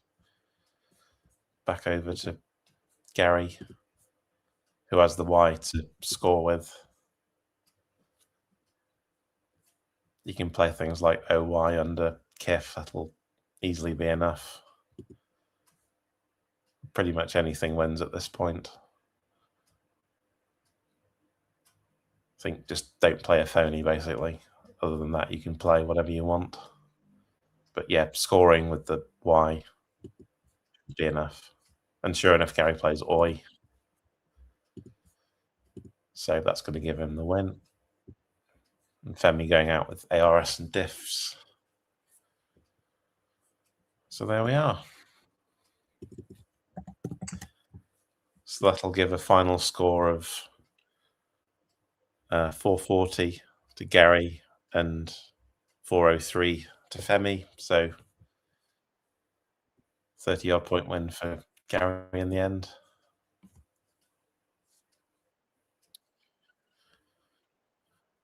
So yes, not the most accurately played game, unfortunately, but yeah, it can be stressful being on stream. So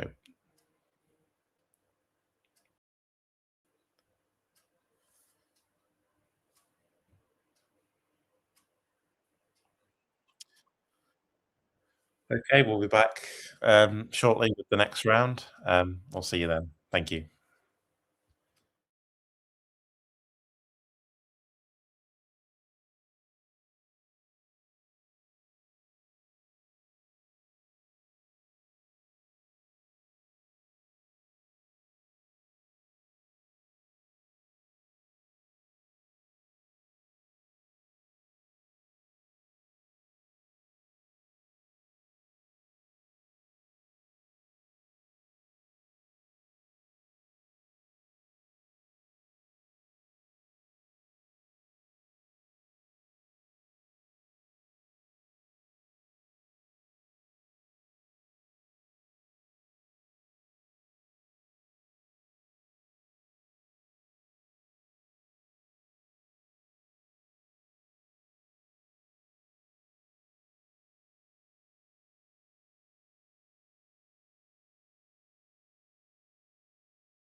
Okay, we're back. This round is going to be Nick Della versus Sam Crispin. It's Nick to start, so files are coming up now. Clunky rack for Nick to start with FGP and the U as well, so he'll be looking to play off at least 2 of those. So things like get up will be a good way of doing that, or he can play to the double with Fue keeping GP. Not the best lead, but that is the highest score he has. He could also play a bit shorter and play something like Fug or Poof, which would again dispose of 2 of the awkward consonants. I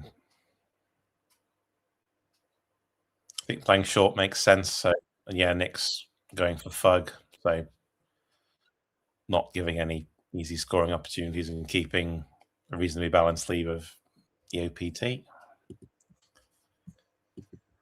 Sam has drawn an S, and he's immediately going to play Ugaries through the S. So that's one of the floaters he needed for a bonus. That's his only playable bonus, so he's off to a flying start. So it gives him 48-point lead. Does open up 2 triples, but nothing to think about. It's his only bonus, so he can't be worried about opening up those scoring opportunities.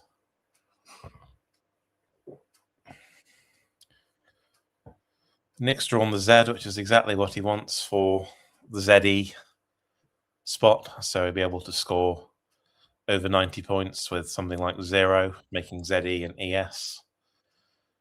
And he's going to play that straight away. So not too much to think about. Can also play Potser, making RE, using the other triple, which scores 83. Slightly better leave, but yeah, I think taking the extra points, taking out the dangerous spot is worth it, despite the worse leave. Sam has drawn very awkwardly after his bonus. He's drawn 6 vowels and a T, so his options are going to be limited this turn. He can make use of the Fugu hook and play Etui. So 4-tile overlap, that scores 22. Does keep 3 vowels, but it's worth it, I think. 'Cause, yeah, it's 22 points. You could change and keep something like ET or AET, but I think it's worth taking the points here, especially as it knocks off the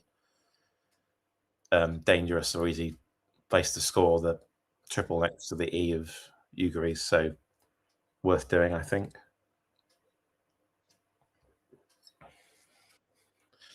And yes, Sam is going to play that.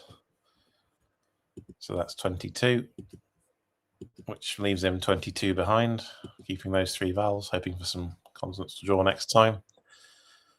The consonants are currently on Nick's rack. He's kept PTT last time. He's drawn the J, but only 1 vowel to go with it, so that's going to restrict him.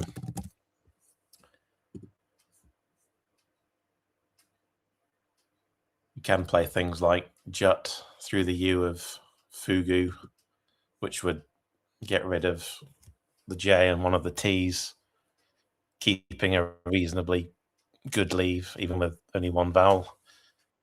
You can play longer with things like prattles to the ES of Ugaries, which would keep just the J. Nick's going for Jarl, making eel, which plays off more consonants. Does keep that same PTT. Does open up scoring opportunities next to Jarl, but you could get reparallel with things hooking JO or JA. So see how that plays out.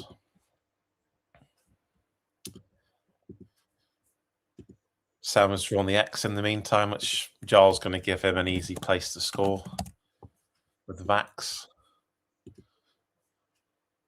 So 53 does open up the JA spot, but so many points, can't really turn it down. Sure enough, he's going to bank the time and take the 53 points. There's also things like Jaxie, but I think, yeah, just it's good to get rid of the V as well. So, and the Y is useful for scoring generally. So, not so good for bonuses, but there we go. So, Vax for Sam puts him back in the lead. Nick still lacking vowels, drawn a third T, which is not good for his rack. Really does restrict what he can do. He can play from the Z of 0, so things like Zerda. You can also play Tat next to Ugaris to get rid of all the T's. So that's Tat with 3 T's, T-A-T-T, making Zia and so on. Keeping DPR, which is perfectly reasonable. Lined up trapped at the moment, which would play forming 8, which is what he's about to play. It's good to get rid of the 2 T's. DT is one of those trap leaves that looks better than it actually is. It's very easy for that to deteriorate if you don't draw an E. But say limited options here, so it's good to play off some consonants and resolve the duplication. So trap does his move, scoring 17.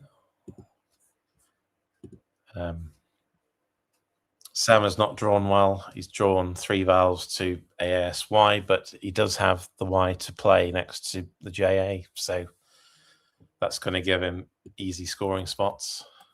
I think Nick might be on hold here. But play's accepted, so... Right. So that gives Nick a lead of 11. Sam to play with his Y. He's already separated year to play next to Vax. There's not really much else he can do score-wise. It's easily his highest scoring play, so you can play off more vowels by playing something like Ouija's through the JA. But that opens up the triple, uses the S, so just play, take the points. The leave does have some synergy. IOUS is a reasonably common suffix, so it's not the worst 3-vowel leave there is. But that 48 points puts Sam 37 ahead. Nick, in the meantime, still short on vowels, but he does have the first blank, though it's not going to help him this turn. There's basically nothing he can do other than exchange. He could play off GB or playing Gub and Gut and Bait, which is a few points, but said the leave is not great. I think an exchange is in order here, as the leave is not particularly good, even after dumping the 2 consonants.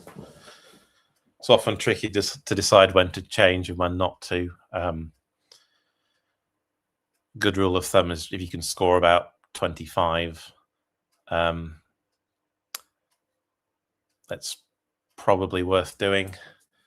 It varies situation to situation, of course, but but in this situation, since the score is only 16 and you're still keeping 4 consonants, you are trusting to luck really on the draw, even with the blank.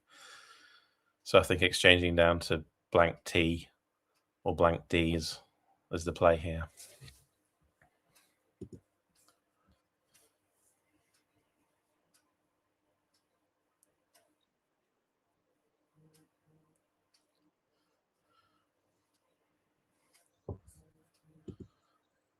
So Nick does exchange, keeping T blank.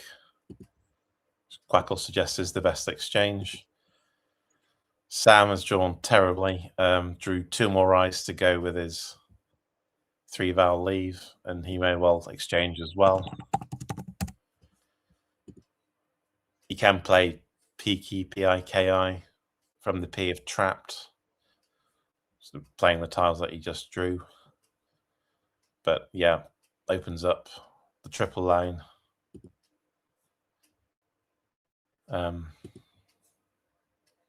I think exchanging is correct again here.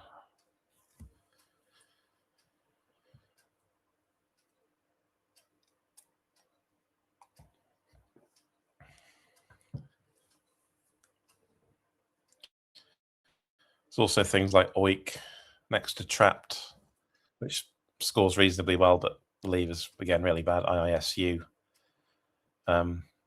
Maybe worth considering though.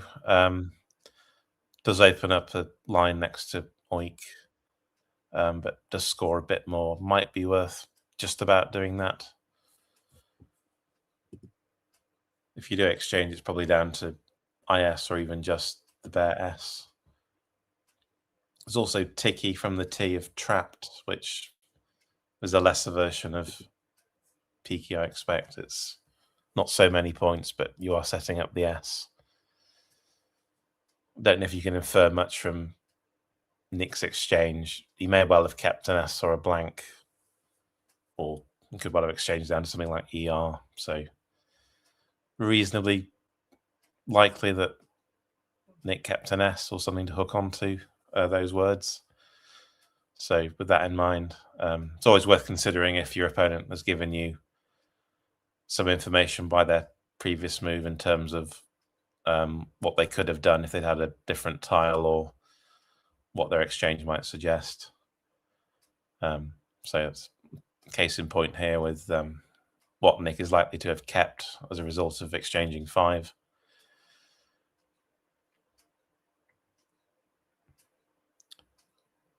Stam still pondering his separated KUI. Not sure where he's thinking of playing that at the moment. Maybe Kufi, I guess, which would be 13. Sets up another S hook. The S is not that useful on this board as things stand. You can play down to the seal hook, or hooking axe, or J, but apart from that, it's not a great board for the S. So something like Kufi, it's a reasonably controlled opening. It's not giving away easy scoring opportunities, and the openings it does create are ones that it's difficult to block and score much if you don't have the tile in question to hook. But you are only scoring 13 and you're keeping 2 eyes. So Sam is exchanging, but he's choosing to keep the K, which is interesting. Maybe thinking of trying to score something down to the eel hook. Okay, it's not a great bonus tile, but he's changed the 4 vowels, so that's what he's gone with. Nick has drawn the Q in the meantime. He's playing do quickly. He can play the Q with QI and F, for example, but he's choosing to take the points. There's only 1 U left. I think playing off the Q is the correct thing to do here, but they do scores a bit more. You might be able to score down to the triple if you may have to burn the blank to do that, though. So that leaves Nick 16 behind. Sam has drawn into non-skier and he's immediately spotted it. It's a good find if he's prepared to pull the trigger on it. Does play in 2 places. Both the R's of Ugaries and 0 can be used for that. He's going for the lower scoring option, which does triple the K. It scores a bit less, but it doesn't open the line timer. Probably worth doing that on average just to not give away easy scoring opportunities. So yeah, it's good defensive awareness there. In fact, Nick would have had quoting if he still does, but it would have been a 9 timer if the position had been changed. So yes, quoting does play through both ends. 1 to the right scores more because it's doubled. But Nick is playing quoit. It's always worth seeing if your opponent's move, the previous move, has given you a better play. So yeah, Nick playing quoit quickly, because that's what he would have come up with while Sam was thinking about his move. But yeah, playing a little too quickly there, he's missed a better opportunity. But quoit is a good second prize. It scores well, does use the blank, but it gets rid of the Q. he may have been playing for that with do. If he draws another O, then he's got quoit or the U. So yeah, do is sort of a setup in that regard. So that play brings Nick to 29 behind, having played the blank, but Sam immediately playing condemns through the N of non-skiers in exactly the place that quoiting would have gone. So a bit of a double whammy there for Nick. It still would have played through the N of the other N, so wouldn't have blocked him entirely. Sam going for the higher position, so that scores a bit less.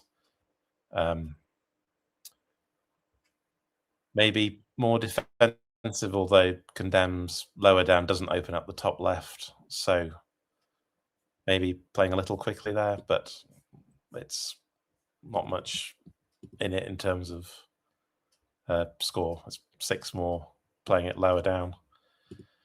But yes, there we are. That gives Sam a 107-point lead. Nick still to reveal his tiles. Both players playing quickly so far. Don't think they're going to get into time pressure at this rate. And Nick has drawn, having kept GI, would have probably hoped for an N, but still has the floating N of non-skier to work with, but not the best draw in terms of bonusing. He does have some scoring tiles though, so he does need a bonus to get back into the play. He does have a very nice move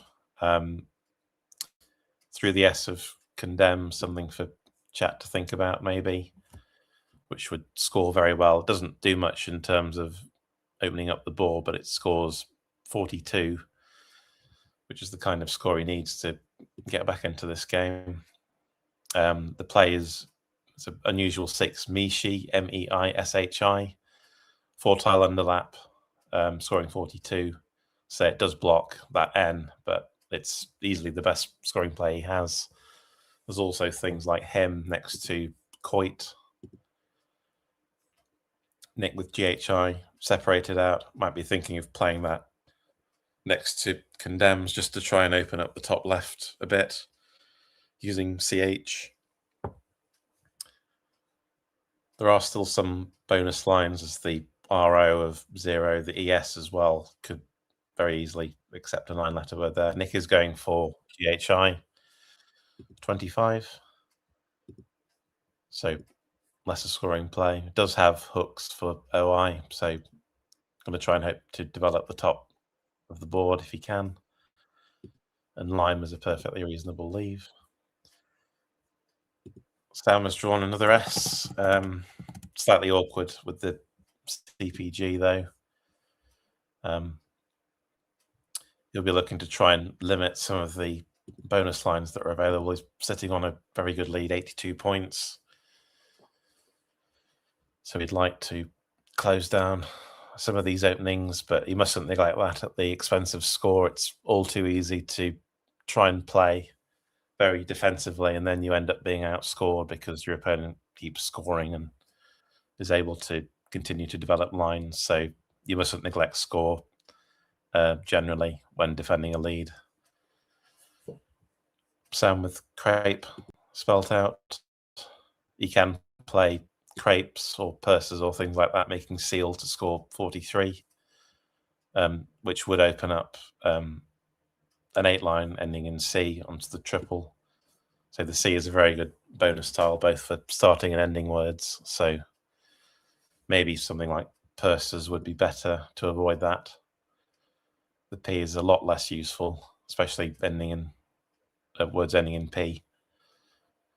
But yes, any of those plays would put Sam 125 up, go through the tile bag, trying to accelerate the end of the game. They're easily his best scoring plays. He could do something more defensive, play something like peg next to 0, just to try and take out some of those floaters and keep a very good CERS. It's a bonus leave.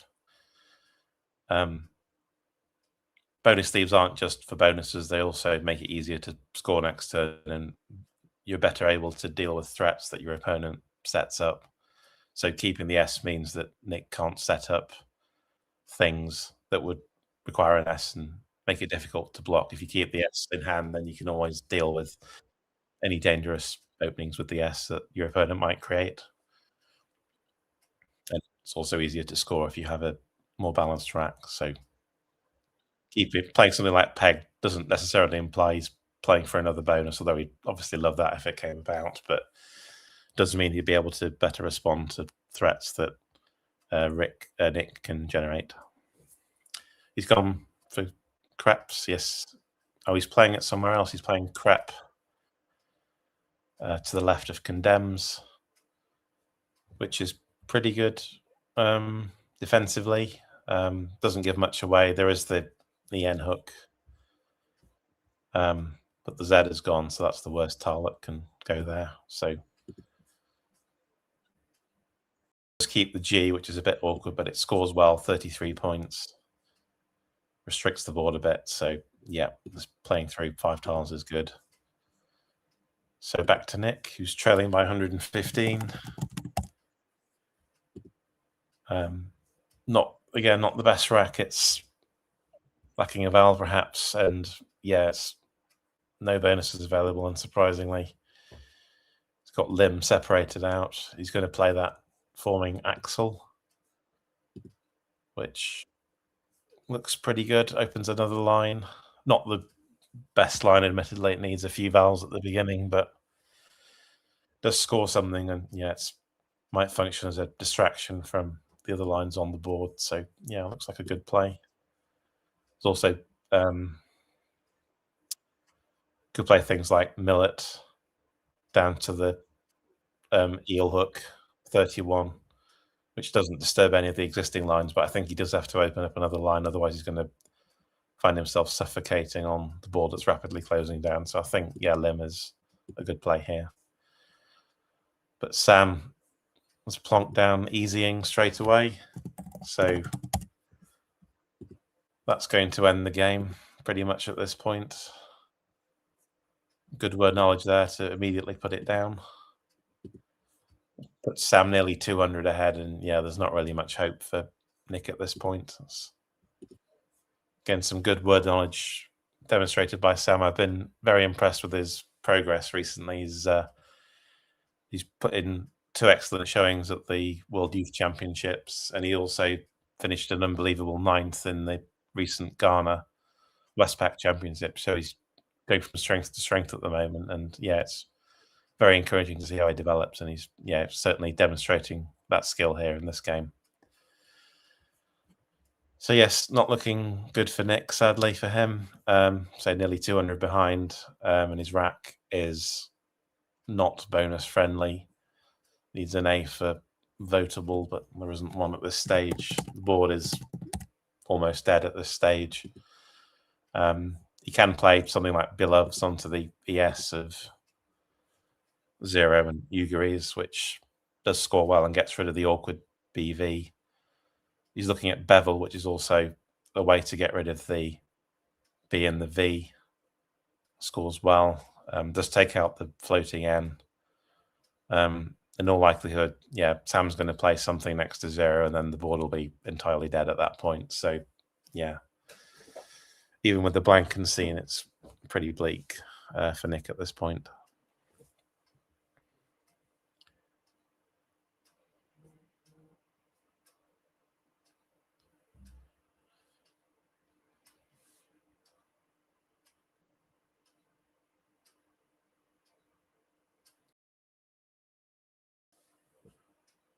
So it's been a pretty quick game. Nick's used just over half his time so far. Sam, just over 11 minutes. So, yeah, with only 12 in the bag at this point, we're not going to have any time issues at the end.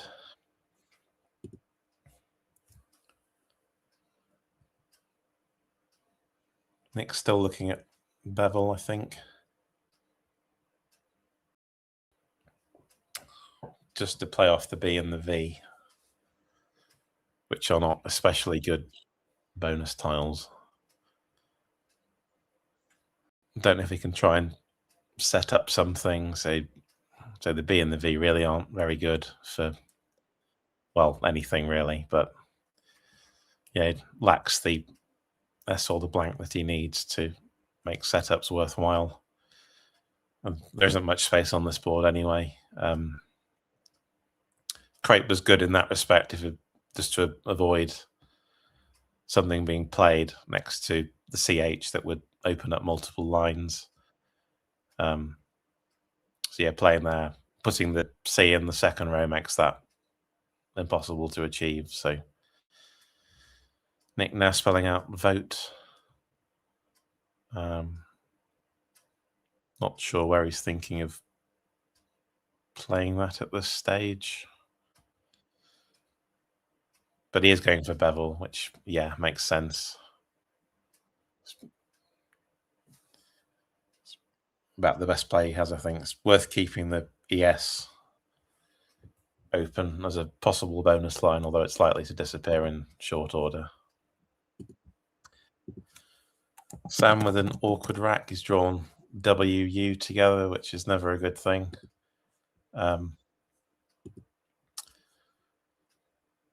He can use the W with the EN hook that he created earlier, so easy score for the W. He's got Wooder separated, which is one of the new sixes. Although it doesn't really go anywhere, I don't think. Could try and restrict the zeros spot, so playing something like 4 next to 0. Just to take out those lines. It scores well, 30 points, gets rid of the W, does keep the U. But yeah, I think pretty much anything at this stage will win. So just trying to keep the large lead that he has is worth doing. Taking out the most fruitful bonus lines is certainly the order for this turn.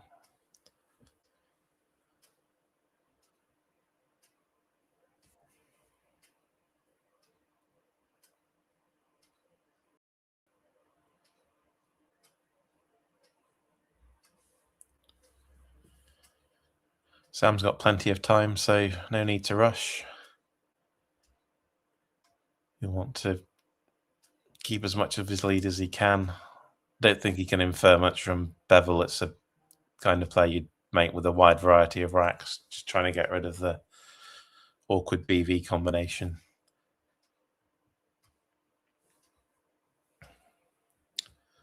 But yeah, he can certainly afford to take his time. He's played quickly but accurately in this game.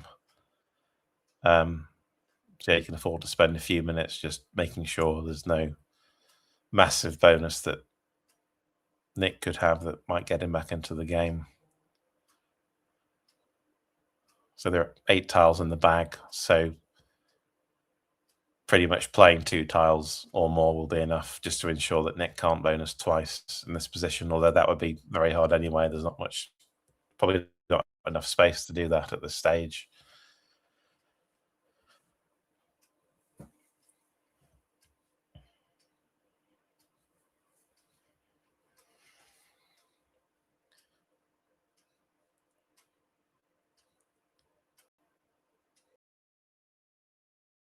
It's also a good time to check your tracking just to make sure that you've not missed something, that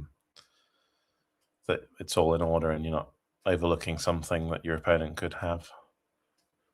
If you have the time to do that, then yeah, I mean, obviously in this situation, there's difference in the score is so wide that it's not going to matter too much, but it's always a good idea to just get into the habit of having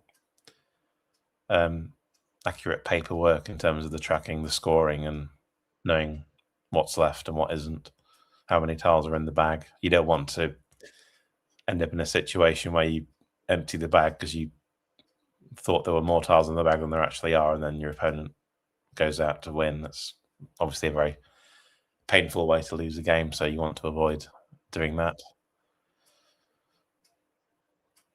Sam still thinking, now separating FUD on his rack.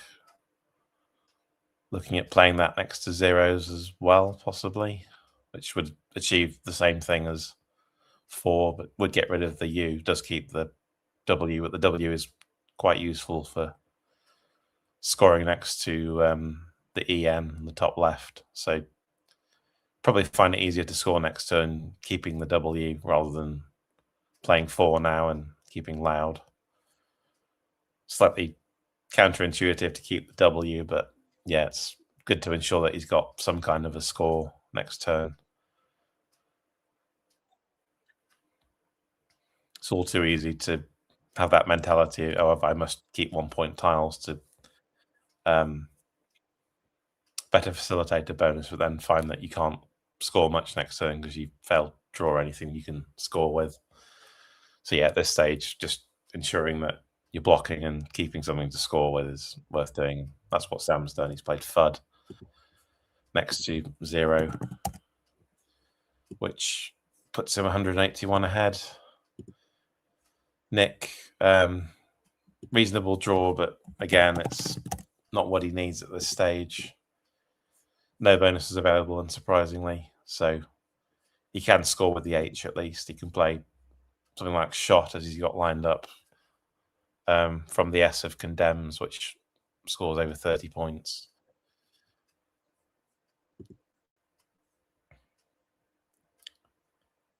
He could open up bonus line by playing Thio next to GHI, which would give a restricted 8 lane through the T. The score, while it scores 27, that's the top static choice. So possibly worth doing that. There are only 5 tiles in the bag, so that would leave 1. So good not to empty the bag unexpectedly.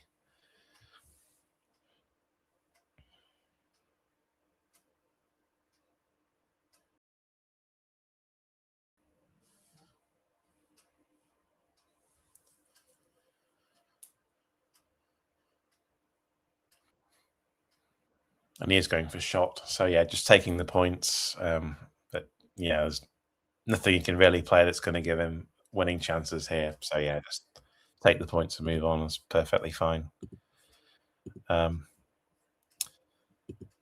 Sam, balance rack, slightly clunky, but he can score easily with it. I'm saying kept the W last time, so he can cash that in now and play next to Bevel.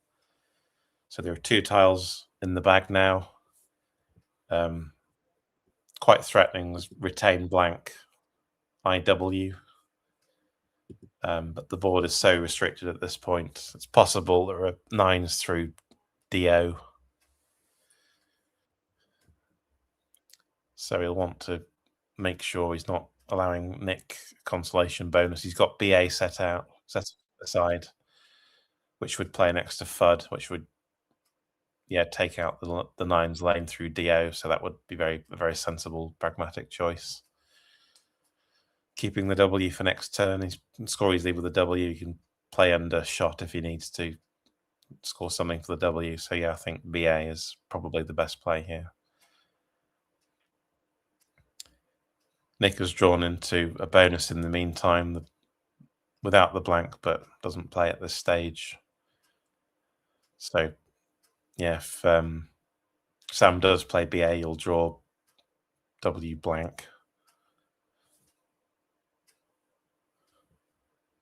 So it looks like we're not going to see a blank bonus in this game, which is rare, but does happen.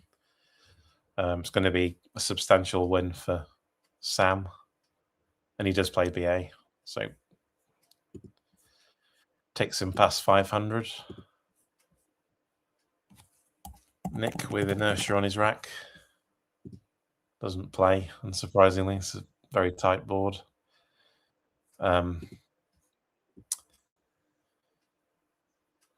He can play down to the eel hook, so tinier and real, for example, means he can go out easily next turn with just the A.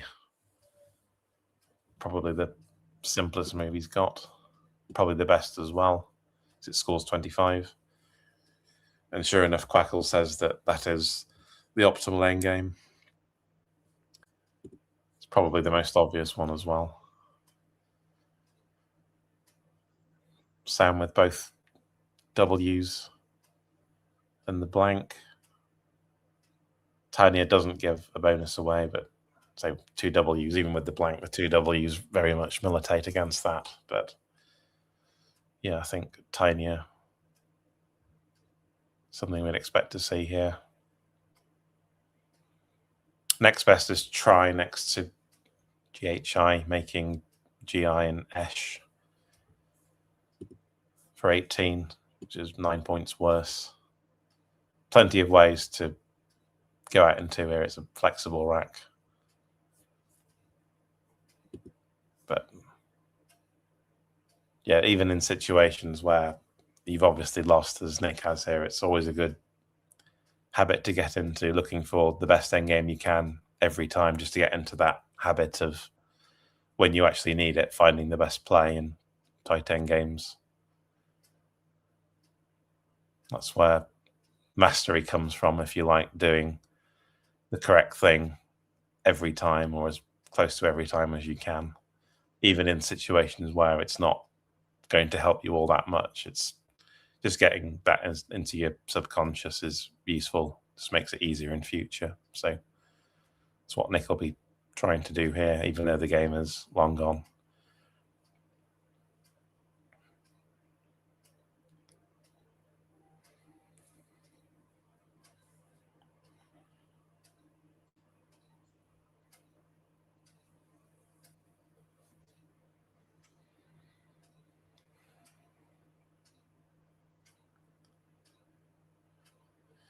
Nick's still thinking, but he's got 6 minutes to find something to play, so he's not going to lose out on the clock.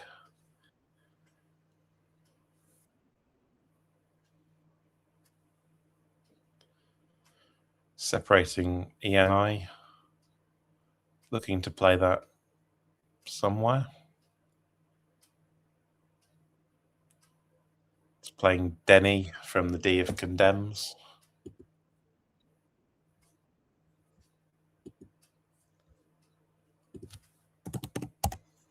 So that scores 14. Oh, he's taken it back.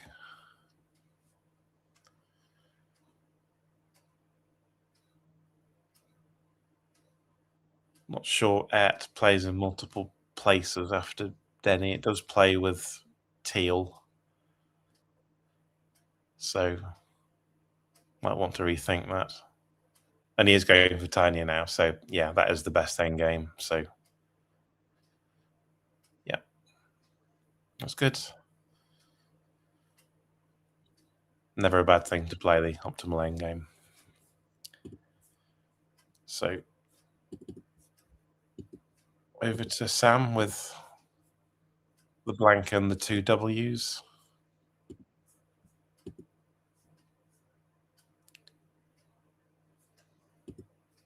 You can use the blank to hook onto Axel and play Wars or Wows, which unsurprisingly is the top move statically, getting rid of the Ws and scoring well, and indeed that's what he's doing. So either Wars or Wows is the best endgame by 10 points.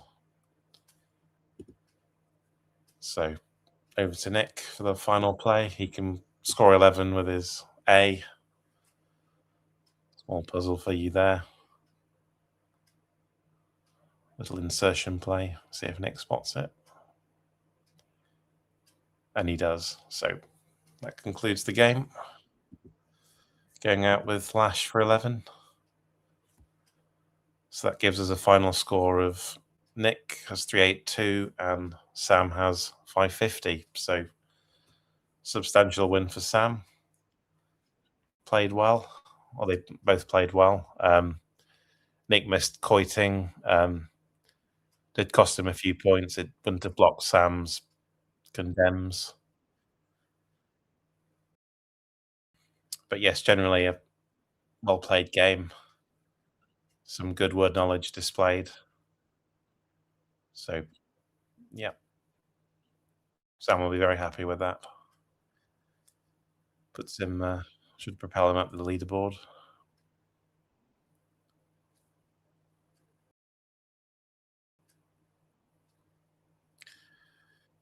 Okay, so I'm being told that our next game will be Colin Northmore versus Brian Post. That'll be another interesting game to follow.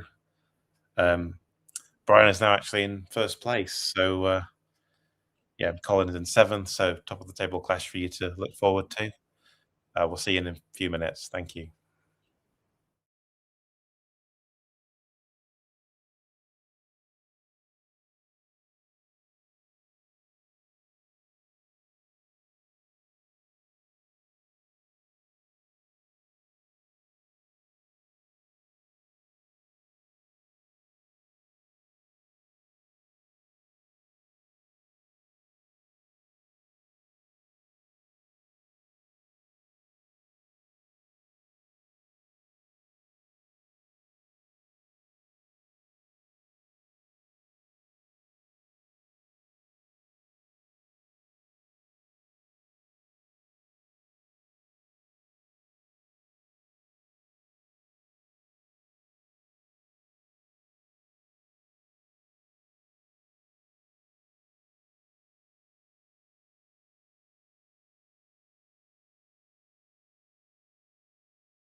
Okay, we're back. This will be the last game of the day. Up next, we've got Colin Northmore and Brian Poe.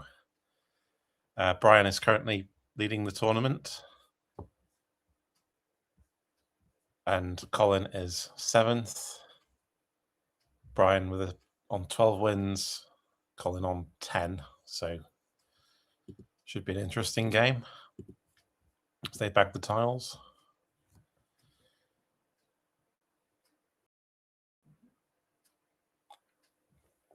It'll be Colin to go first, so Brian just shuffling.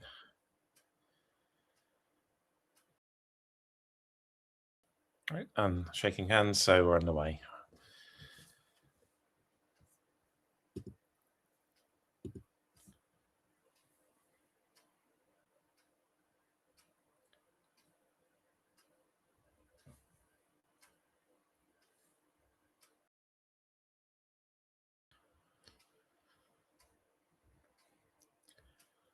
Oh.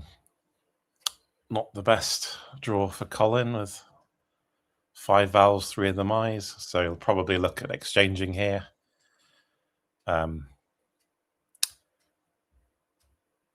May look to keep ing, so possibly exchange IIO. ING can be a bit of a trap leave, depending on the state of the board. Colin does indeed exchange the 3 vowels, keeping gain. So that is Quackle's preferred option, keeping gain. Brian with a nice draw to start with. But it doesn't make a 7, so he may well exchange as well. It's a good way to think of the opening move is that it can be a free exchange. So if you have a promising rack, then you could play 1 or 2 tiles or rather 2 tiles to start the game. Often better to exchange. Try to ensure that you've got floaters to play through next turn that you might need. So exchanging a single T looks strong here rather than playing something like DIT. Exchanging DT would also be fine, but yeah, Brian has indeed exchanged 1 T, so 2 exchanges to begin with. Both of them look the best options that they had. Not the best draw for Colin again. He's drawn the clunky WF combination. So he'll be looking to play off both of those. He can do that by playing 4 for 18, which retains the N for fawn. So it'll be useful hook for his ING if he happens to draw a bonus with that. Brian, in the meantime, has drawn a C, so he's likely to bonus next turn. And yes, Colin is indeed playing 4. So, yeah, good play to start on both players' parts. So, Brian has bonuses here. He can play either of his 2 7s, hooking 4, so directs or credits, but he does have a better play as an 8 down from the A, and then he spotted it pretty quickly, so it's going to go down. That is his best scoring play, so good spot. Not wasting much time there. So 89 for him.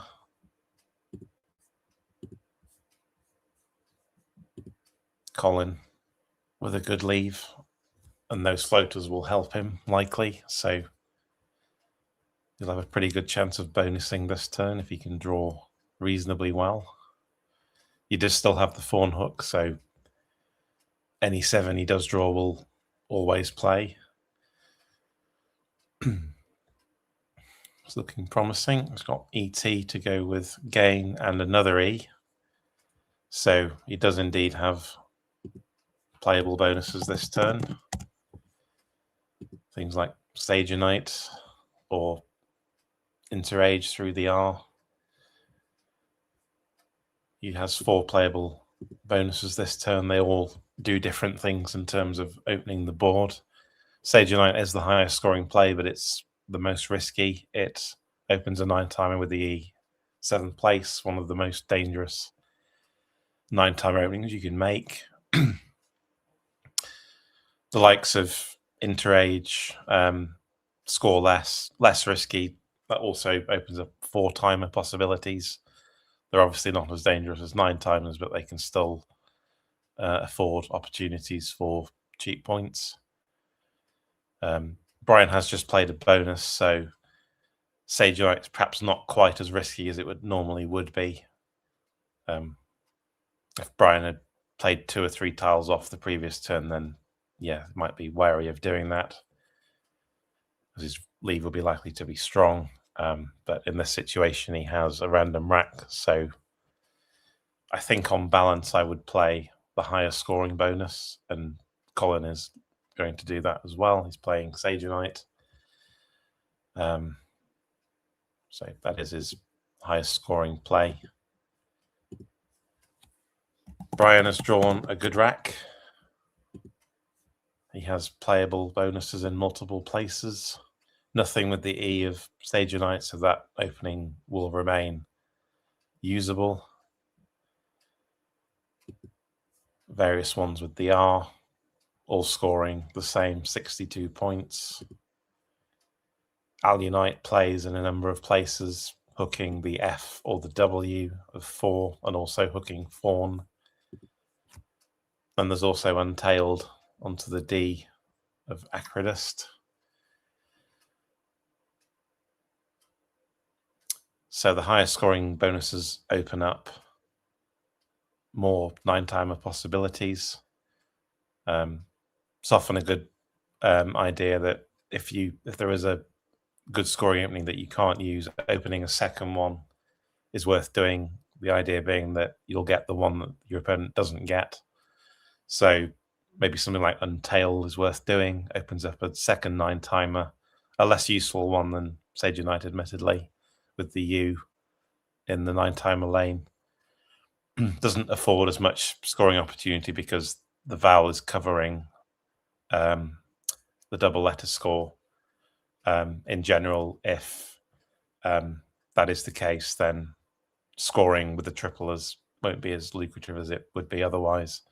Brian going for Al Unite, the more defensive option, which hooks Fawn. So that looks like the best play on this play. He's one more than Untailed, so that puts him back into a bonus lead of 66. But Colin has drawn very well, and he's going to immediately pounce on the 9-timer opening. Heroized. No hesitation there. That's going to swing the lead round. Heroized 167. So that puts him 100 up. As it happens, Brian couldn't have blocked that. If he had played Al Unite, making or, he would have still given Heroized for exact same score. So, yeah, explosive start to the game. No blanks in play yet, so Brian's not out of this by any means. Board is wide open. He is 100 down, but there are certainly opportunities to come back. It'll take several turns to close this board down, so shouldn't lose hope at this stage, certainly. Still waiting to see Brian's tiles as he makes sure his scoring and tracking is correct. In the meantime, Colin's drawn another bonus. That's well, at least one I can see. Something for chat to puzzle over while we wait to see what Brian has. And he's drawn a lot of vowels, not the best draw for him. So BL and 5 vowels, that's going to slow him down. That's not what he wanted after seeing the 9-timer from Colin.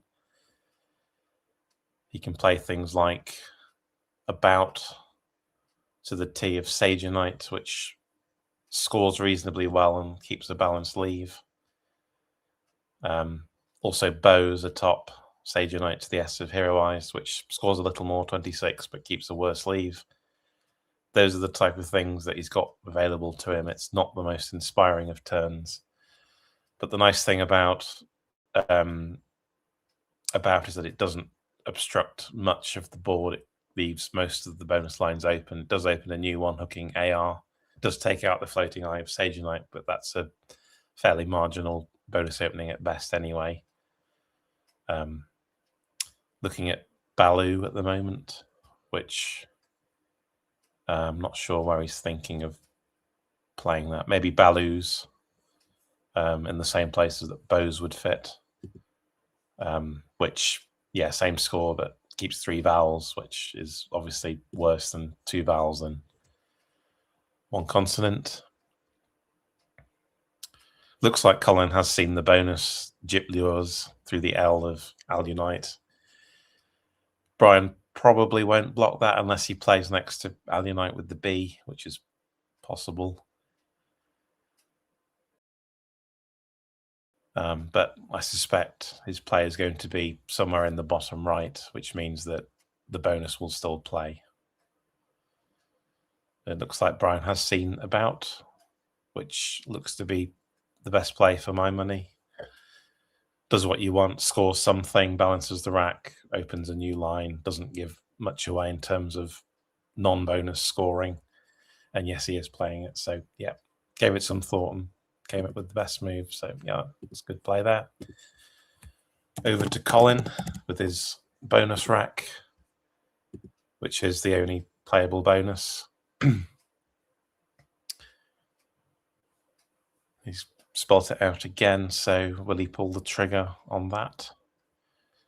That would put him a long way in the lead if he can play it. He's currently 80 ahead of Brian, and it would score 66, and it also closes down a lot of the board. Does everything he wants to do, you want to do when you're ahead. It doesn't score the most, but it does do a lot in terms of shutting the board down. So yeah, the SH hook for heroized, bonuses onto the AR, bonuses through the AL of Alunite or next to Alunite. Those all disappear. It does give some floaters with the R and the E, but yeah, the bonus openings are a lot less flexible after the bonus. And he is going for it. That's good. Well spotted. That's not the easiest word to see. So yeah, it's good play. Very accurate play from both players so far. It's good to see.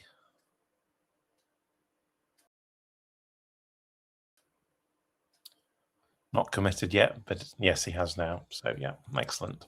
But Brian has drawn well. He's drawn the first blank in the nick of time. We'll get him back into it. He has reload and a blank. So plenty of opportunities for him here. There is 1 bonus to the T of Acridus, which is his highest scoring play. Not the easiest word to see because it involves making the blank a letter that you wouldn't ordinarily think to make it. So something for you to puzzle over in chat. Also possibilities of playing a 4-timer through the IE in the center of the board. As it happens, there isn't one here. So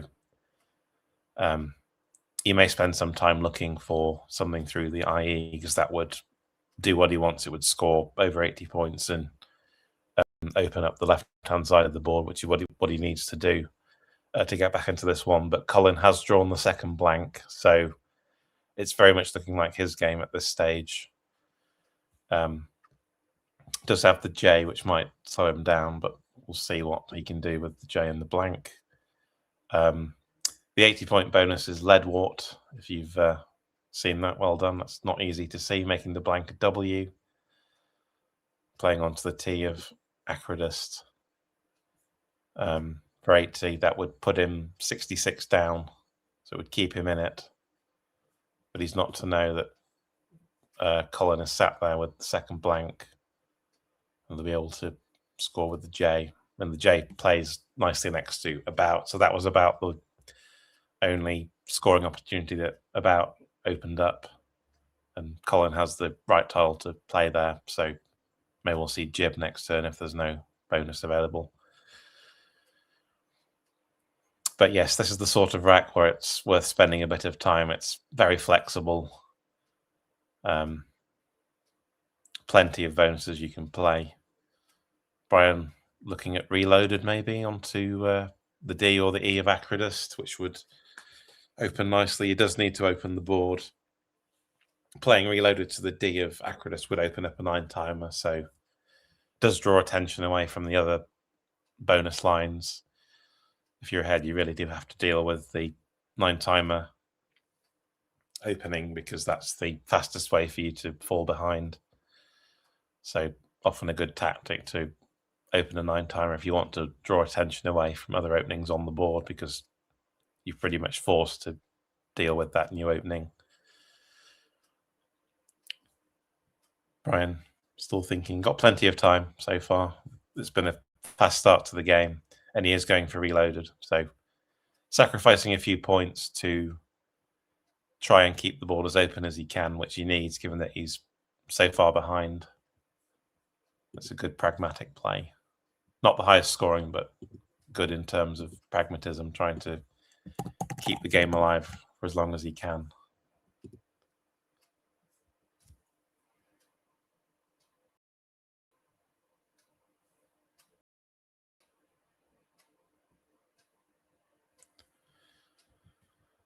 Not committed yet, but he has now. So reloaded is on the board. 68 points for that. Oh, no.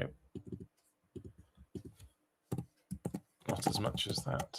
It's more than that. 70 points for that. So Colin to play with his J and blank.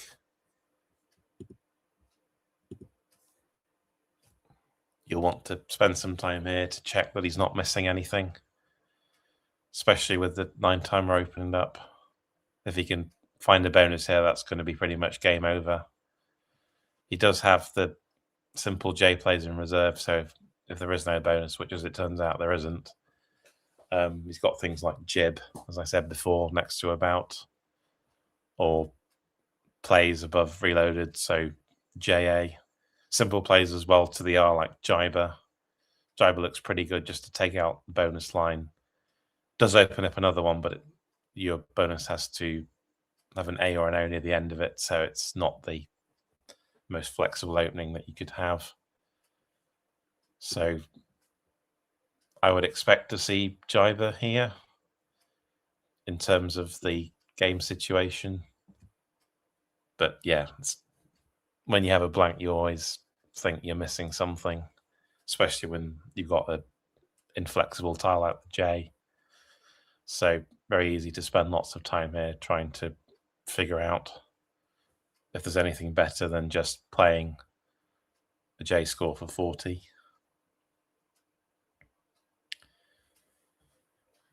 But plenty of time available for Colin. I say the game started quickly. So if he spends 3 or 4 minutes here, that's perfectly fine. Still a good game pace, using less of half of his time. And we're about halfway through the game anyway at this point. So he's got the scope, certainly, to use lots of time on this move.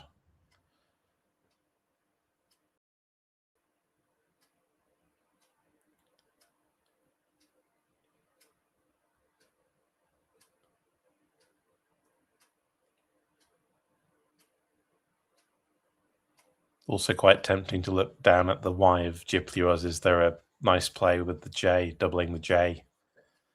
There isn't, but it's the sort of thing that's worth looking at. If you can burn the blank and get 70 for it, or 60 odd with the J, that's would be worth considering, just to try and keep as far ahead as you can. But I would expect eventually, just it certainly deserves spending time on it to see Jiber at some point.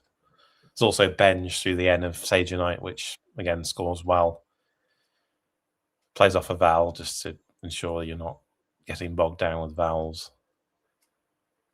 Brian, in the meantime, has drawn another bonus rack as co-rotate at the very least through the T of Acrodist,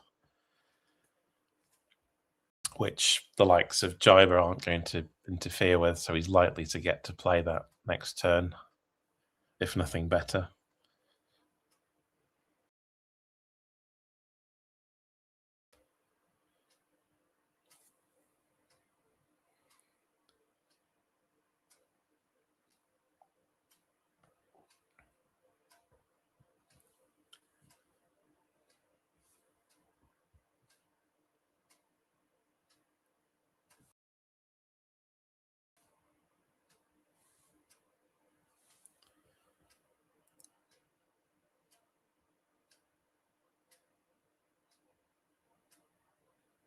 Yes, Colin's a bit unusual in keeping the vowels and the consonants separated on his rack.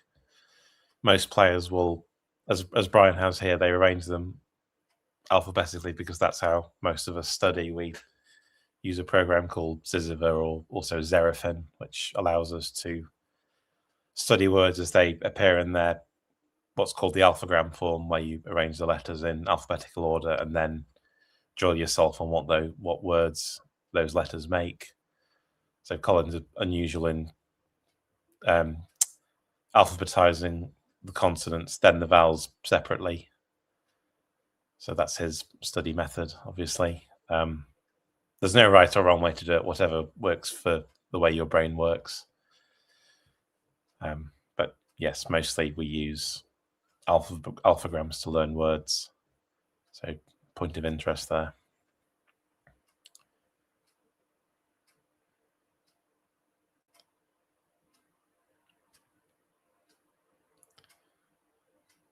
Colin's still thinking.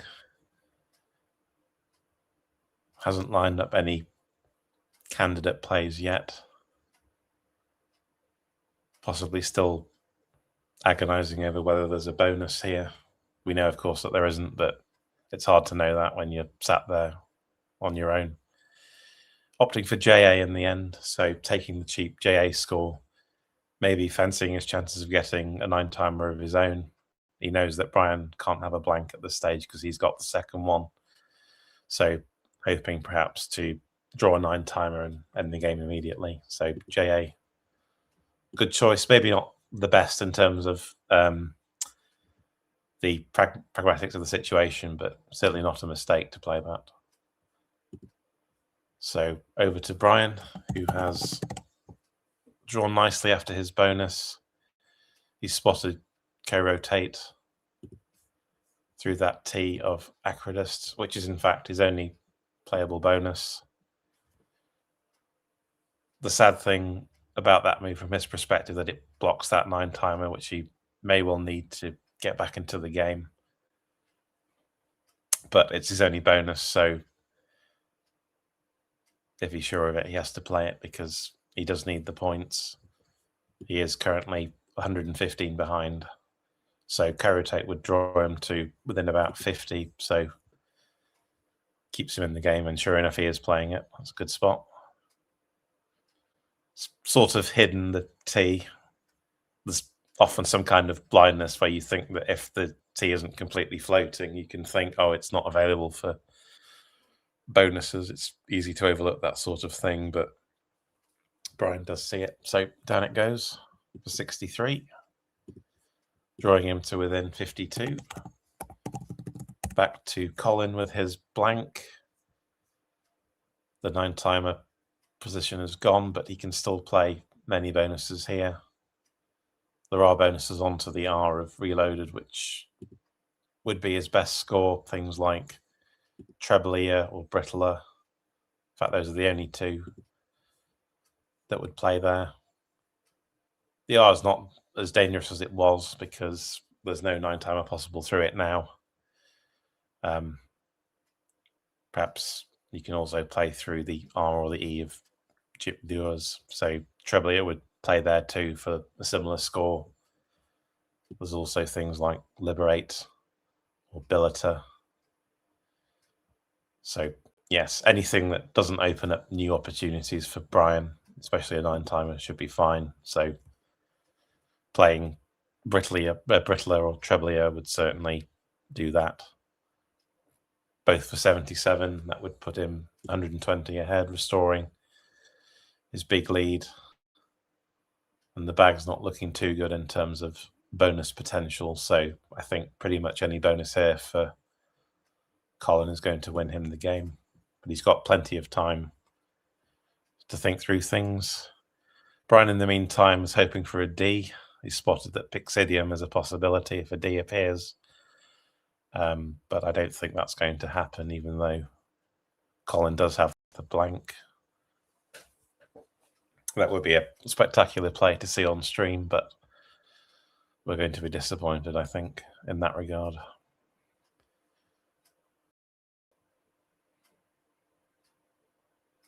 Both players still with plenty of time. Maybe around 60% of the way through the game. Both have roughly half their time left. Brian slightly more, Colin slightly less, but I don't anticipate we're going to get a time scramble at the end. Such has been the fast start of the game.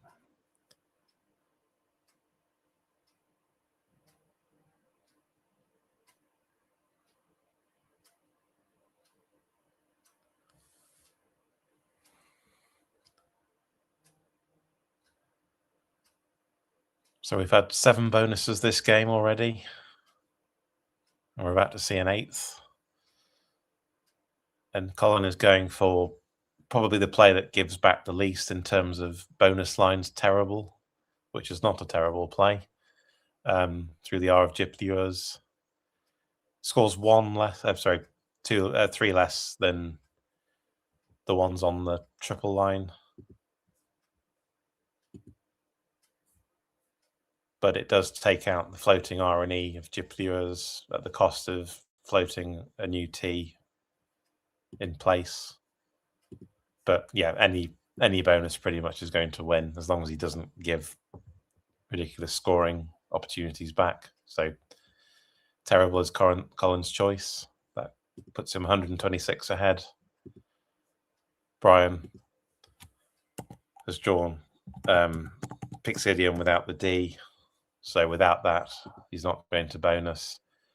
But he does have excellent scoring plays with the X, things like Yunks or Minx through the N of Sagenite. But he also has Pixie, or rather Mixie, underneath Reloaded, which he's playing immediately. 61 points for that, just what he needs. Does block the E of Reloaded and the L, but restricts the R, but the R is still available, so keeps him in it. Only 65 behind now as a result of that. So it's an exciting game. Lots of high-scoring plays. Good way to finish the day. Colin has drawn well, though. He's drawn the final S and the K, so he'll be able to score well with those. He can play down to the Y of Gyp Lures. Checking the score for Mixie. It is a lot of points, so don't blame them at all for checking that. It is 61. If Colin is sure of it, he can play Snaky down to the Y of Gyp Lures for over 50 points. But it's hard to be sure of that. I don't think I'd be sure of that spelling myself, so we'll see if Colin knows it. But even without that, he can still score well with the K. It's a good time to draw at this stage. In fact, he's got a very nice play using the words that Brian formed last turn, because you can put an I between the E, M, and C, so you can play Kine, making Oxa bottom left for over 40 points, which keeps the S, gives nothing away. Looks very good indeed, but it's very hard to spot that. Those are often the hardest place to see, the ones that slot in that fashion, but they are very good ways to score. I think I find that a lot of people overlook these little slot-in plays that score well, can ring points from awful racks. This is not an awful rack by any means, but the principle still applies. You can still score very well by making these little slot-in plays that ring points from unpromising racks. So it's well worth looking out for those. It's made more complicated here by the fact that one of the tiles involved is a blank, so it's all too easy to forget what the blank is actually standing for. But if you spot the emic possibility, then you'll see Kine, because those are the only letters that can slot into those places in the bottom left. So if you see emic, you'll see Kine as a result. If he doesn't spot those or isn't sure of Snaky, then scoring becomes a bit more limited. Things like Koi next to about for 27, keeping AEINS or Oink through the N of Sagenite for 26, so mid-20s.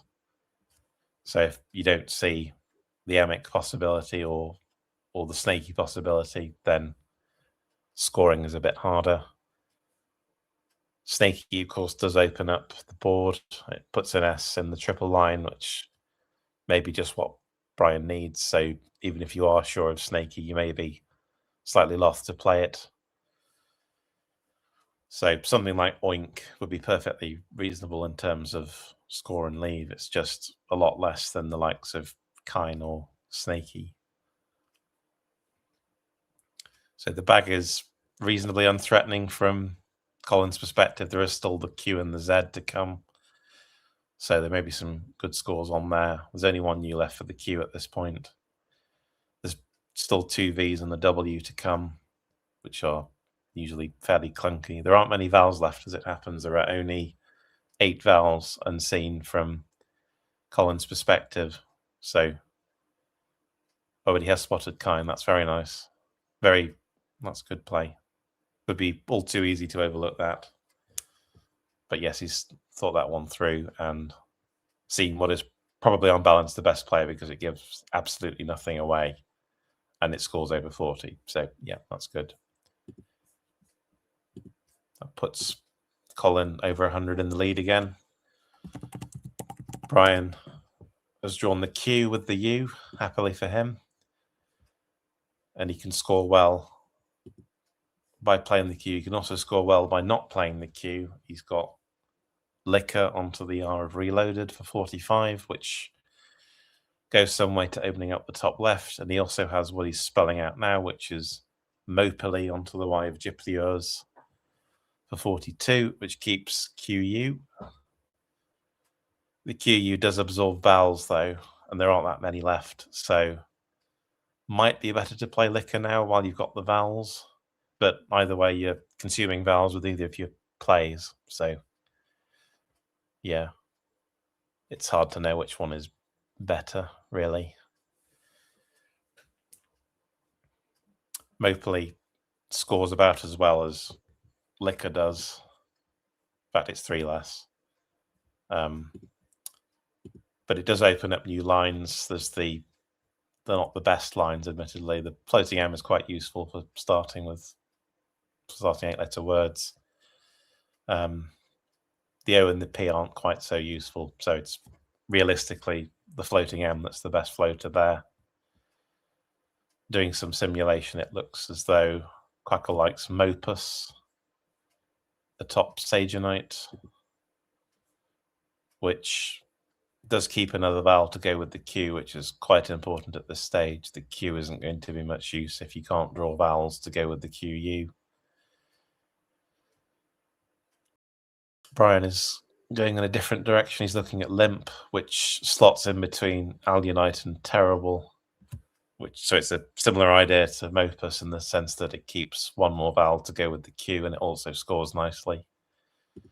It's Quackle's 5th choice behind Mopus, Liquor, Mopily, and Quops, which is not one I've mentioned yet.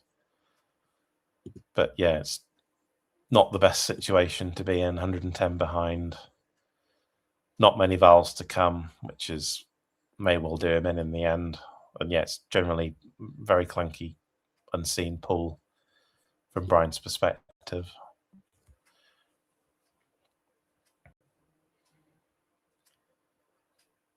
As it happens, Colin's got most of the vowels and the S, so it's looking very good for him at this stage. Obviously, Brian isn't to know that.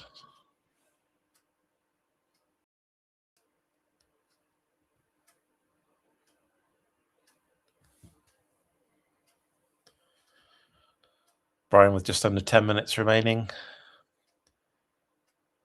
He's now switching over to Quop.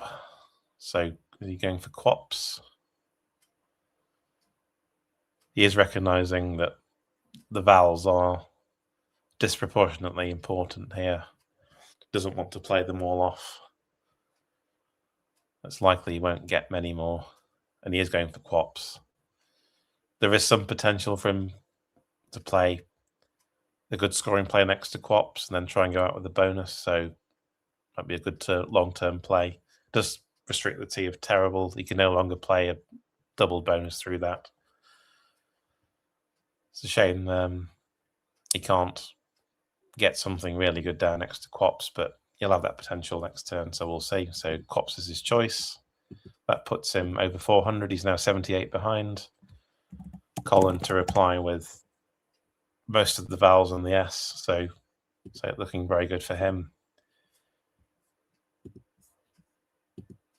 There are 9 tiles in the bag, so he can't empty the bag at this stage. Not the most promising set of options in terms of scoring. He can score with the H next to Alunite, so things like aha or aho.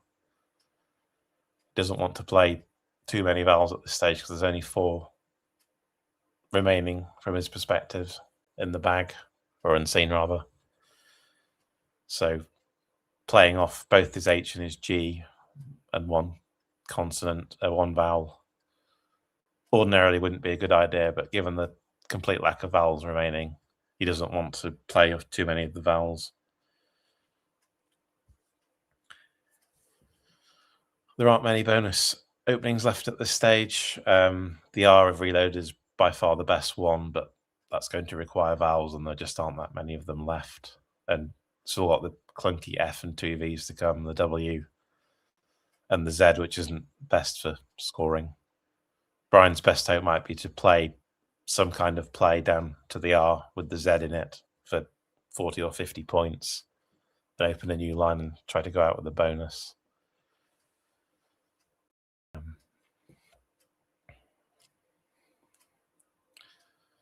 Another option for Colin is to play Who from the W of Fawn, making Chi and Rot, keeping most of his vowels and scoring very nicely. I think that's probably my favoured play at this point. You don't want to draw too many tiles at this point because the bag is really quite dire.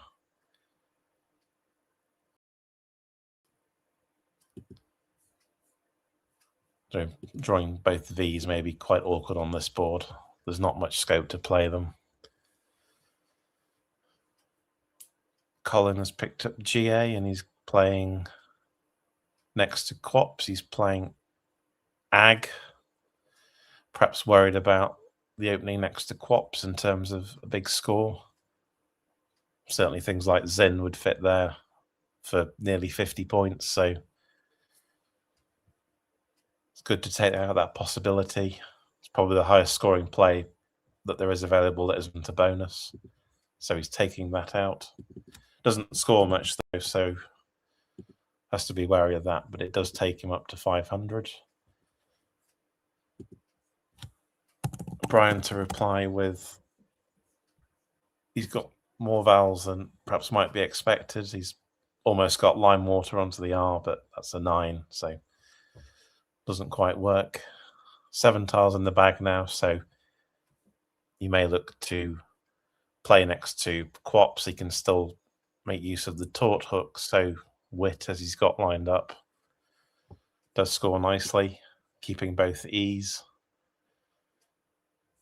Last 2 E's, as it turns out. You can also play down to the Y of Gyplures, so things like Timely or Meatly or even Tweely.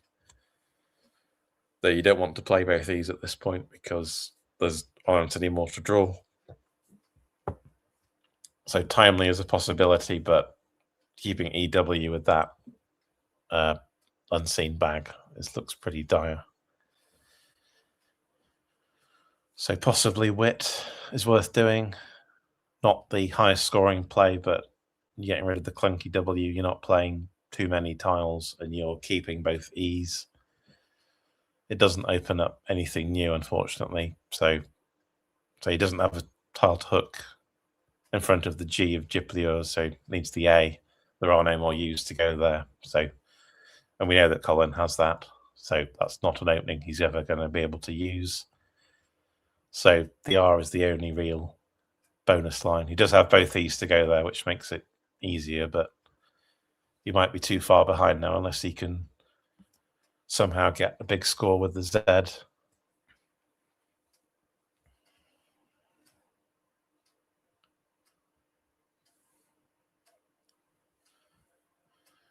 It's down to 7 minutes now, and he's picked up Lou, which slots in between Al Unite and Terrible, so he's going to play there. The spot he considered for Limp the previous turn, so that does score well, gets rid of the W, scores 28 and keeps time, which is probably his best leave at this point.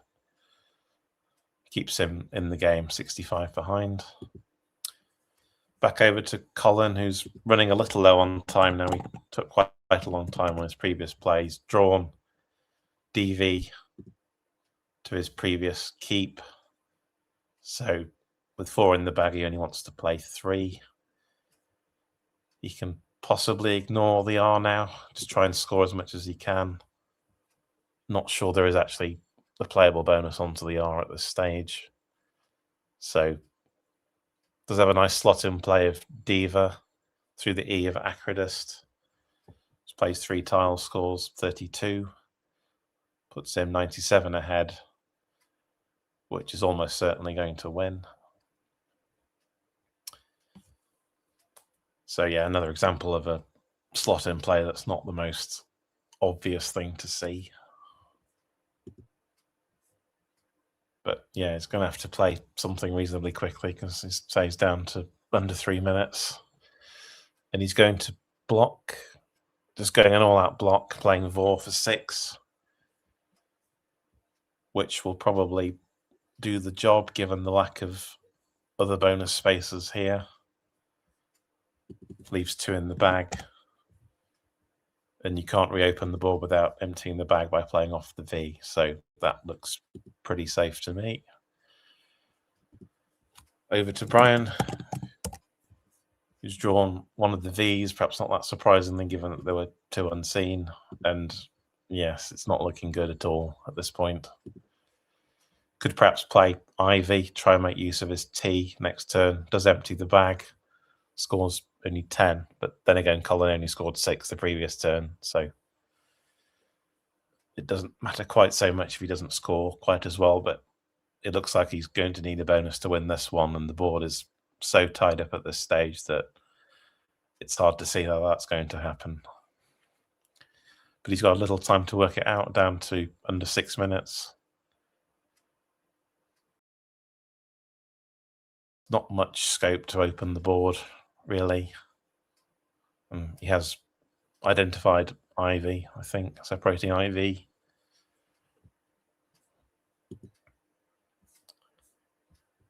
He can play Enmity onto the Y of Gyp the Euros, but that's essentially resignation at that point. He's not going to win after that because he's emptying the bag. So I think Ivy gives him a slim chance, but not a great one. But at this stage, there's not really a lot he can do. The board's just too closed. He doesn't have the right tiles to open the left-hand side or to hook Ag.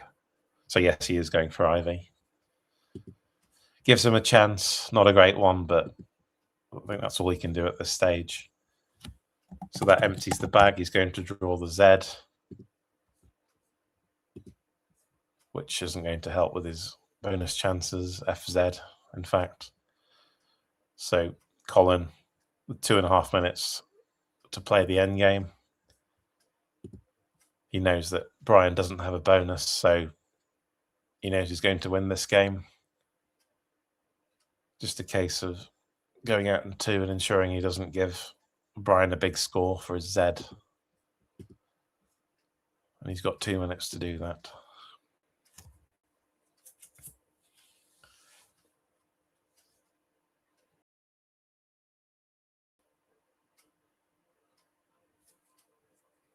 So Brian does have players with the Z in the top left, but top right. But Colin can't do anything about that. He doesn't have the tiles to block QI or Taunt. So does have to be careful. Does have to ensure he can go out in 2.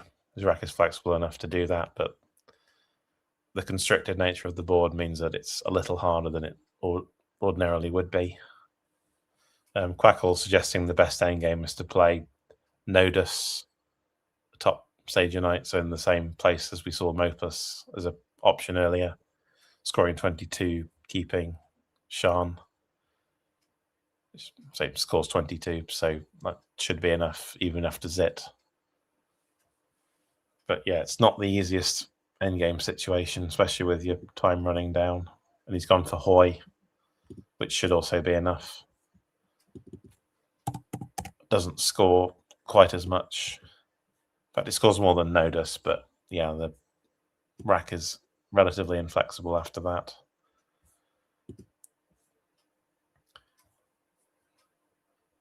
So over to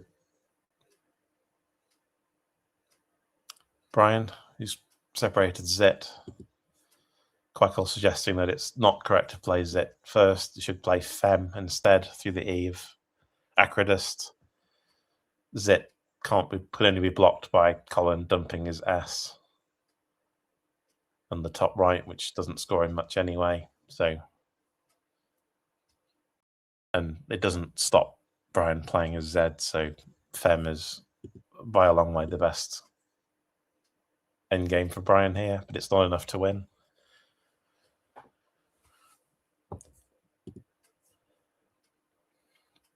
He's down to 4 minutes himself. So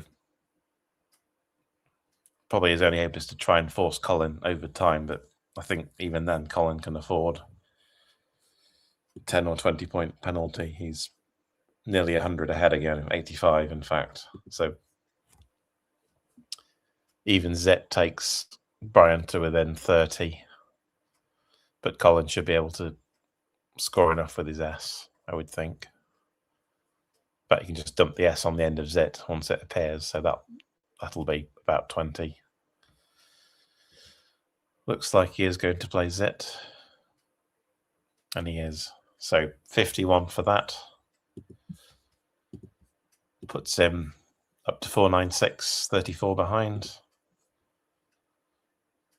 I suppose his best hope is that Colin somehow phonies under time pressure and he gets to play Fem. Colin quickly playing Saver, which is probably his best scoring play. Not the best play, but according to Quackle, but it's going to score enough, I think, even after Fem. Brian is 58 behind. Fem will score 32, so he'll still be 26 behind. And at that stage, neither of them could score much at all after that.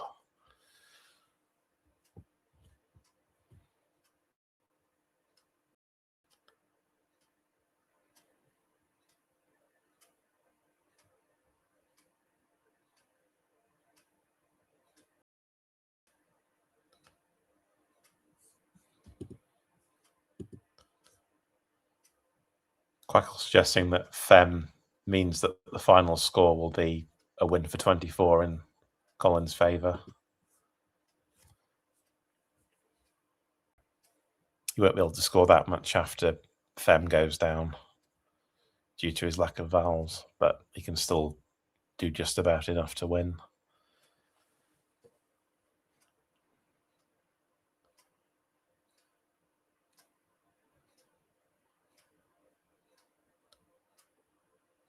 Although he's getting low on time as well. I said earlier, thought it was likely there wouldn't be any time trouble, but we are getting that way at this point. But I think we'll still be fine in terms of no penalties.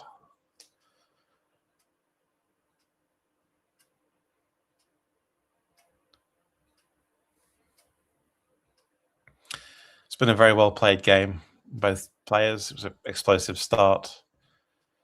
Colin's 9-timer gave him a big lead that he was able to keep over 100 ahead at most times. So too much for Brian to overcome in the end, but that wasn't down to his bad play. It's just one of those things. Sometimes you just have to accept that it wasn't meant to be in a particular game.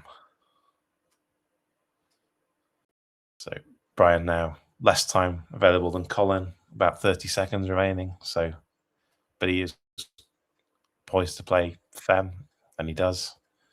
It's his best play. So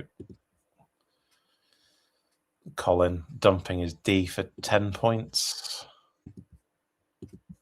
It's all a bit frenetic now. That is his best play, according to Quackle. Brian down to 10 seconds, but he's got 2 tiles to play, and he's going to go out with any for 8 points. So that means Colin wins by 24 points, 5-6-2 to 5-3-8. And yes, what a wonderful game to end the day with. Excellent play by both players, very accurate. No real mistakes. And yeah, always fun to see so many bonuses. So well done to both players. Always gets very tense on stream, but yeah, they've done well, so we can feel proud of their play. Right, that concludes the stream for the day, end of day 2. There's one more day to go tomorrow. Thank you for watching, supporting the stream. Got some great games to come tomorrow and some great commentators as well, so don't miss out if you can. Play resumes tomorrow at 9 AM GMT, so make sure you're around. Thanks for joining us.